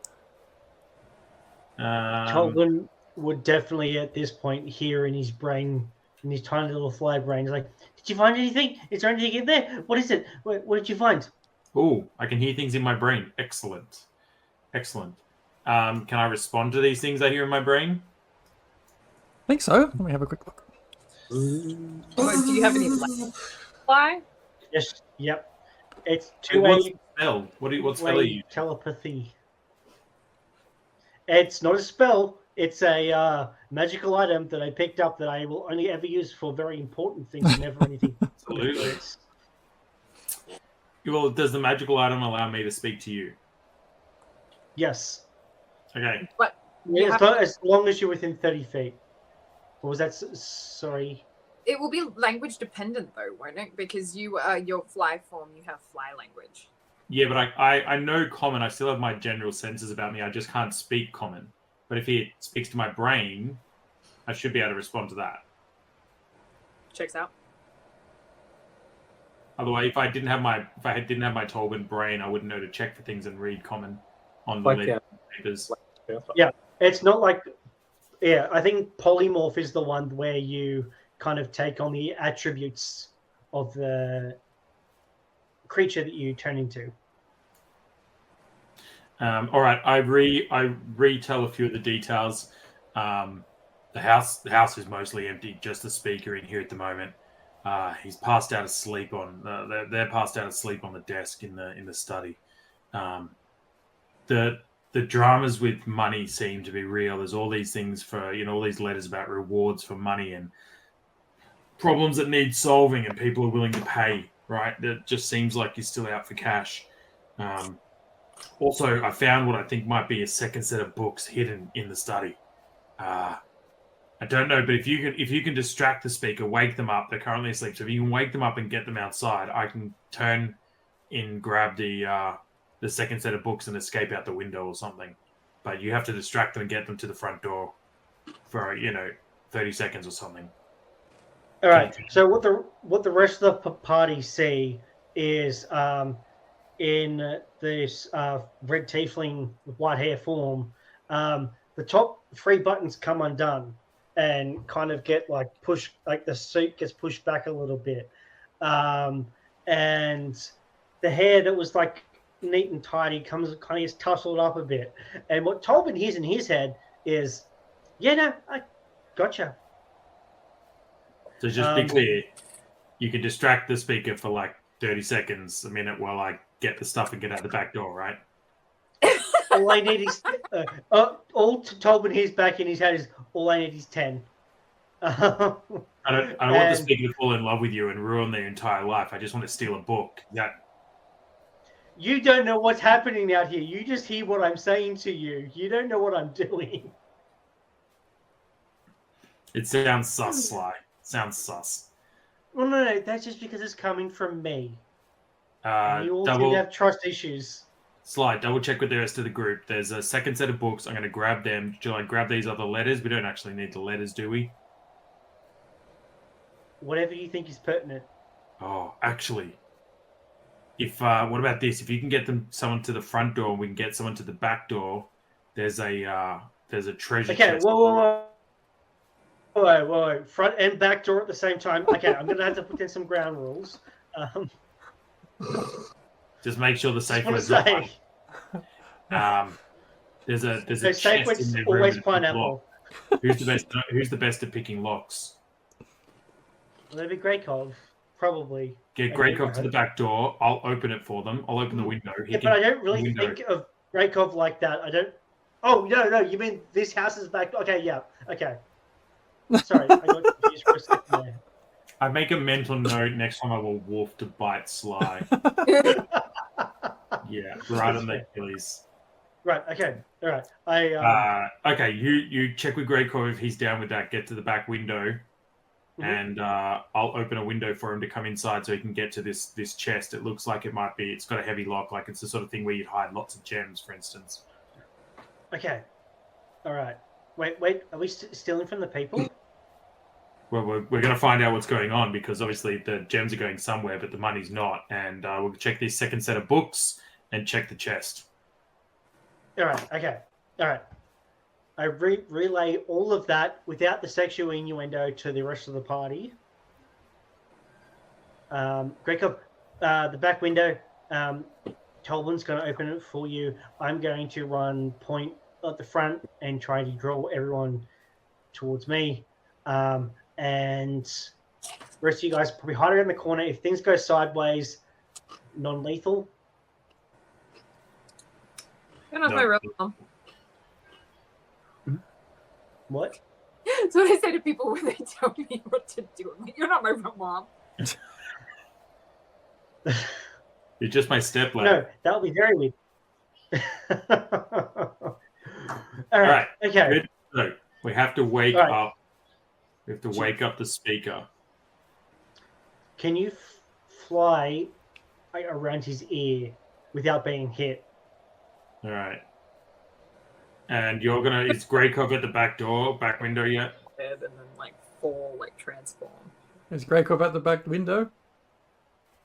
Yeah, I'll go by the back window. Okay, cool. People in play. So, Greykov at the back window. Other people at the front. B and Jurgen. Are you going to be at the front door or back door? Can't see my token, unfortunately. Theater of the mind. Oh, okay. That's just a... Yep. Where do you want to be? Theater of the mind. Where do you want to be? I'm going to stay out of the way. Maybe I'll back door. Your back door. Okay, cool. Jurgen, are you going back door, front door? I will go some sort of side alley. Sounds good. Reinforcements. All right. Let's get fisting. I'm going to show him Again, is. not in a sexual way. Not in a sexual Yourself. way. I'm going to show him how he tickle ears. And I'm just going to be like a super ultra fly that's being a jerk and buzzing around his nostrils and his ear and his eyes and hitting himself in the face a Oh little my bit. god. Just for shits and giggles, roll me an intimidation check. Or actually, intimidation or performance. Probably performance. They're both -1. Okay. All right. Tickle check. Roll for tickles. 7. Okay, cool. He so you Dexterity, you if annoy you're the trying- shit out of him, and you get up his nose. Everyone loves that one in his ears. It takes you a bit longer than you expected it would, and he's like, "You've really got to get up his nose," and to the point where like he's so out to it that you're that far up his nose. By the time he wakes up, he's like, and you actually go flying out of his nose. You almost end up getting splat against the window, but you correct yourself just in time. You're so lucky it didn't end up like the boys. Tapped his nose and actually I sneeze and he. his nose. Like, what would happen? Say that again, B. So if he like Tolman was up his nose and he like smacked himself in the face and squashed you while you were inside his nose, I'd lose my 1 HP, turn back into a Tolman, and his head would explode. Maddie, have you seen the boys? I'd like to see that. That would be fun. Specifically, the opening season credits. 4 episode. Season 3. It's yeah. Anyway. Off of that. As now that he's awake, knock at the door. I do the old now knock on the door. Yeah, you see him stand up, shake himself and slap himself around a bit, like oh, must have dozed off. Sounds like they're finally here. Ooh. He's expecting someone. He's expecting someone. Whoa. Okay. Whoa. Oh, I had him marked as sleeping. When I went to undo it, it had like sleeping, paralyzed, unconscious, everything enabled. I'm like, I guess that makes sense if he's sleeping. Yeah. As soon as he's out and heading towards the front door, I'm just going to make sure he goes to the front door so I can see him kind of there. And then I'm going to hightail it back to the window and let Greykov in as soon as I see him at the door. Okay, he's at the door. Great. I hightail it back, undo wild shape from a fly, open the back window, and I let Greykov in. And then I'm going to, while Greykov does his thing on the chest, I'm going to run back into the other room very stealthily and get the book from behind the shelf. Okay. Yeah. All right. The door opens in front of you, Sly. We'll come back to you, the chest and the book in a second. Door opens in front of you. You see Speaker Matthew standing there, looking a little bit bleary-eyed. He rubs his eyes a bit, sees you. Oh. I am leant up against the door, lots of cleavage. I was like just leant up, just like, hi. You're exactly who I wanted to find tonight. Oh, I'm sorry. You are? And he's waking up quickly. I can say that. My name is Mylorna. And I think we have business to discuss. We do? I mean, come in out of the cold. You must be catching your death out there. He invites you in, Yes. steps aside. As I enter, I'm looking to see if the two people who are in the back room have closed the doors to make sure that we have. Can't do this. Okay, cool. Of course, Speaker, and I like boop him on the nose like, very gently. Like, we can find many things to help us warm up on this cold, cold evening. Well, you're very forward, aren't you? I was actually expecting some others here. Maybe they'll be along later. Come in out of the cold. Please, have a seat. Others. Of course, and these others, I know they may have promised you the world, but I can promise you more. And Really? in a much more friendly manner, I say as I, once again, like I get like the fingernail, and I do like the across the cheek, I like around the cheek, and just like lift up his chin a little bit, just playfully. Give me a performance check. Roll for arousal, Dan. I was like, what the kind of check is this? It's got to be something. Please roll well. Does he need to make a Constitution save? Wait, I don't know why it rolled twice. I don't know. I don't know why it rolled twice. We'll take the higher The one. first one was a 7. Yeah.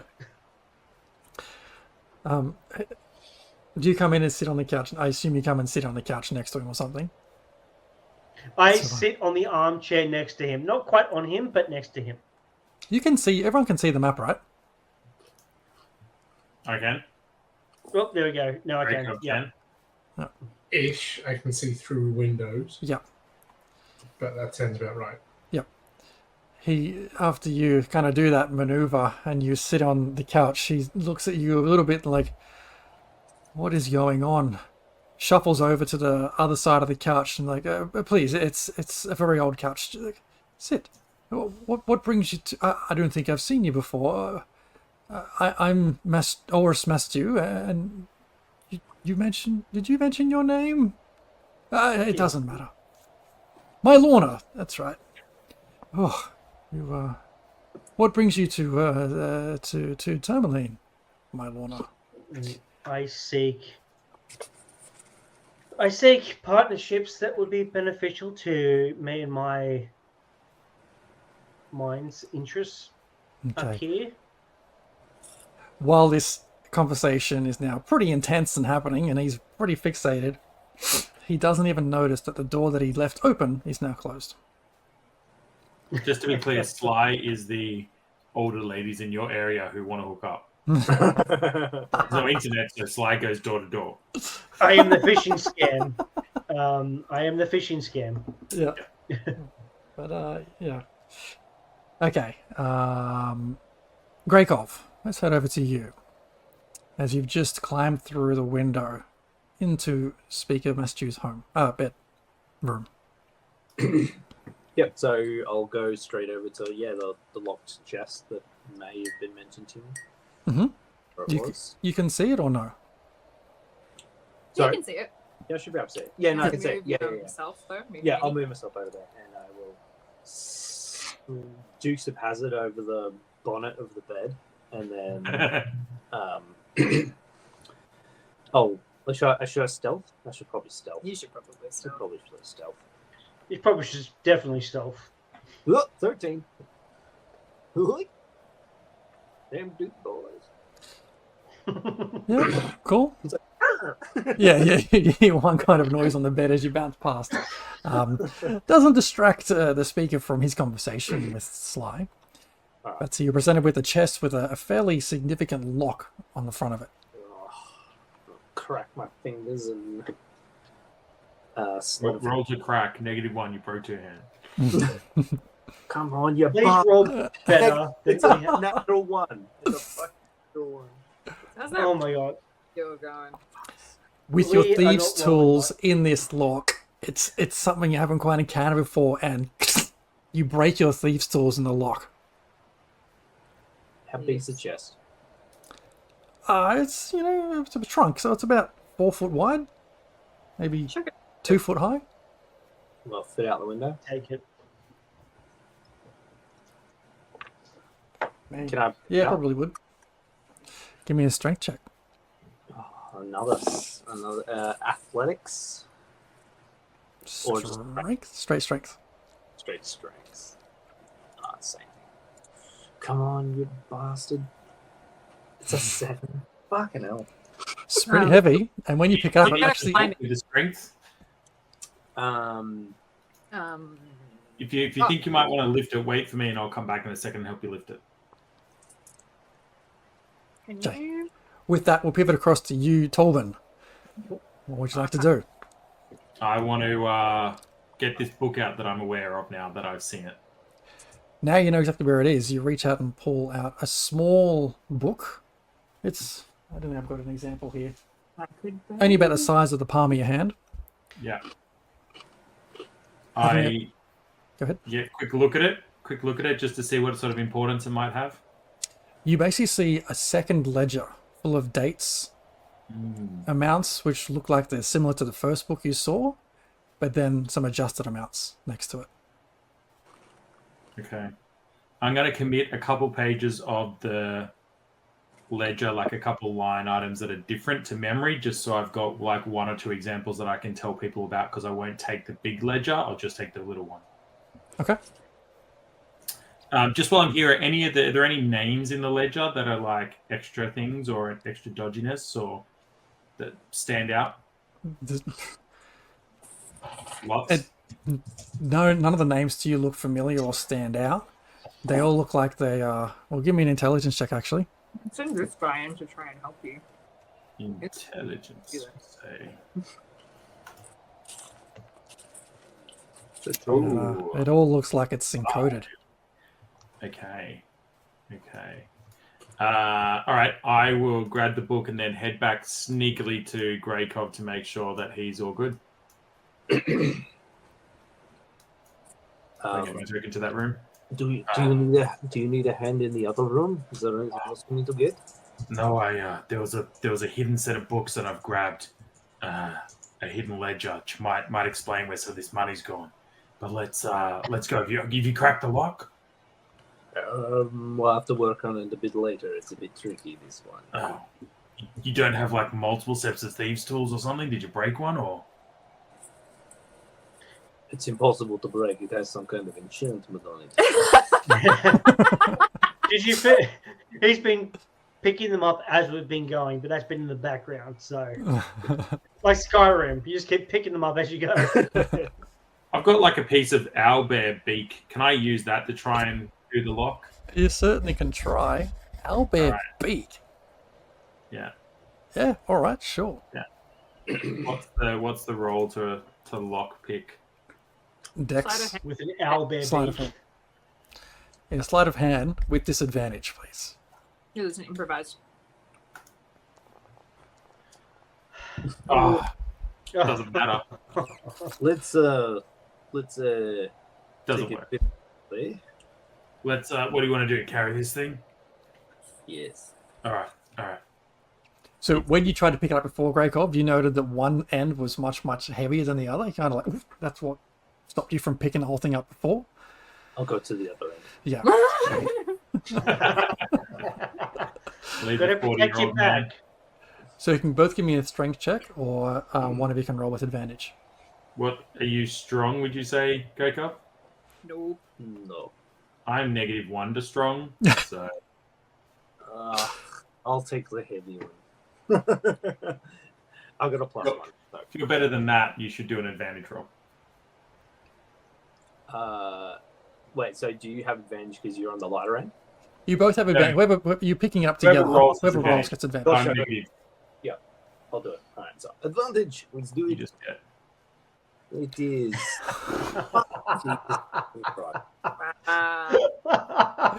Here's the thing, because one of you got the lighter side, one of you got the heavier side. You just mistiming how you're picking it up, so it's kind of like one up, one down, and you just can't quite figure it out. And if like one of you drops it occasionally, just not high enough for it to be seen. Cast Unseen Servant. Now this thing has a strength of 2, so it's got like a hell of a modifier. I think that's -4. But you know these guys are rolling bad anyway, so I'm just gonna go back. Go help them. And in the meantime, everyone just hearing in their brain from Sly, am I gonna have to fuck this guy? Like, are you done yet? He helps with an 11.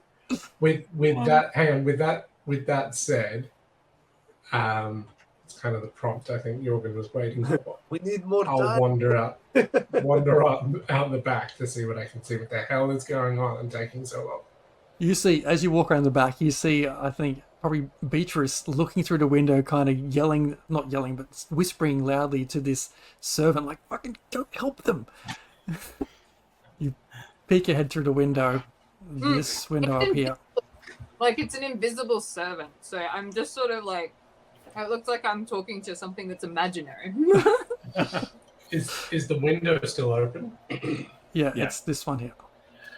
If Jorgen comes in, I will let Jorgen carry it with the unseen servant and Greykov, and I will prepare hold person, just in case anything goes south and speaker starts coming down the hallway or something.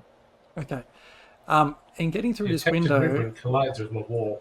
is because Jorgen's just too huge. Yes, he can't climb through a window, but can you give me a dexterity check to climb through this thing and try and get through this bed without making too much of a... Or a stealth check. Stealth check. Your Cats are liquid, right? Cats are liquid. Like Stealth check? We have rolled 1, 2, 3, 4, 5, 6. Yeah! And That's a good roll. we rolled 2 7s, a 5, a 4, and a 9 before we finally got above 10. This hulking tabaxi kind of just like somehow his form just sneaks through, like liquid, like you said, through this window onto this bed without making a sound. Under the bed. Through the window. Under the bed. You see this bed kind of bouncing around a little bit. Pop. And I whisper, "The fuck are you guys doing? We are sucking and lifting this thing. How hard could it be?" 10 seconds ago, I had wings, mate. Give me a break. And I'm gonna try and do this myself. All right. To prove a point. Give us a strength Again, check. I repeat, if the speaker comes down the hall when Jorgen drops his Can you thing, get him to roll with advantage? Because he doesn't know the servant's in there. Because I'm going to get the servant to help him. Absolutely. So is the servant trying to take one end? Well, he's just trying to, like, help. So if he's taking the whole thing, like, length... The servant's coming up from underneath. Yeah. So, Jorgen, you go to pick it up. You immediately feel that one heavier is lighter than the other, and the side where the servant is on the lighter side. It just goes. So you've ended up getting this chest up on its end. Right, it's now vertical, but you are kind of holding it up. Greykov, quick, help him out the window. Help him, like you go out, Greykov. Let him feed it out to you. Because you've picked it up and inadvertently flicked it up on its end, all this fucking noise from inside this crate, this chest, as things rearrange themselves. The speaker looks at you, Sly, and looks around. Did you hear something? Oh. I didn't hear anything, but you were telling me about what you'd been promised by this other group. I am here to countenance their offer and perhaps triplicate it. What did they promise you, my dear? In the meantime, while this is going on, is there... It looks like there's a desk in the corner. Yes. Is there a chair? Yes, let's say there is. Makes sense for there to be a chair. I go, Tobin, chair under the door handle. Good idea. I make this sign at him. Ooh! The unseen servant goes and picks up the chair and puts it at the door. This is the unseen MVP. Move. All of a sudden, the It's not that heavy. the chest is. suddenly. The chest, just gets a little bit heavier. I start yelling, "Pivot! Pivot!" Don't start yelling! Don't start yelling! What the fuck? Yeah. Stage whisper. Can I check the desk for anything? Yeah, make an investigation check. Oh, come on, with advantage because I'm smart for some reason. You're not. Hey, 16. Why with advantage?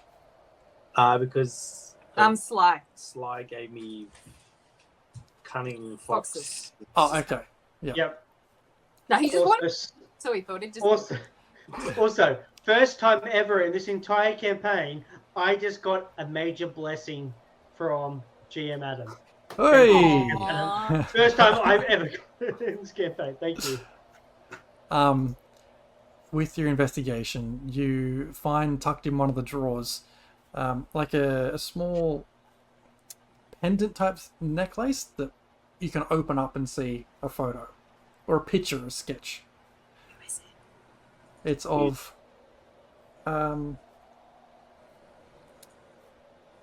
it's of an elderly woman. Cooking, but okay. Oh, it's the heart of the ocean. It's Does the Does she look like a French lady? Does it look valuable or no? Hey?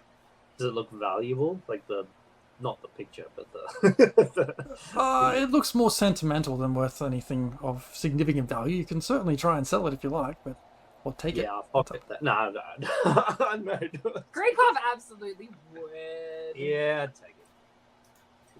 The speaker says, "You speak interesting words, my Lorna. I do just feel like I just need to just pop around and just check something. It could be some of these beasts that are coming around the area these days, getting into things. I'll be right back." Oh, no. Before you go, and Sly has two thoughts. One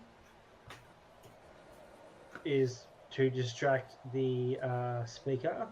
The other is to end him before they can be stopped from what they want to do. Make a wisdom save.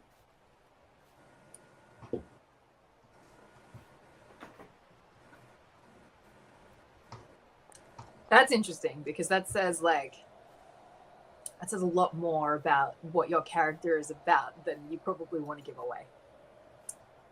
14. Maddie's very clever. I'm just trying to figure out a way to convey this result to you. And one is my Lorna. And they vie for control, I think. Oh, here we go. Dan has a dark urge companion. What's Sly actually? So Sly and my Lorna inhabit Yeah. the same thing, I think. I can't send a message to a single person. I can, okay. All I have to say, Dan, is I knew it. You weren't to be trusted. I sent you a DM on Slack. Okay. I My character. grasp the speaker around the coat holds. It's like, but you and I have so much left to discuss. And I will plant one on the speaker. There it is. Give me a persuasion check with advantage. I wonder which one that is. I'm so curious. Stop metagaming, Maddie. But I'm really good at it. Okay. Thankfully for the advantage, I got an 18. While he's resistant at first, he eventually relaxes into it. You won him over. And after the brief passionate kiss, now about the people, what was their offer? And I'm fairly certain I can make a better one. What people? Oh! I don't think they were offering me anything. I think they were coming to interrogate me. About? Why I could only give them so much money? My friend Marta, who works over at the East Side Inn over there, came round earlier today to me and just warned me that this group of newcomers to the town were suspicious of me. I have no reason for them to be suspicious of me. I offered them every bit of coin I could offer them, and, well, they don't do the half of it. They just wanted more. I had no more to give. In the back room, Jorgen's motioning for, like, has anyone got a crowbar? We can get this thing open. Yeah, I got a crowbar. What do you need it for? No, but I mean, Crowbar? surely the mine, the gem mine outside of town, it has more than enough wealth coming from it. Indeed. There's lots of wealth coming in from the gem mine. Well, In- not. You can tell we're not living in riches here in Tourmaline, but it pays the bills. Sorry, my brain just kind of broke for a hot second because of the revelation that Marta betrayed Sly. So she's come to see him about the party asking questions because of. But why did she go and see him? Yeah. She went to see him, as he kind of like alludes to while he's talking, because she was concerned for his safety based on what the party was talking about back in the inn. Yep.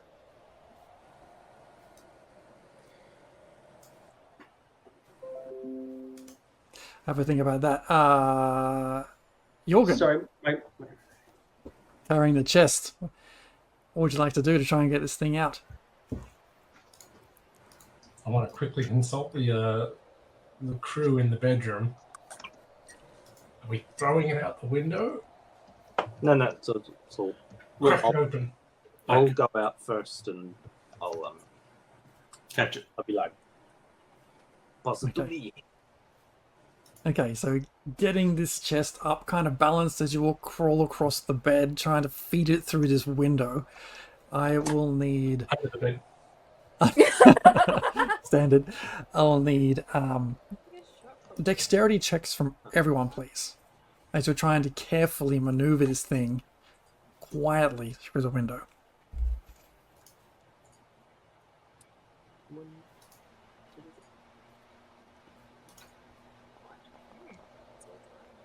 Hey. 12. 17. And Jorgen? No, Jorgen, sorry. Gregov? Sorry, what was this Dex one? check. Dex check. Stealth or just Dex? Dex. Dex. Yeah. It's another shit one. It is 10. West Rogue. Well, like, you managed to get the chest out through the window. It's a pretty snug fit, so you're bumping the edges of the window frame a little bit here and there, but you managed to get it out just in time. Or not just in time, you managed to get it out. Greykov getting through the window first, and the other two of you following at your leisure. Cool. Dan has gone off cam. I will I'll send the kitty out. Once the kitty goes out, I will switch back in. I will close the window, then switch back into a fly. Okay. Do we suggest removing the chair? Do I need to? Yes. Chairs are evil, so you should definitely do that. I'll before I turn into a fly, I'll remove the chest and put the door back how it was. Okay. Alright, the door is now sitting however it was. The chair back in front of the dresser. You're off you go. You're back to being a fly again. Back to being a fly again. And I go back to back and check on Dan and buzz around behind Dan's head for a second to kind of give him an indication.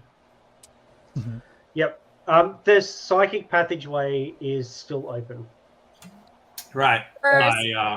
I land on the wall, and I say nothing and just watch the situation continue. Damn, they're still doing something. Sly, you may have to sleep with this man. What? No. What? No. I really don't. I really don't think I have to do this. Is please no. Just take off with the team. I really do not want to have to sleep with this person because. No. Make up an excuse. The team are making a getaway. Okay. Why don't you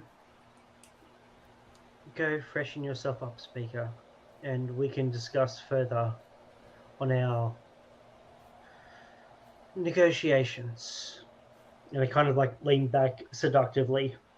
He stands up after the interaction you guys just had, taps his nose for a second, gives you a little point, and heads off through the door.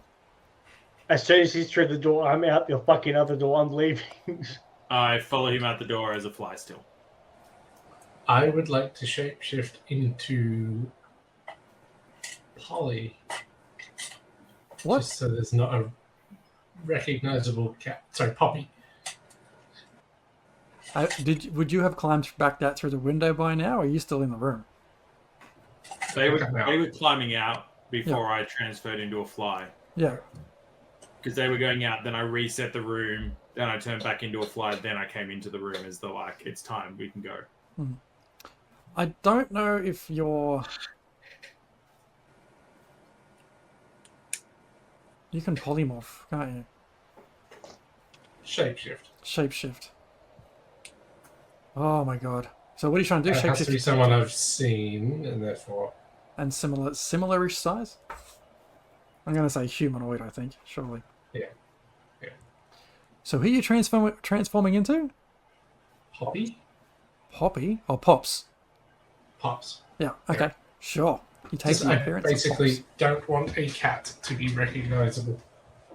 Okay. No dramas.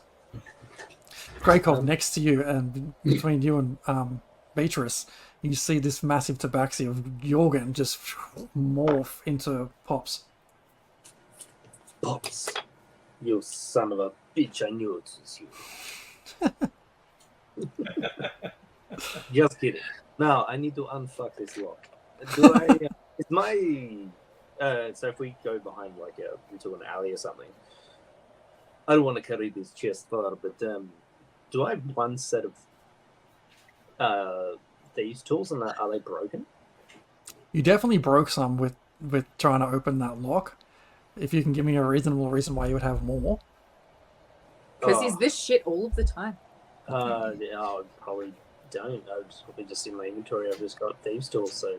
Hey, DM, just quickly, if you go on YouTube and watch the lock breakers YouTube channels, most of the time, most locks can be undone by hitting them with something heavy.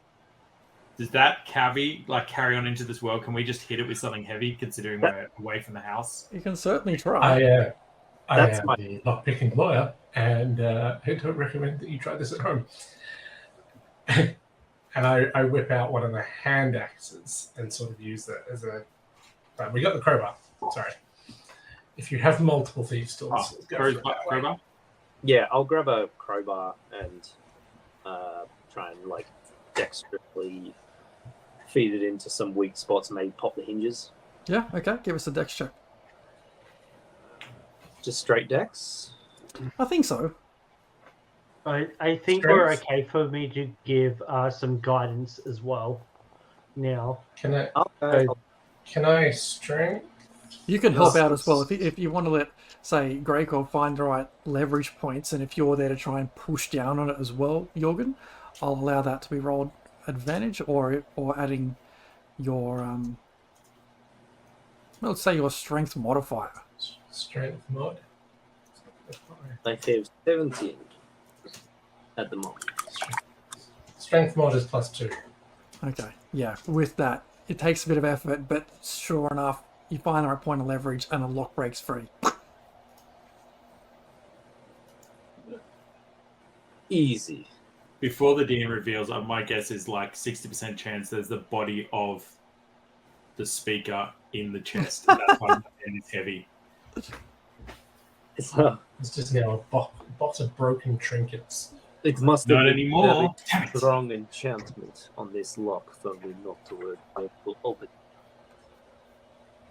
So, shit, that's another thing I had. My It's his enhanced ability is deceased- gone now as well, Gregov.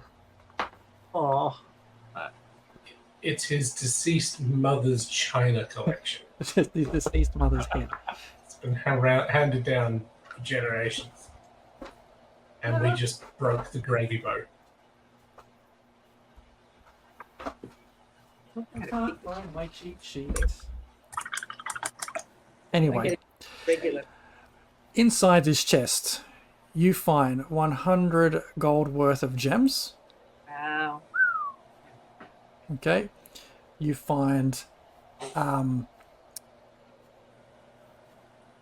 what is it? I don't know how to describe it. Let me send you a small couple of entries after this because I can't find my my little reference sheet here, which gives me all this good detail of what this is.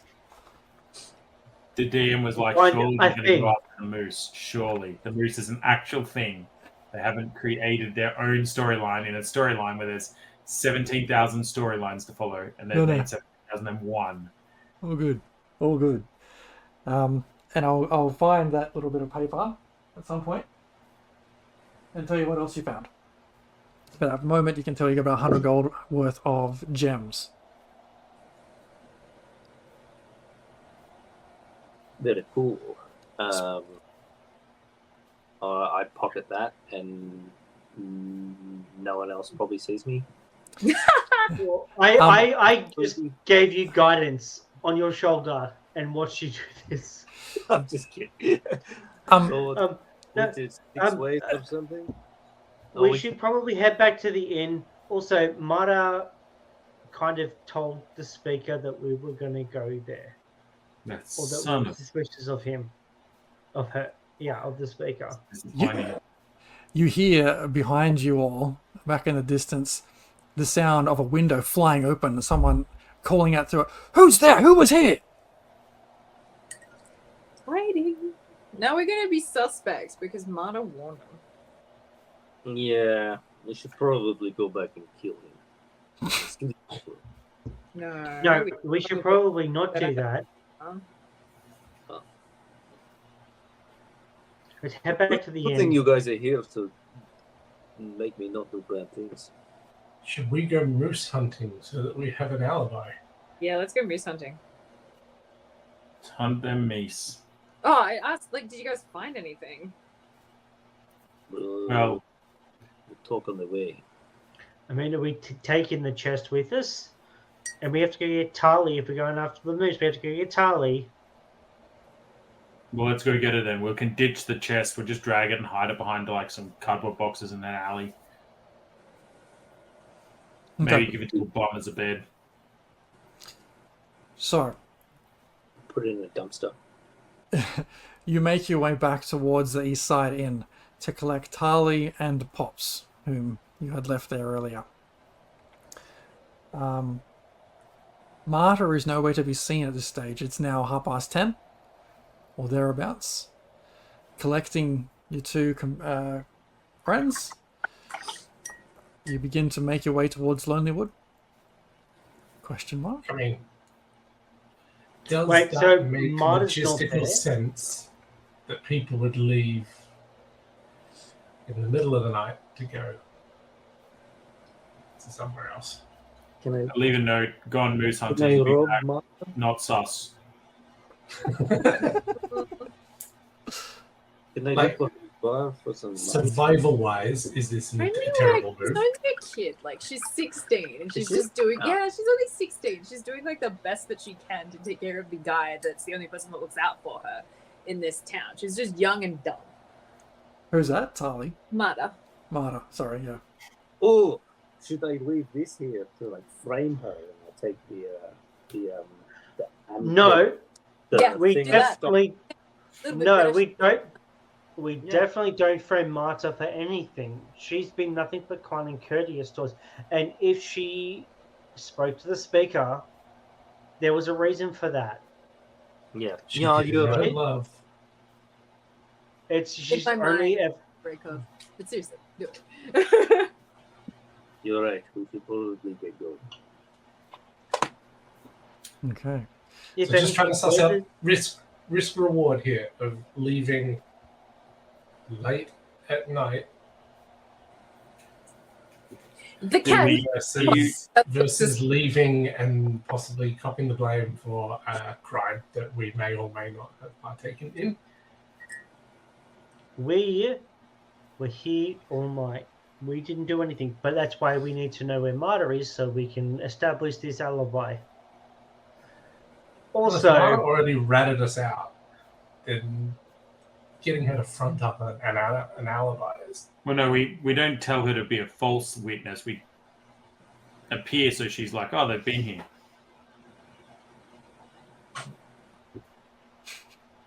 Why don't you just ask Pops where she went? Like, how long has she not been in here for?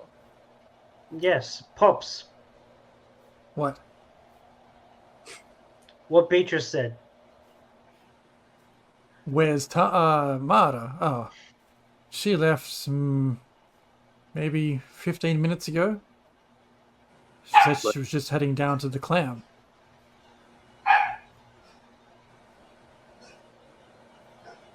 Was that all? That was the tavern. Pack your things. We may need to leave quickly. Fuck, I travel light, Sly. Let's go. Are we going down to the clam to check with Marta, or are we just going to go? Well, we're not coming back here anyway, so let's just leave. It would just leave. All right. It's gonna look suspicious either way. And I'm okay to come with you all? Have I done the things? Have I proven myself? Like, do you want me to come with you? It's been like a day. You can come. Still don't I trust mean- you. I am still here, so the bar is not very high. That is true. Pops is here. Yeah, the bar is definitely not very high either. Say the You same can for punch yourself. like it's fine. I fucking will. As you all gather your belongings and Tali gets her shit together, you leave the front door of the East Side Inn. This freezing half corpse of this creature you basically decapitated still sitting by the door. Leaving it. Leaving it. And you make your way west. Can I, before we go, I'm going to stealth and I'm going to hide. Fucking Jesus. Hide Nothing. very stealthily. What were you trying to hide? The amulet thing that I stole, the like the little Grandmother. the grandmother, great grandma, Yeah. grams. Just Eileen. leave it like on a shelf at the bar, like high up, so it's like kind of in sight, but you kind of miss it. So like someone, a patron at the bar, would like might spot it. This is at the inn, right? Yeah. Yeah. Okay. You've managed to find a high enough sort of out of the way spot that you can find, but it's not kind of like hidden. And as you all leave the I would also like to leave a letter for Marta, because Marta's been nice to hasn't judged her at all. Has been nothing but warm and welcoming and helpful. What do I have in my inventory? Just thank her for everything, and literally the letter will just be like, dear Marta, thank you for everything, blah, blah, blah. I hope that whatever you have perceived of this group, you don't think the worst of them, and give them the chance, if they ever come back, to explain themselves. Okay. Because they are bad people. Are or aren't? Aren't. Aren't. Okay, just clarifying. Are not. Where do you put that lettuce? Put it on the table for her? I am the last one out, so you don't. No. I just see you put the letter down and I unwrap it and add from the fisters and fist you later and then wrap it back up. No, I will put it like in the till. If there is a till. Okay, you leave it basically on her desk somewhere. Mm. Okay, Torvin goes to sign it. As you all kind of leave, Last Out closes the door a little bit quickly, and you just hear this clink, clink, clink, as probably that trinket that you just put up on a shelf just hit the ground. Onward to Lonelywood, yes? Yeah. Yes. As we're walking. Yeah, I know, but it was only because, like, I think. You're a complicated lady. Yeah, I know. I get vengeful sometimes when, like. Sorry, Torvin, what are you saying? As we're walking, I not secretively, but I just pull up next to B, and I produce the. Firstly, I tell her about the 4 letters that I read, and the observation that they're all about money. And just have a discussion with her about that. Yeah, I mean, it's very interesting. The 4 letters on his desk, all the things very important to him, all monetary reward. Seemed odd for someone who's literally got a gem mine that they need to go, picking up the scraps of other towns. Is there any notes on them? Like handwritten notes or comments or anything? DM, did I notice any extra handwritten notes? They were all handwritten, but there was no extra really significant wordage on them. Okay. No, I mean, it didn't look like it. I mean, it was a fly. Maybe there was a chance of something I didn't see, but didn't look anything particular. Did you find like a journal or anything? Yeah, that's the other thing I found. And I produced the second set of books. There was... I saw this when I was a fly. I was just flying around being a pest, and I noticed it hidden. It was impossible to see if I wasn't a fly and able to get back there. I would never have noticed it. And it looks like it's a second set of books. And I explain about how I memorized 1 or 2 lines that were different in the normal charter to this cooked set of books. Can I make an intelligence check on that? See if I can discern what that difference might mean. Mm-hmm. Not gonna lie, took the book to the intelligent person because I'm not that. My intelligence could be better. Oh, it's not terrible. That's a glorious 19 for an intelligence check. Having a look through this, it looks like it's like any gem, I guess, collection of significance has been just slightly reduced, just by a couple of %. Yeah. Before the final count going through to wherever it would normally go. It's like you get the sense he's just skimming just enough off the top to not be noticed, but he's keeping track of everything. But you'd only do that. Like, his residence doesn't scream exorbitant wealth. So where is it going? Indeed. How much business goes through Artist Tavern? How much business goes through their town at all? You, George? Yeah. I don't know, just the party in general, I guess. The universe, Could it possibly Which be town? that he's skimming gems off the top? Say we give him the benefit of the doubt for just a hot second and go, is he skimming gems off the top of the pile to float the town that's failing? DM, with Sly being up here for a while, how much would she be aware of this? Of the skimming exercise, this whole thing? Of the floating of a town. And how long this could have been going on. You've Of got the floating of a town? in like I don't follow. Sorry, give it to me in layman's terms. That's illegal. No. So as Beatrice just said, like speaker was using the gems to help float up this other town. How long, during her travels, would she become aware of this, or become aware of something hinky going on between the two towns? I think she would have had to been here for quite a while to try and get a feeling for that. Okay. Yeah, I don't think she would have been here long enough to understand it. It's just a hypothesis because you guys didn't seem to find anything else, did you? No, not Is it- really. I Because found otherwise- that he's a very terrible kisser. Uh-huh. Yeah, that's What the else did face you get? I pulled. What was Look, in to that be chest? honest, the house was pretty empty. It was pretty bare. Wasn't a lot in there. There was a few trinkets that we pulled and some mystery object that the DM's going to tell us about later, but obviously wasn't that important. So, yeah, it was a pretty bare operation and didn't seem to be signs that he was hiding wealth. You know, Well, going somewhere. I mean, let's be honest. Maybe it's just a crap gem mine. Maybe we're putting too much effort into this.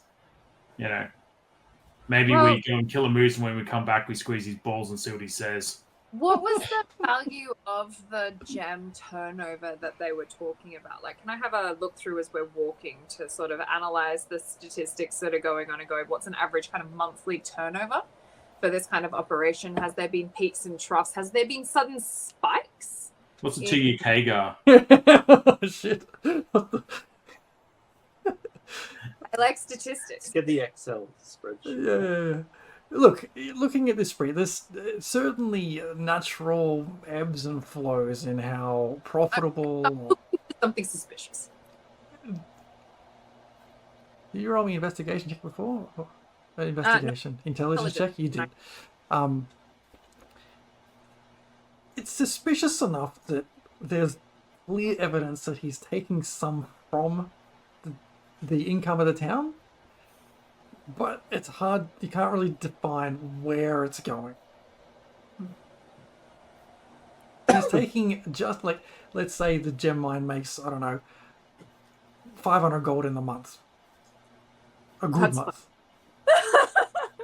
Just to give you numbers, he might take like 7 of that. So he's taking just a bit off every take.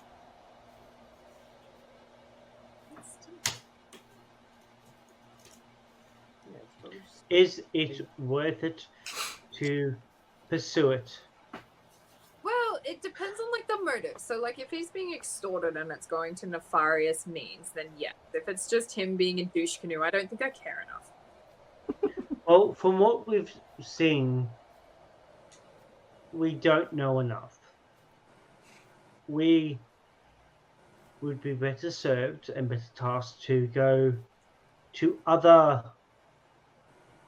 towns and pursue other things. And if we come across something that ties into this, that explains the whole picture, considering we can't get it from him. No, I don't think staying here is the choice that we should be making. It's No, just the just- not knowing bothers me. Just maybe just keep it in the back of your mind. Indeed. I mean, this isn't a main quest, it's a side quest.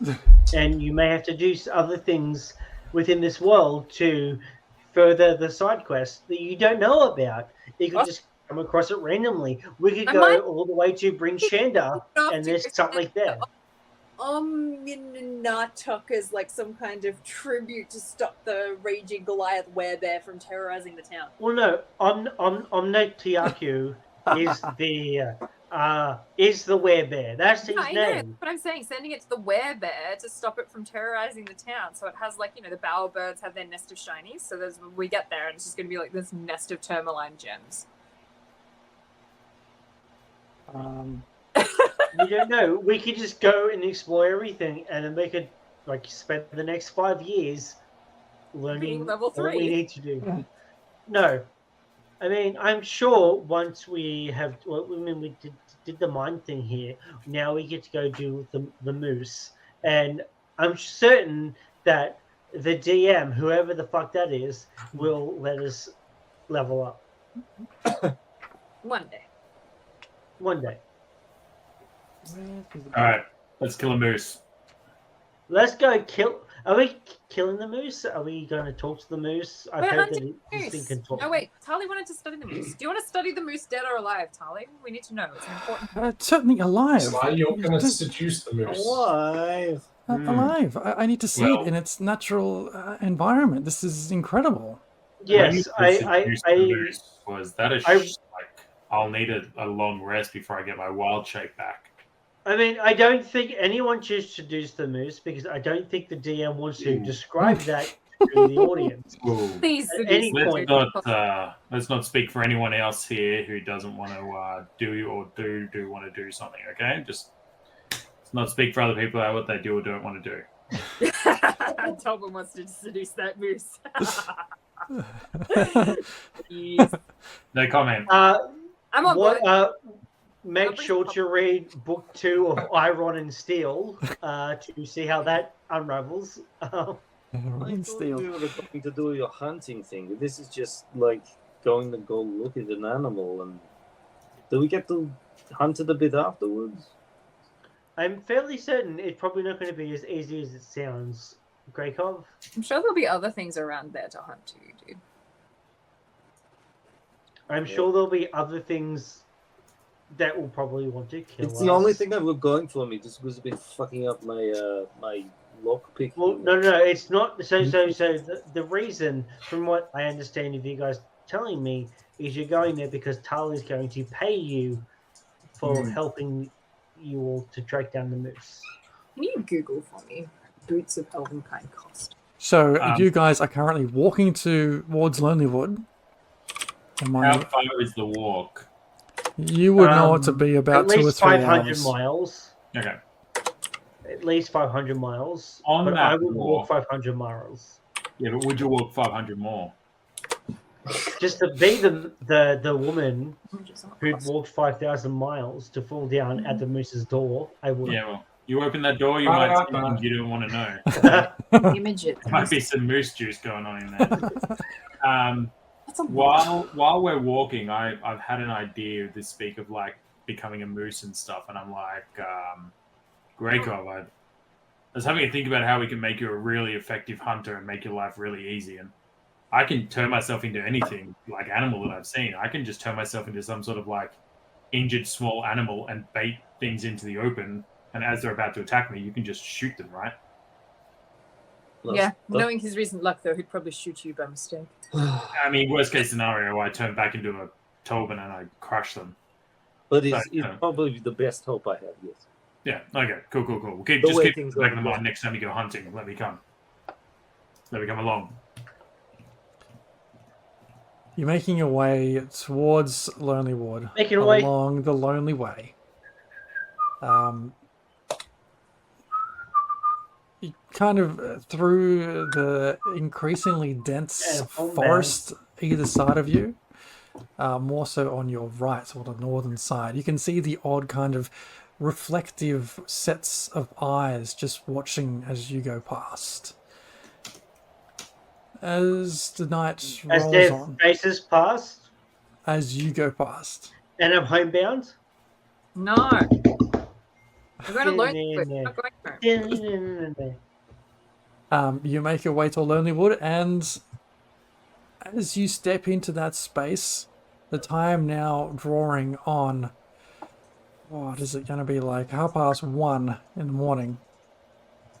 We will pick up that next session. Should we have a little bit of a rest and have a go through that pile of goodies that you pulled from the speaker's home, Greykov? Oh yeah, the gems. Like I don't know if you can like evenly distribute the gems so that it's nice and neat, like 20 gold pieces each. But you know, it's they are all here. I definitely held them for everyone. Mm-hmm. Those 90 gold pieces. 70 gold pieces, guys. Difficult to share 80 gold pieces all around with 3 people. All right. So look, we'll pick up that again next week as you kind of step into the village of Lonelywood. But right now, let's get some giveaway happening, yeah? Woo! Last chance to enter anyone in the chat who has not yet entered. I'm about to close entries. Do it. Give it away. Give it away now. Give it away. Give it away. Give it away now. 1, 2, 3, 4. Picking a winner. Here we go. Drum roll. The winner is Kronos. Hey! Well done, mate. Thanks for being a legend. Sticking with us. We'll get in touch with you through Discord, and I think I've got some details from you already. But we'll make sure we get this pre-order ready for you for Vecna. Should be good. But with that, folks, we'll see you again next week, I think, as we enter Lonelywood. 23 sessions. Moose. How have done with myself to stick around this long, to be frank? It's not that long. It's been a week. Yeah, but a week with us. Yeah, some shit's You going make down. Had a When you lot of start saying different wanted characters to posters. hang out with. Meets a new friend every 3 days with Dan. You're going to start seeing wanted posters all over 5 Town. Yeah, Have you seen this party? notoriety. Keep it diverse. It's a thing. Yeah, in GTA terms, we've got like 2 stars. Yeah. So sorry. All right, folks, we'll leave it there. We'll see you all again next week. Bye. Forward to it. Cheers. Bye. Bye.